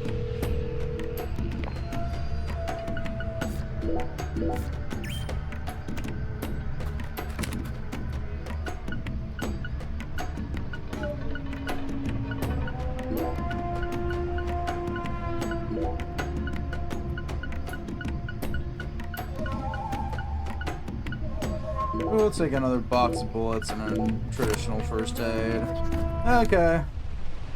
Are they explosive too? Yeah, I mean... An APHE is generally explosive. Yes. What is this? Well, that's Lana in the middle. I don't know who the rest of these people are. Or why it's set up this way. Hi, Avery. You look less human than last I saw you. You look like a roided out jock gone bad. I was hoping I could turn... I could see him face to face. Oh, boy. You look kind of like the Avery things from the Smith. first game. After all this time, I found my way back to you. Back to the truth about just how special Lise was to you. They mentioned you so many times. Mrs. Carpenter, Alexis. But I didn't catch on. I completely glossed over the monstrous karma you've accumulated. You met the goddess together with Professor R's red soul. And you obeyed them, just as the goddess ordered. But then, the goddess died. You lost everything, and you went out of control. So, Professor R decided to give you something special.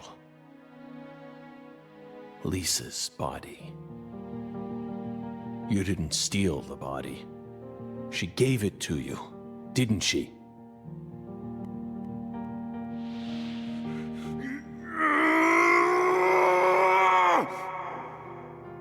They stole Lise, my goddess!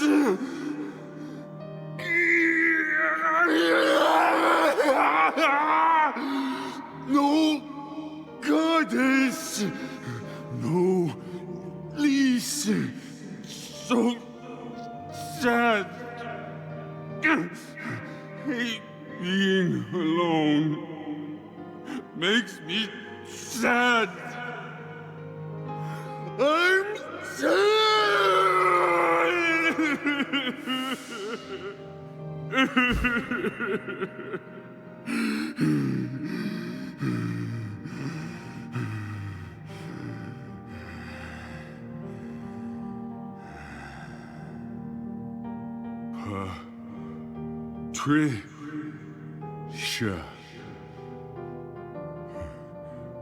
Patricia. Yup. I still got Patricia. Lise and Patricia. So alike. I ain't alone. Yup. The goddess is still with me.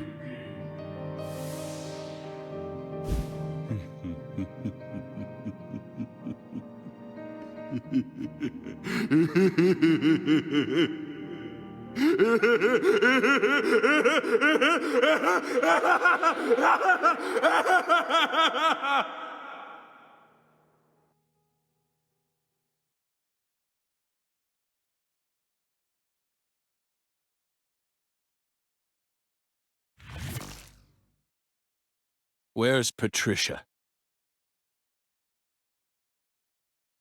Yeah, I don't want to alarm you. You seem to have some tumors or something. It's the or something part right now.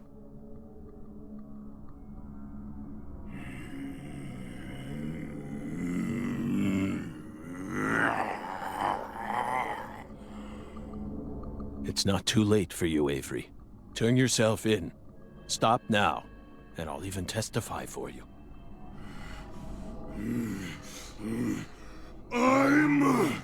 That's right. It's not your fault. Not my fault! Yes. You were just being used.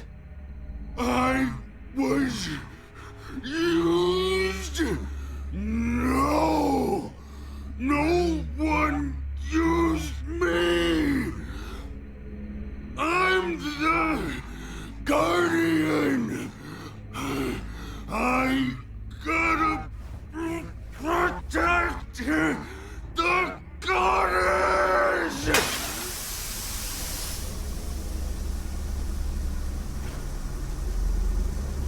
She's mine! Hi, Avery. You're gonna make me fight you, aren't you?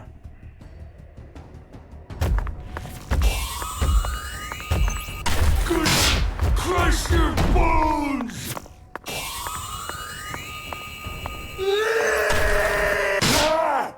Patricia's my new goddess!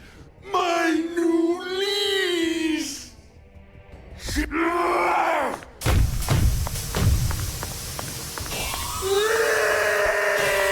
She's my goddess! New goddess! Give me power! You're skinny! Now you die, meanie! What happened? I'm not a smarty pants, so I don't know. Ah!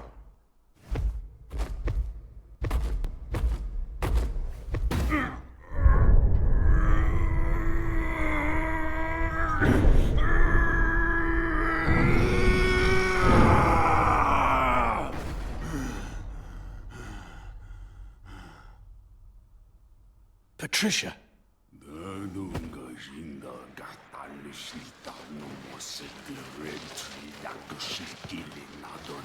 Well, I caught the red tree.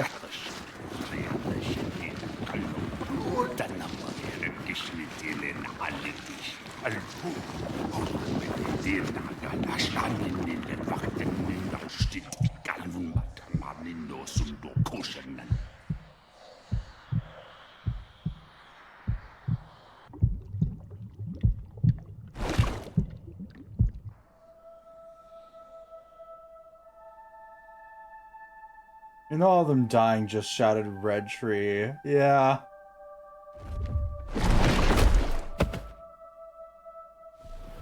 You pay for this! Avery. So that's your new altar. Sorry, but that religion won't last much longer. Patricia's coming with me.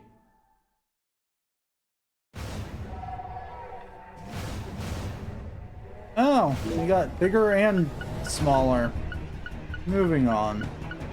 Where's my coffee?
Over here, what your weak spot is, dude.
Stop it!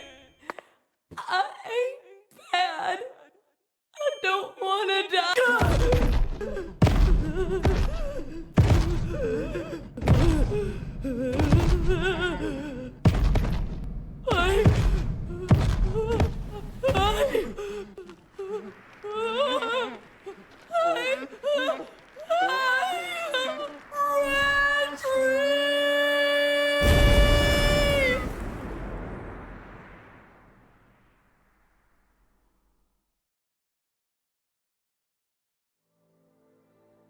Well, that could have hurt worse.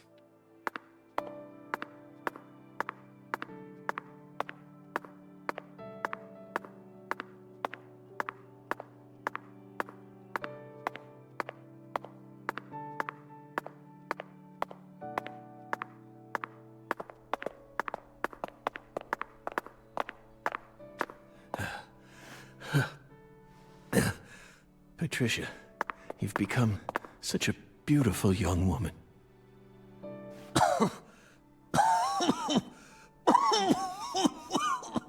The correct reaction after getting conked in the head with a metal pen. Barrel. There we go. Fucking hell. The word's there. We just gotta get to it.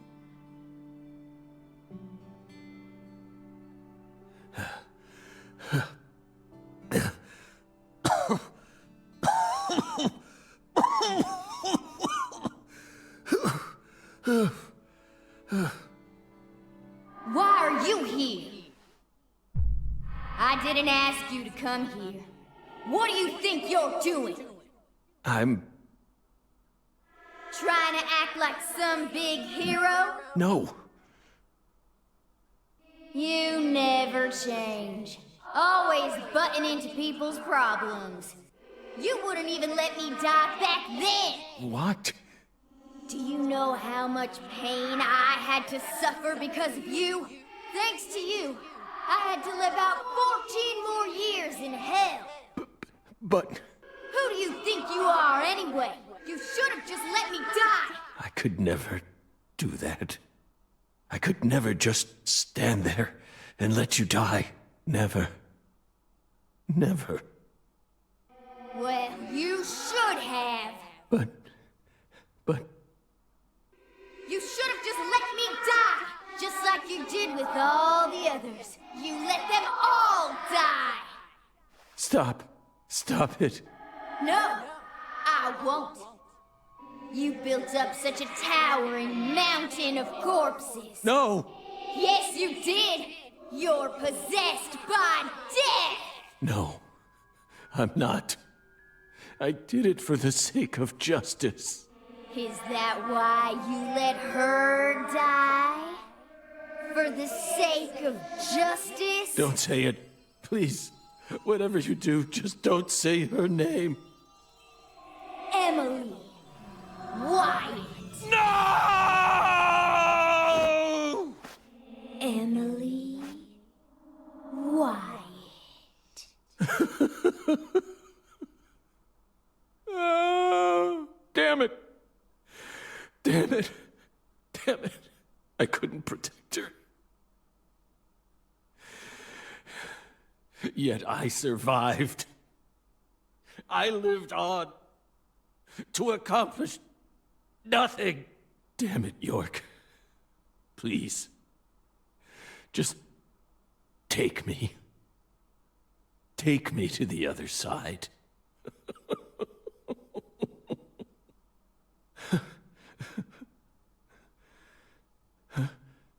York? No. It's me, Zach. Kaysen. Oh, don't give me that look, Zach. I'm awful sorry I'm not York. But I can still save you.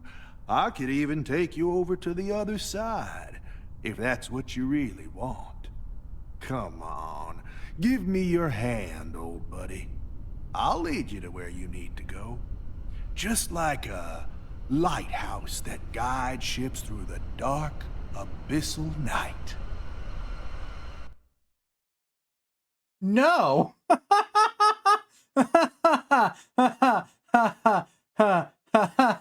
No.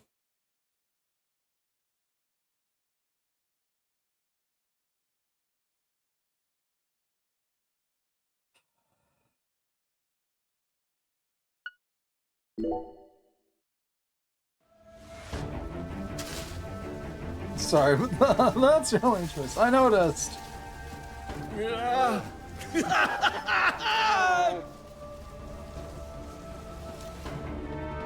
we get to fight you again?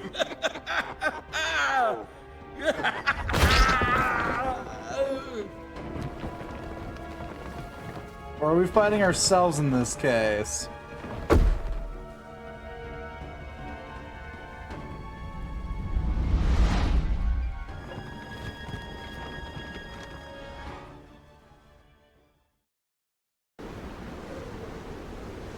Oh, welcome, Zack, to the Red World. You become such a fine monster. Oh. Lena and George could never hold a candle to you. They really disappointed me, you know? Especially Lena. I can't believe she actually tried to outwit me. Right at the very end. See, my plan was to have Patricia die, then let Candy and Melvin survive. The goddess of fertility and her hubby, the Great King, working together to turn the entire South into the Red Kingdom. Yet right at the last minute, who appeared but York? That little rat. He saved Patricia. Then both the goddess of fertility and the Great King died. That pathetic little journal she left behind made all my hard work go to waste. But Zack, I see now that you are well worth all the years of hard work I put into you. The results are truly marvelous. Like the finest bourbon, matured after long years of patience. By the way, did my letters make you cry? Oh. Don't tell me. You actually thought Patricia said all these? Oh. Come on now. She was too busy for any of that. You actually thought she'd waste her precious time on you?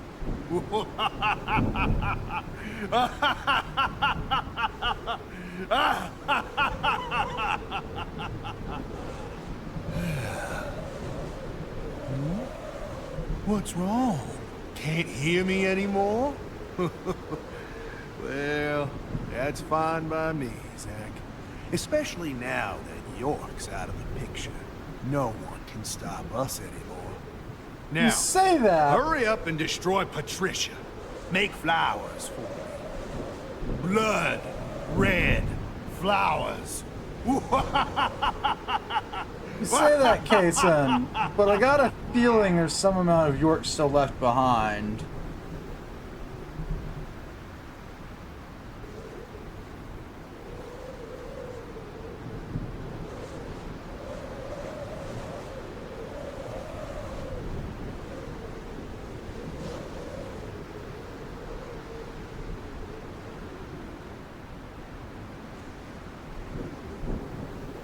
And seconded on the hating Kason. Trying to figure out how the fucker is still alive. But also from what I can tell, it seems to also be slightly just part of Zack's psyche.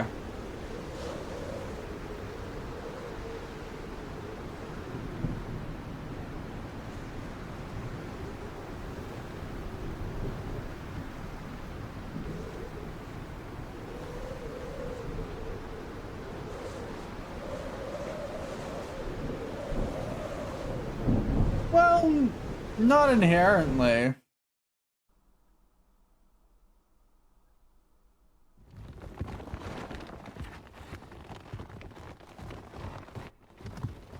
Stop right there! Well, shit.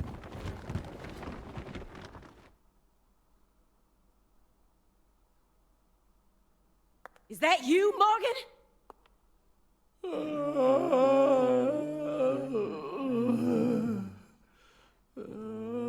Don't move another muscle. Francis Zach Morgan, your story, your reasoning, I accept most of it. So just put your hands down and give it up. I'll take it from here. Yeah. Yep, okay. Oh.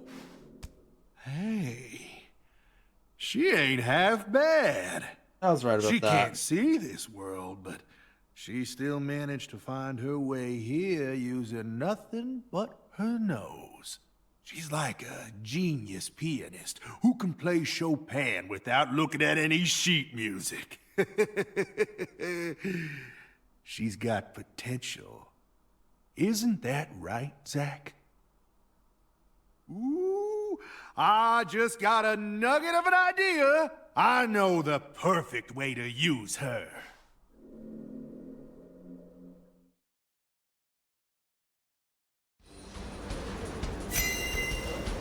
Inspection start.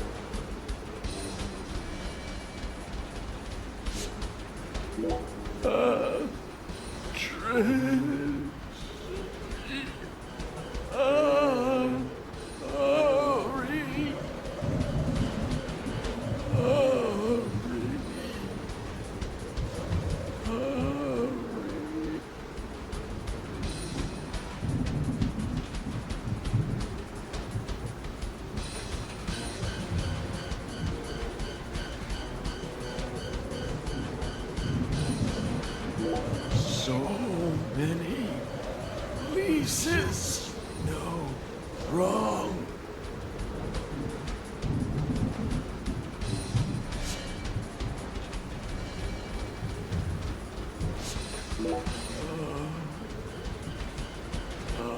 Me, no, can't remember.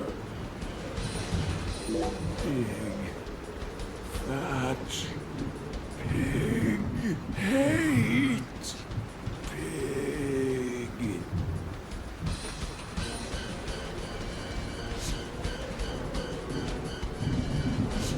Smells good. Smells so good. Oh, yes, beautiful. Nice.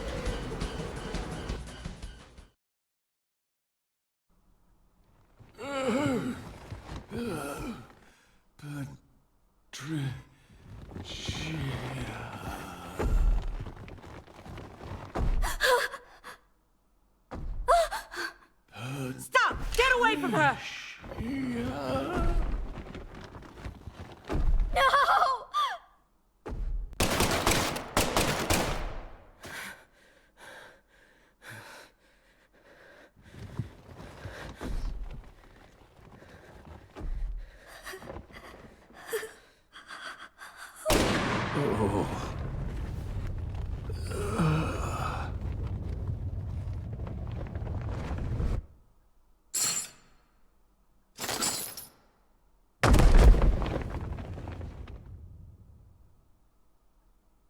You're Zach?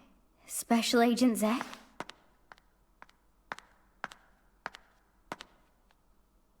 You came to save me, didn't you?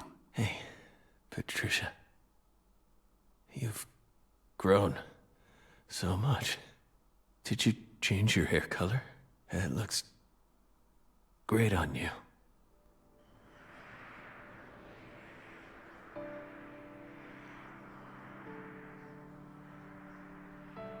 That helmet can go fuck itself.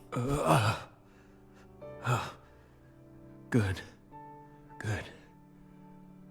Looks like I made it. Zach! Trisha. I don't have much time left. I'm just glad I got to see how much you've grown before it all ends. What are you saying? Don't be stupid. Don't worry. When I die, so will this tragedy. I always knew it would. He and I are two sides of the same coin. We've always been one in the same. If I disappear, so will he. You don't need to worry. Patricia, you can be happy now. No, you're not allowed to do that. The contract's still in effect. Here, look at this. Was this all a big lie? I promised to protect you from all the evil in our world. You need to uphold the contract. Zach, you saved my life. You're the only reason I'm alive right now. That one time, when I wouldn't stop crying, remember what you said? Our world is filled with pain. Evil, violence, betrayal, jealousy, lies. Unseen despair is always waiting for a chance to paralyze us. Sometimes you might feel like you'd be better off dead. But you can't give up. Never forget, your life is your own. Those words freed me from the chains of my destiny. If it weren't for you, I would have died a long time ago. Please, Zach, I still need this contract. Please keep protecting me. Morgan! Get away from her! Wait, you're misunderstanding. Get away before I count to 3, or I'll shoot! 1! No! Listen to me! 2! 3! No!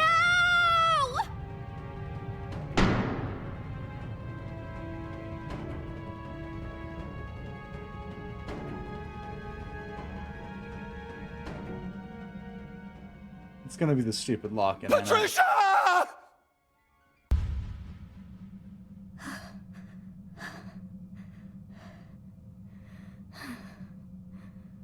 I mean, it is a full metal locket. Still not gonna reduce the kickback from getting hit with a fucking bullet.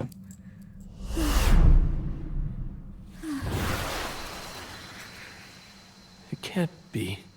Is this a miracle? Oh, God. Oh. Hi, York. I don't even know what to say. You've become quite the crybaby since I last saw you, Zach.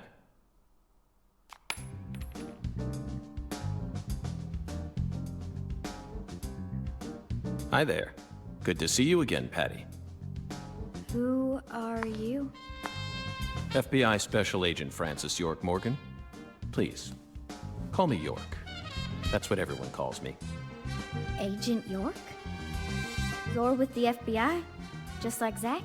Yes, that's right. I'm Zach, and Zach is me. Yeah, my previous theory that once York disappeared the first time, that was the end of it. And people forgot him. Is getting stronger by the second. Because human psychoses tend to work well. I feel like I've always known about you two. Just what are you? We're your old friends, Patty. Now and forever.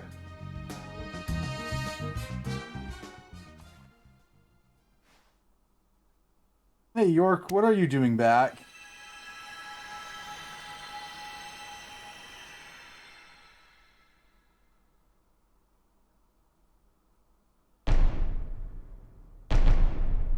Oh god, York's now got heterochromia. Oh, we made it to the next step of the ID. Aim carefully, sister. Freeze!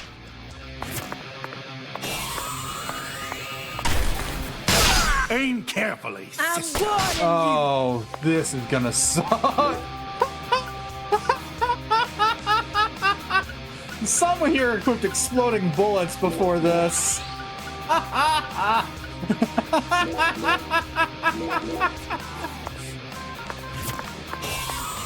Aim carefully, sister. I'm warning you! Aim carefully. I'm warning you!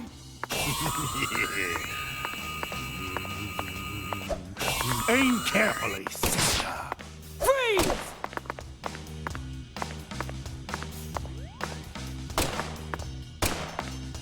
God damn it, you weren't.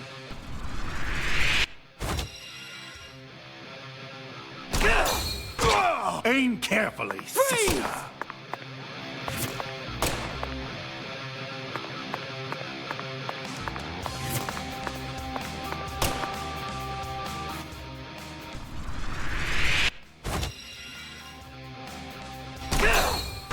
Aim carefully, sister.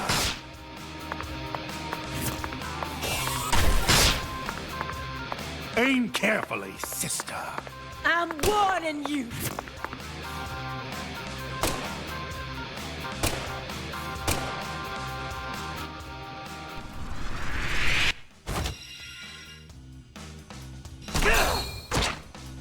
Patricia Clarkson, I'm here to save you!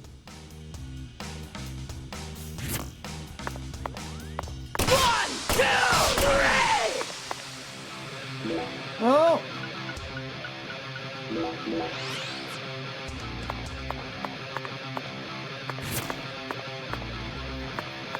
One, two, three!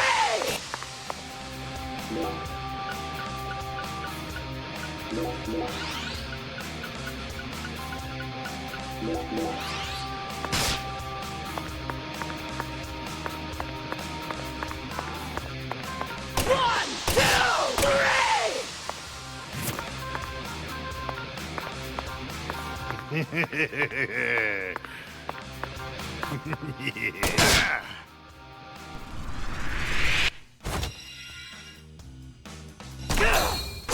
Aim carefully, I'm sister. warning you! Aim carefully, sister. Freeze!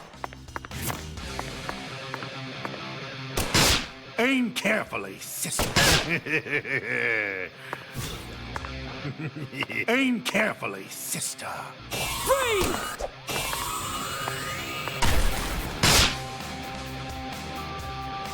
She'll survive.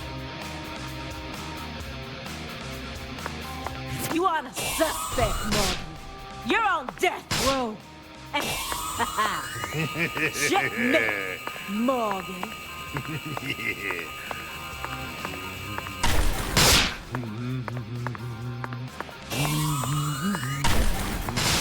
How? How?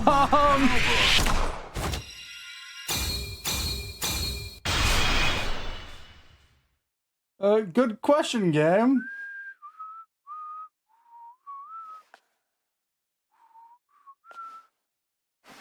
Yeah, so why are you such a prick and a coward at the same time?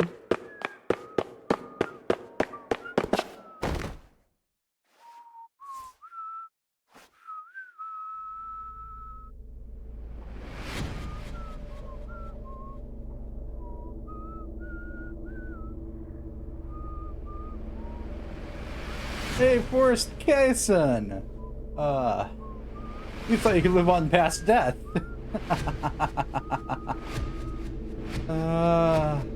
Greenville's here to teach you a lesson.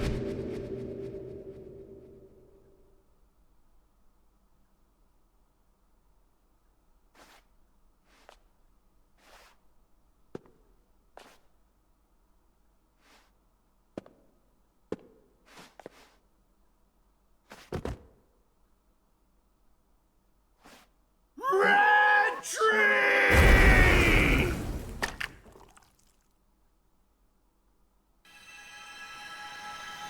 No, we've acquired another part of Forest Kaysen. Zach! Hey, Zach! Wake up! Zach! No! You can't die here. Please, Zach! York, please! Save Zach! I know you can save him! Death is inevitable, Patricia. It descends upon us all equally. All life dies in the end, and no one can change that. But we're finally together again! This isn't fair! Come on! Fulfill the contract! Sorry, but this is an extenuating circumstance. Then sign a new one with me! This contract isn't valid anymore. Now, I'm going to protect you from all the evil in the world, and I plan on keeping my promise. So you're not allowed to die before I do. Go on. Sign the contract! Come on, sign it! Now!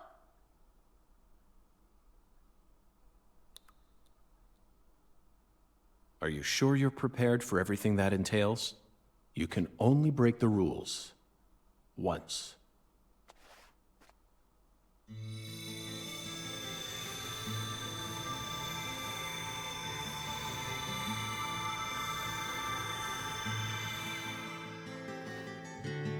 Oh.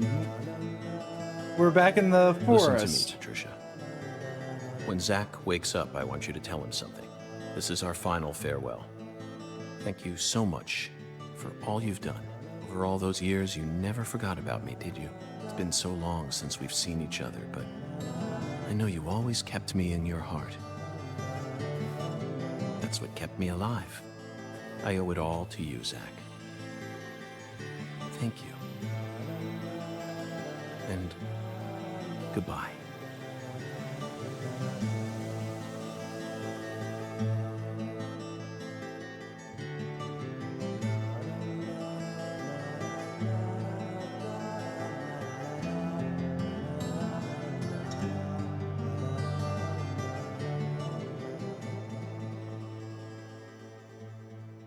And that explains why future Emily is also blonde.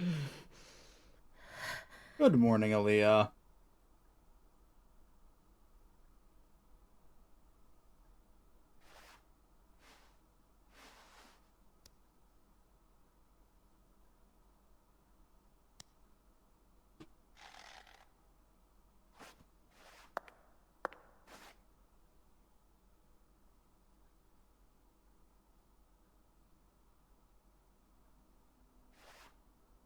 Thank you. Thank you, York. Thank you. Thank you.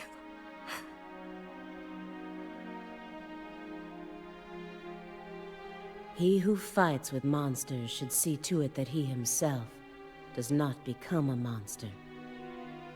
And if you gaze long into an abyss, the abyss also gazes into you.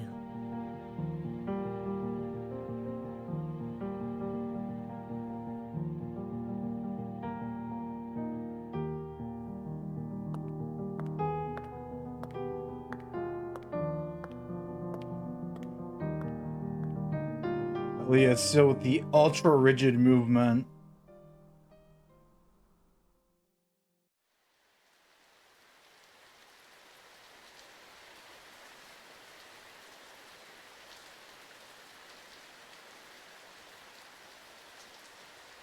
Clarksons.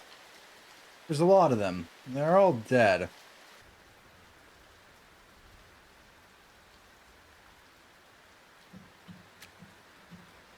Much blood was shed, and many precious lives were lost.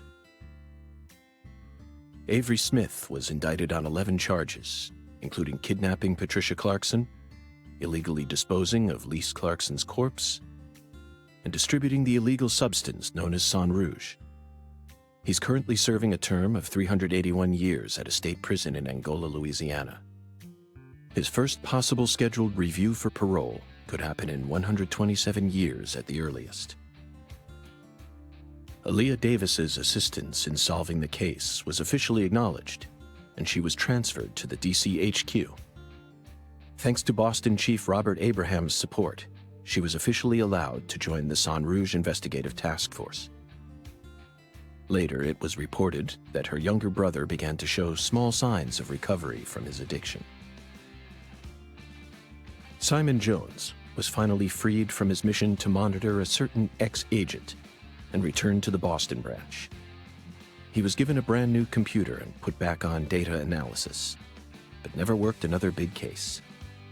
Instead, he spends most of his time at the office doing Sudoku. And so, after 14 long years, the curtain on this gruesome case was finally closed. Lucare still suffers from the aftermath of the plan set into motion by Professor R, aka Helena Doman. She was clearly smart enough to restore the Clarksons' empire on her own, yet she never tried to. The true reason behind her tragic downfall remains shrouded in mystery. A person's life can be greatly affected by the tiniest of anomalies, such as buttoning the wrong shirt button.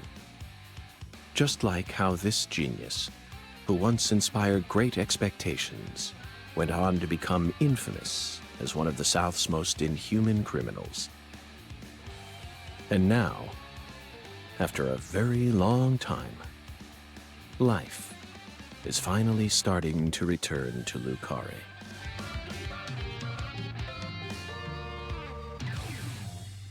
That was Simon and his Sudoku.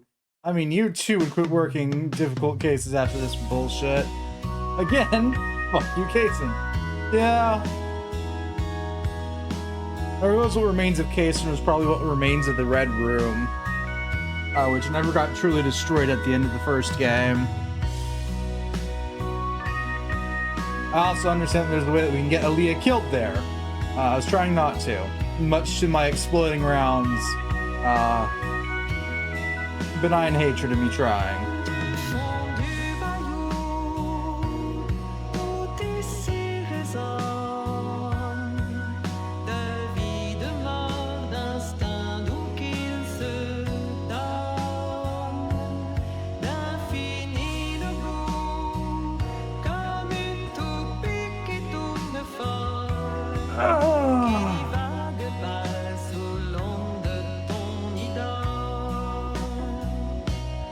Fun. They're fun games.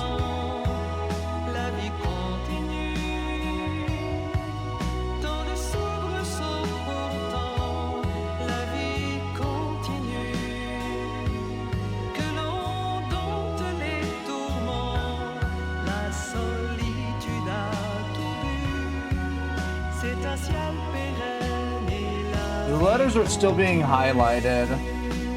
I don't know if there's any importance to what letter in each person's name's highlighted.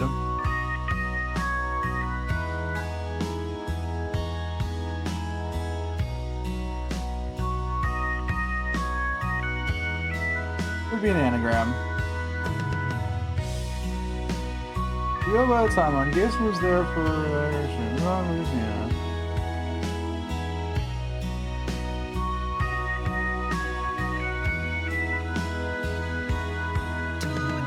Yeah, essentially he was going back and forth across the U.S., doing different experiments in each area with the red seeds. And coaxing different people throughout time into doing stupid shit.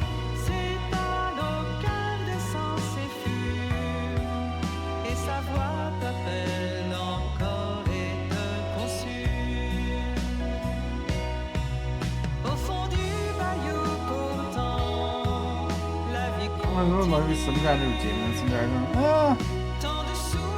I wouldn't put it at demon as much as I'd put malevolent spirit. Someone who figured out. Yeah, he's technically the latter.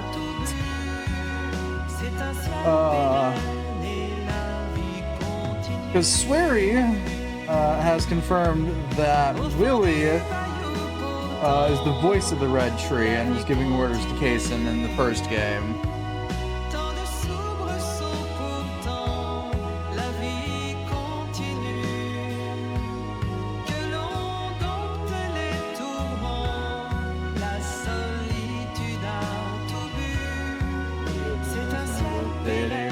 Could be. Wait, what? Yeah.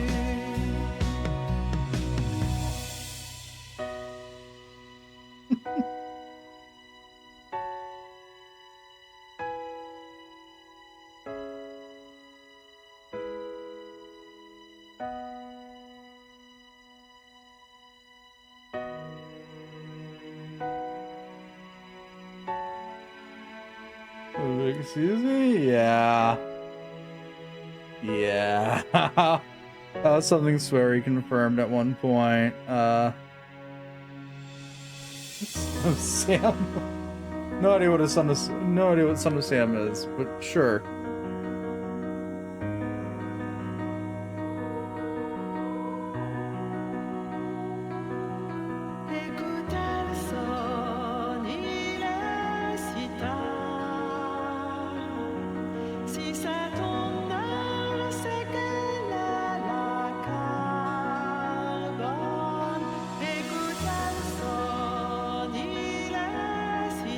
This is going to go on for ages. An American serial killer. Ah.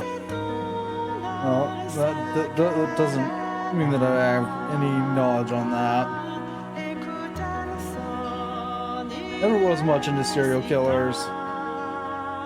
When his dog talked to me, if I remember correctly, fair. Well, in this case, they might have been literal.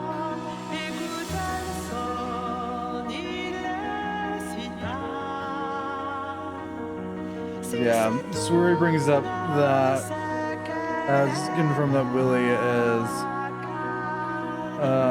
the voice of the Red Tree, or the emissary of the Red Tree, for which way it was phrased.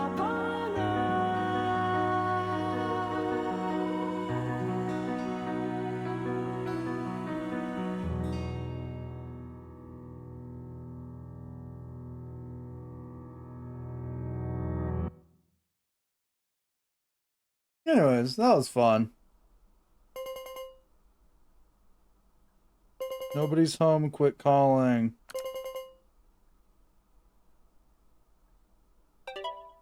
I stole this from Professor R's lab.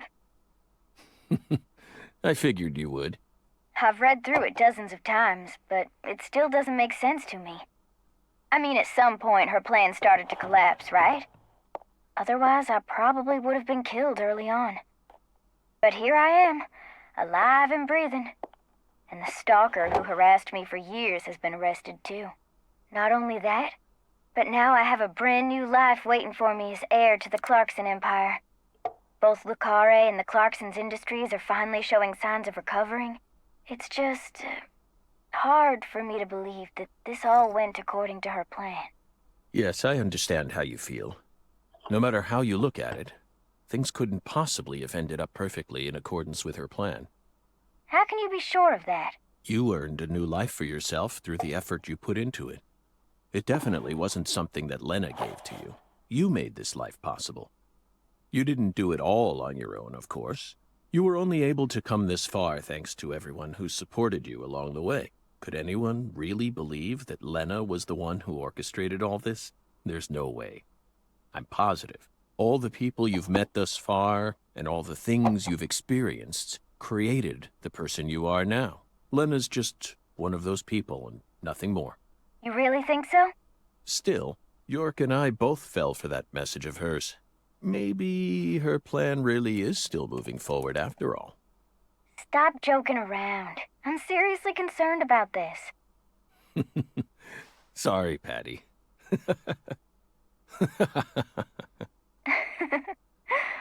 What am I going to do with you, Zach? By the way, did you change your hair color back in order to signify some important decision you made? York, how are you messaging Yeah, us beyond the grave? I guess I did. After losing everything, I finally found my true self.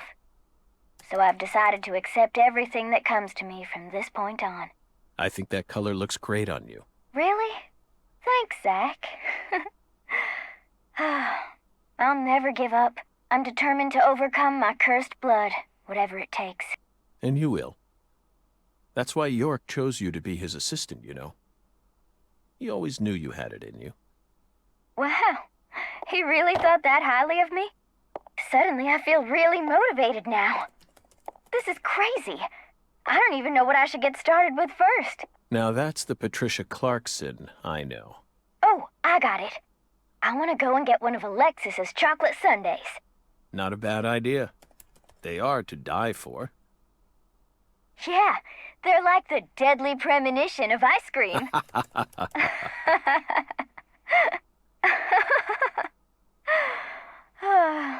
Well, so long, Zach. I'll come visit you next summer. Louisiana summers are just too hot for me to handle. You're always welcome here. Bye now.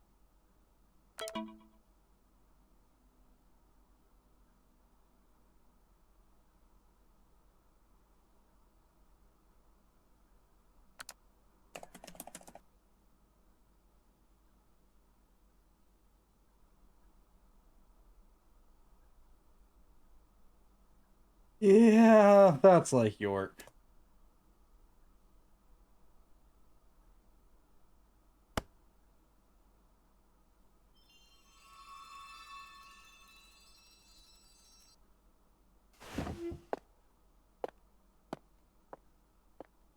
Feels like today is going to be another wonderful day. Now, time for some coffee. No matter what the plan is, coffee should always come first. Isn't that right, Emily?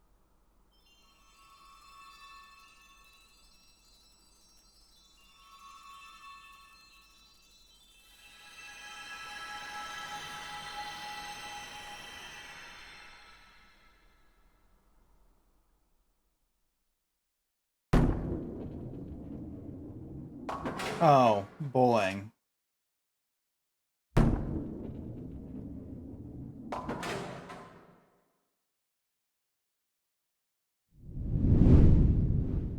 Oh, it's Hungan.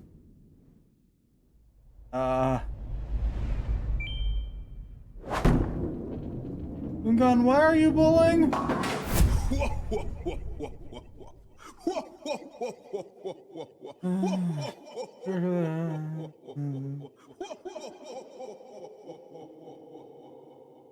Black dog belonging to his name. Dog novels for a hoax. Okay.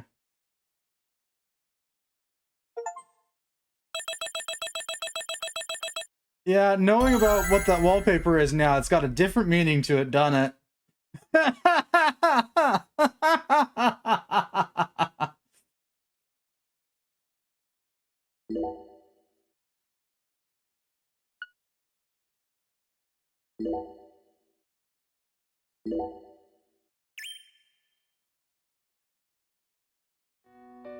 Whoa.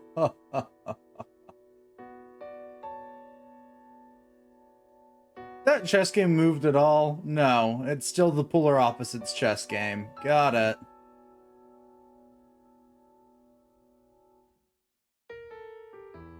But yeah, he's like the famous like dog talking to crazy serial killer threat comes from Fair.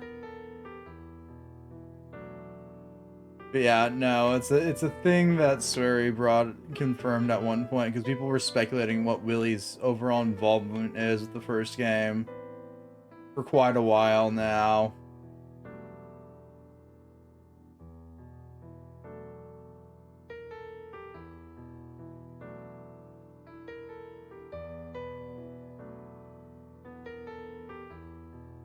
I'm curious. What happens if I load this?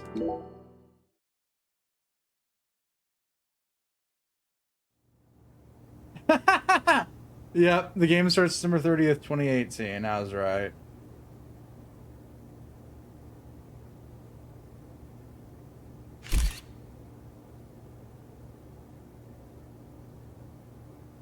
Well, that and the map of Greenvale's in the shape of Willie. Like the roads and everything throughout Greenvale. Depending on the shape of a dog, but specifically it looks like Willie. Which is what led to the speculation chase.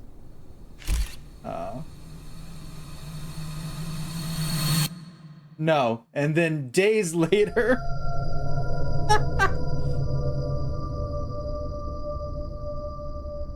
So at least a minimum of 2 days had to pass before they visit Zach.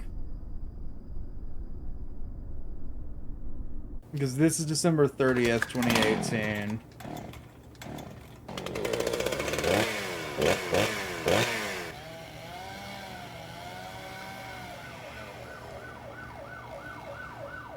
Oh, does it say 2019 then? This says 2018. When we talk to Zach, it says 2019. This is 88 hours later after the 30th of December. God damn it. Near midnight. What a way to start the new year. At this rate, I'll be dead by Easter. 3 days later. So it's Quiet technically down, the Agent start Jones. of January You're on when the they're clock. talking to Quiet down. Zach. You have any idea what you've done? I'd be half naked in Havana right now if you hadn't shown up. Soaking up some rays, surrounded by a harem of bikini queens, a mojito in one hand, and a seafood-slathered Havana-style pizza in the other. What did I do to deserve this? Does God hate me? No. The regional bureau chief merely issued a special order. It said October? No, it's December. Oh. Yeah. How could I forget? A special order to rob me of my well-deserved vacation. You want pizza? I'll buy you some pizza. You can find that junk anywhere. Whoa! Hey!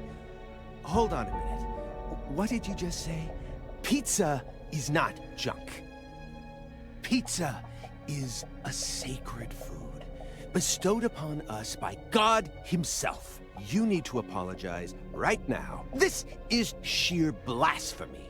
Apologize to who? Pizza or God? Ha ha! You think you're so clever. Maybe if you'd eaten pizza this morning like a decent person, you wouldn't have cut your finger. I only cut my finger because I couldn't find a left-handed can opener at the hotel. Normally, I would never make such an amateur mistake. Oh, really? Well, if you want me to get into gear, then just feed me some pizza, okay? We must act unfaithfully and abandon our ideals again and again. We cannot advance from one period of life into another without causing these pains of treachery. Nietzsche, again, please spare me, before my ears start to bleed. Ever since the moment you got here, it's been nothing but Nietzsche quotes. The worst enemy you can meet will always be yourself. I said knock it off. I prefer pizza to philosophy. Want me to dial the number for you? Come on, Agent Jones. It's time to get serious. Your 4.5 years of hard work are finally about to pay off, and all you're focused on is this nonsense? Pizza isn't nonsense. Quiet. As you wish, Mother. My lips are sealed. Happy now? Yes, because I didn't actually hear this entire conversation before. I started walking up the stairs immediately.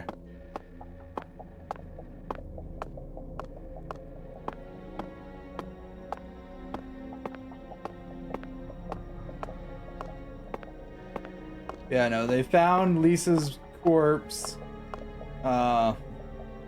into December. Well, first things first, I want to see if there's anything in New Game Plus. Agent Jones, don't let him... Morbidly curious. But otherwise, I don't have a plan. It's hard to tell if he's...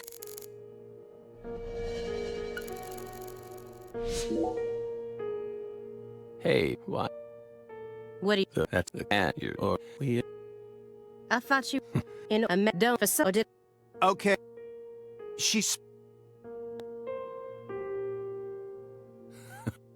Does that?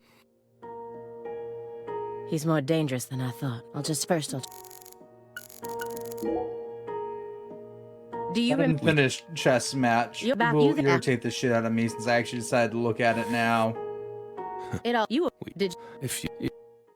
Closed. Don't you... Come on. They found it with... After you... That... The first... This... Deep. You aren't Botly. at. They're in. Good. Even at. This isn't some. That went okay. You Ever. but The. of we quit, but we So. Funny how that Zach planned all this is fucking funny though. That. The guy. Remember.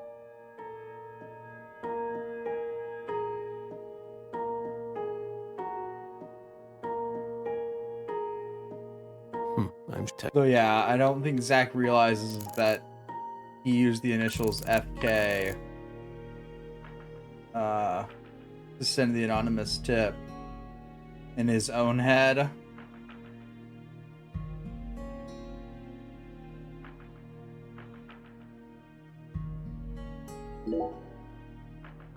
If we were. Because all things there, After we. it was probably something he did without Exactly. thinking. that aren't. Yeah, I'm here. Our world is filled with mysteries. And Namely because of whose initials those are. Eves.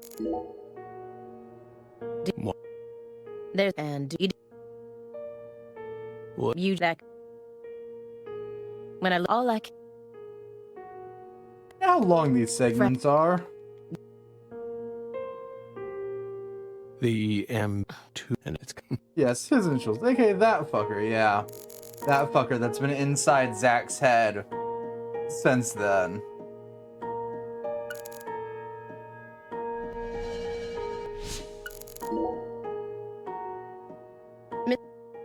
Did This where's some this week, but hey, don't. And only reappeared towards the start of December. It what we don't. Oh. Which is also when Zach starts acting weirder. He's complete. According to Simon. Did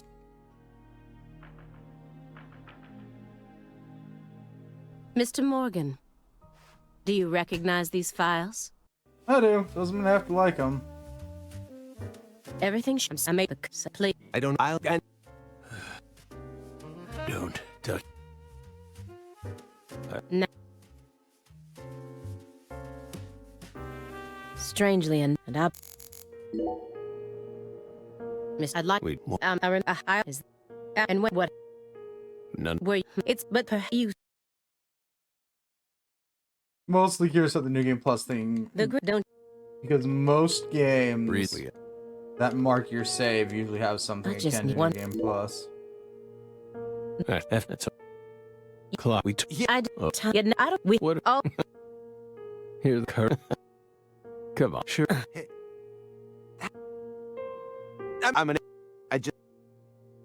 I'm telling. Come on.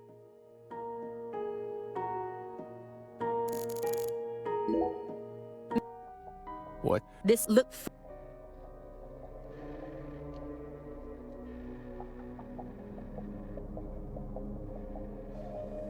This photograph. It's from. Red. Yeah, green. They're by on. Red. And what? Red. I will tell. You. I want. Will. Yeah. It's like it always. The other me. My better half. Also, yes, the fact that York doesn't age at all confirms my theory that he's technically considered dead at the end of the Green Veil case.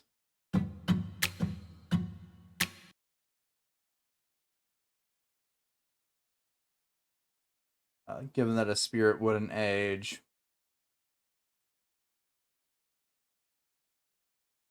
Yeah, and he's still living in the forest where the goddesses are. Zach. As we see at the end.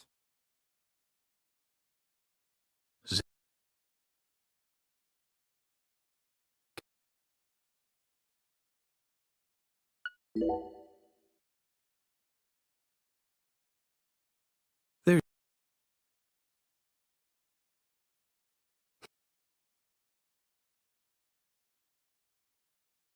Well.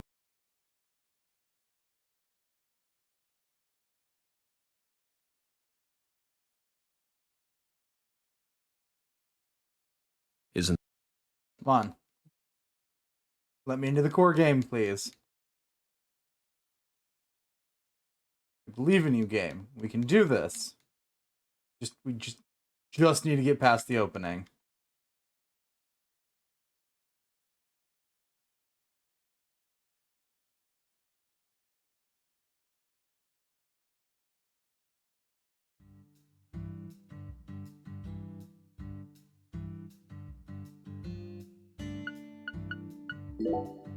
This what? the lead, don't you? We should once. I'm Zach. This. It. Yes, yes. You. But. Finding out that David does not drink coffee at all. Also finding out that the only reason we have a stamina meter is because York smokes too much.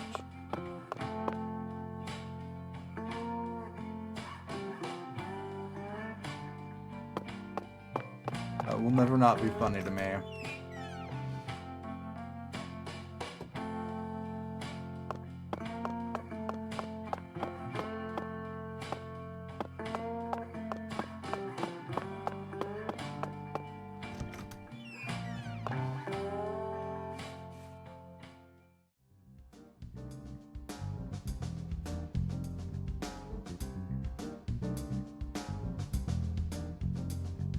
San Rouge. We've been chasing, but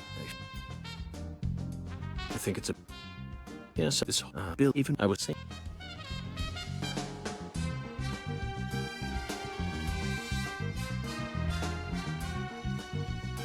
A movie trivia on a skateboard. Yeah, this is the end of the movie trivia on the skateboard. Technically, we already beat it, but I'm checking morbid curiosity because they marked the save file.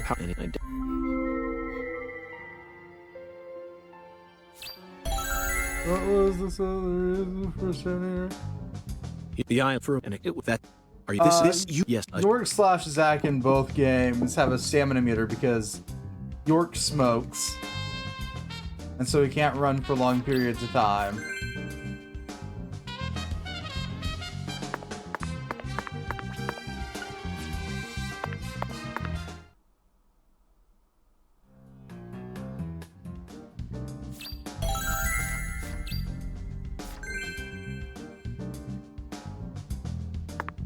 Yes, that was a choice that Swery personally made as to why both York has the pulse meter in the first game and everyone else in Control doesn't. But also why we have stamina in general. I would say it's Zach's fault, but no. Prior to York's death, Zach didn't what smoke. Did you think of this part, Zach? Now let's start by tracking down those 10 maidens. The Oracle gave Alexis this is a bit nice. Now for the there's no flying. Could it be first? Do you know what the ambiguous 0 represents? 0 is used the clock that's beyond.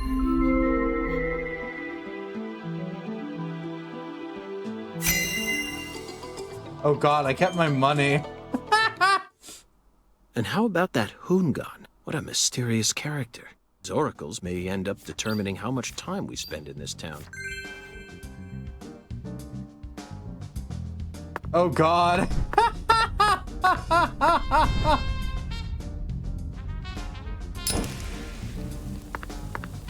Sorry, boss, but this is a smoke-free hotel. If you're dying to smoke, head out the entrance and you'll find a smoking area in the rear parking lot. Don't tell me. You're the At bellboy. your service, boss.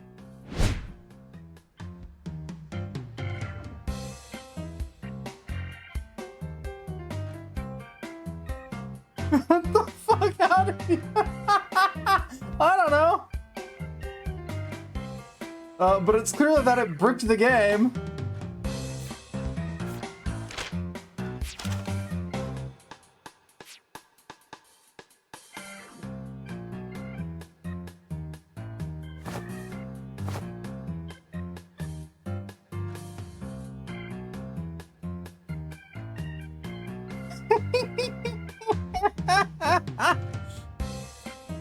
Well, that That was fun.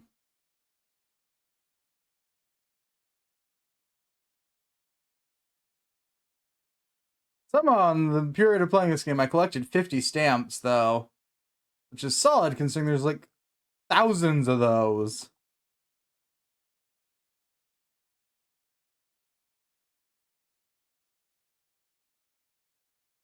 Sorry, your gamer belongs to David Jarwa now.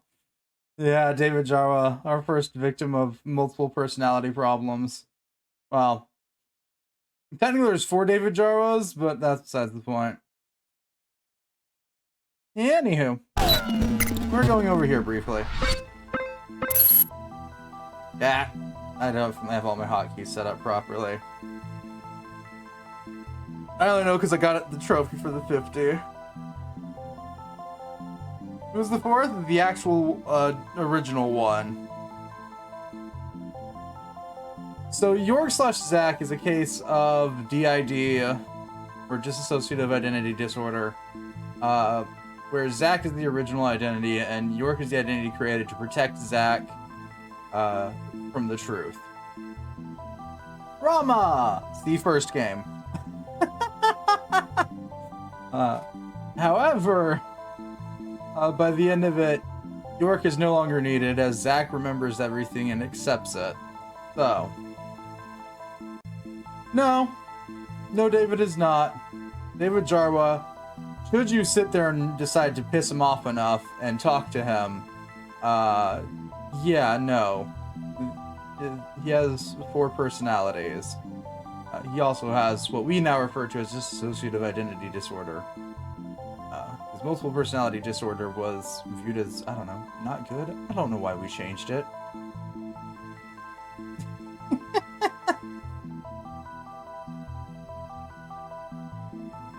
The 4th one is the owner, right? Yeah. The 4th one is the original one and the actual owner of the hotel.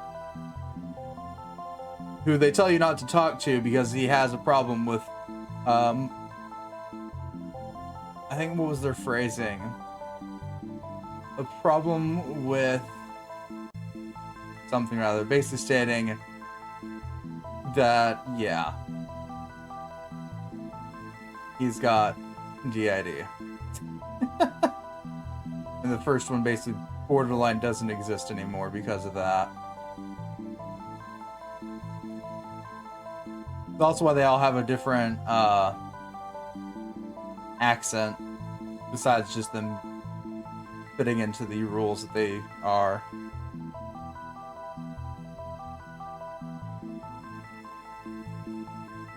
No, when they split, we don't know. But we do know it is a thing.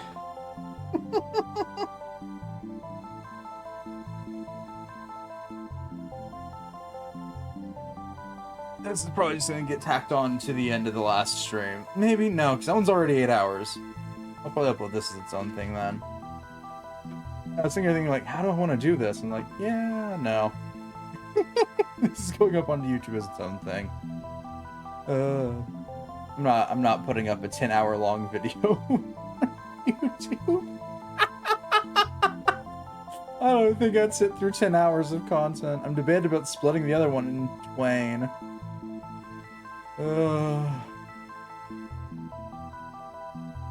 Anywho.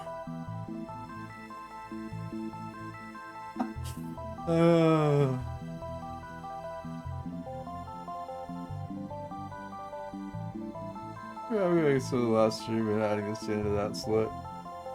Literally, either way I do it, it's just gonna be long. I tacked this immediately onto the last stream. We're looking at an 8-hour video, not 8 hour, but a 10-hour video on YouTube. I got the last stream in 5th, so each section's 5 hours long. I could probably do it that way, do part 1, part 2.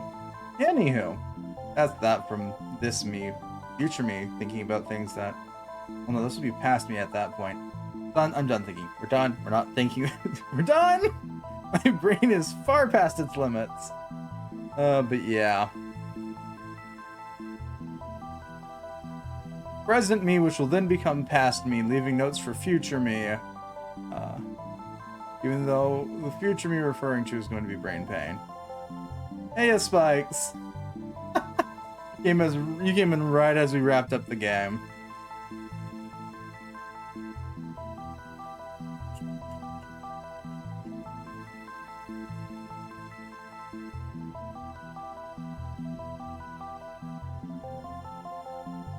A complex timeline. It really is trying to think about your past, present, and future yous.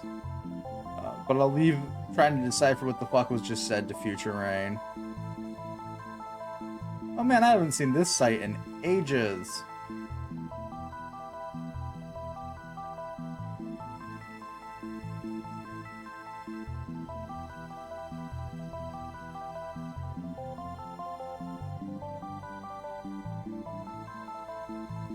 Let's see, Angel.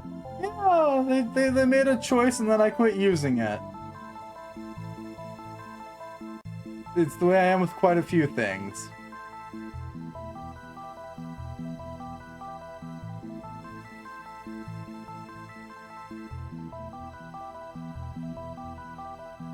Anywho's. I'm gonna end this stream real quick, and then we'll probably pop back and maybe play the games DZ suggested, or might do something Star Wars related. I don't know. We'll figure it out. In a second. I'll be right back. Once I'm done switching things over. This is primarily so uploading to YouTube's easier. Anyways, bye-bye now. Shut up.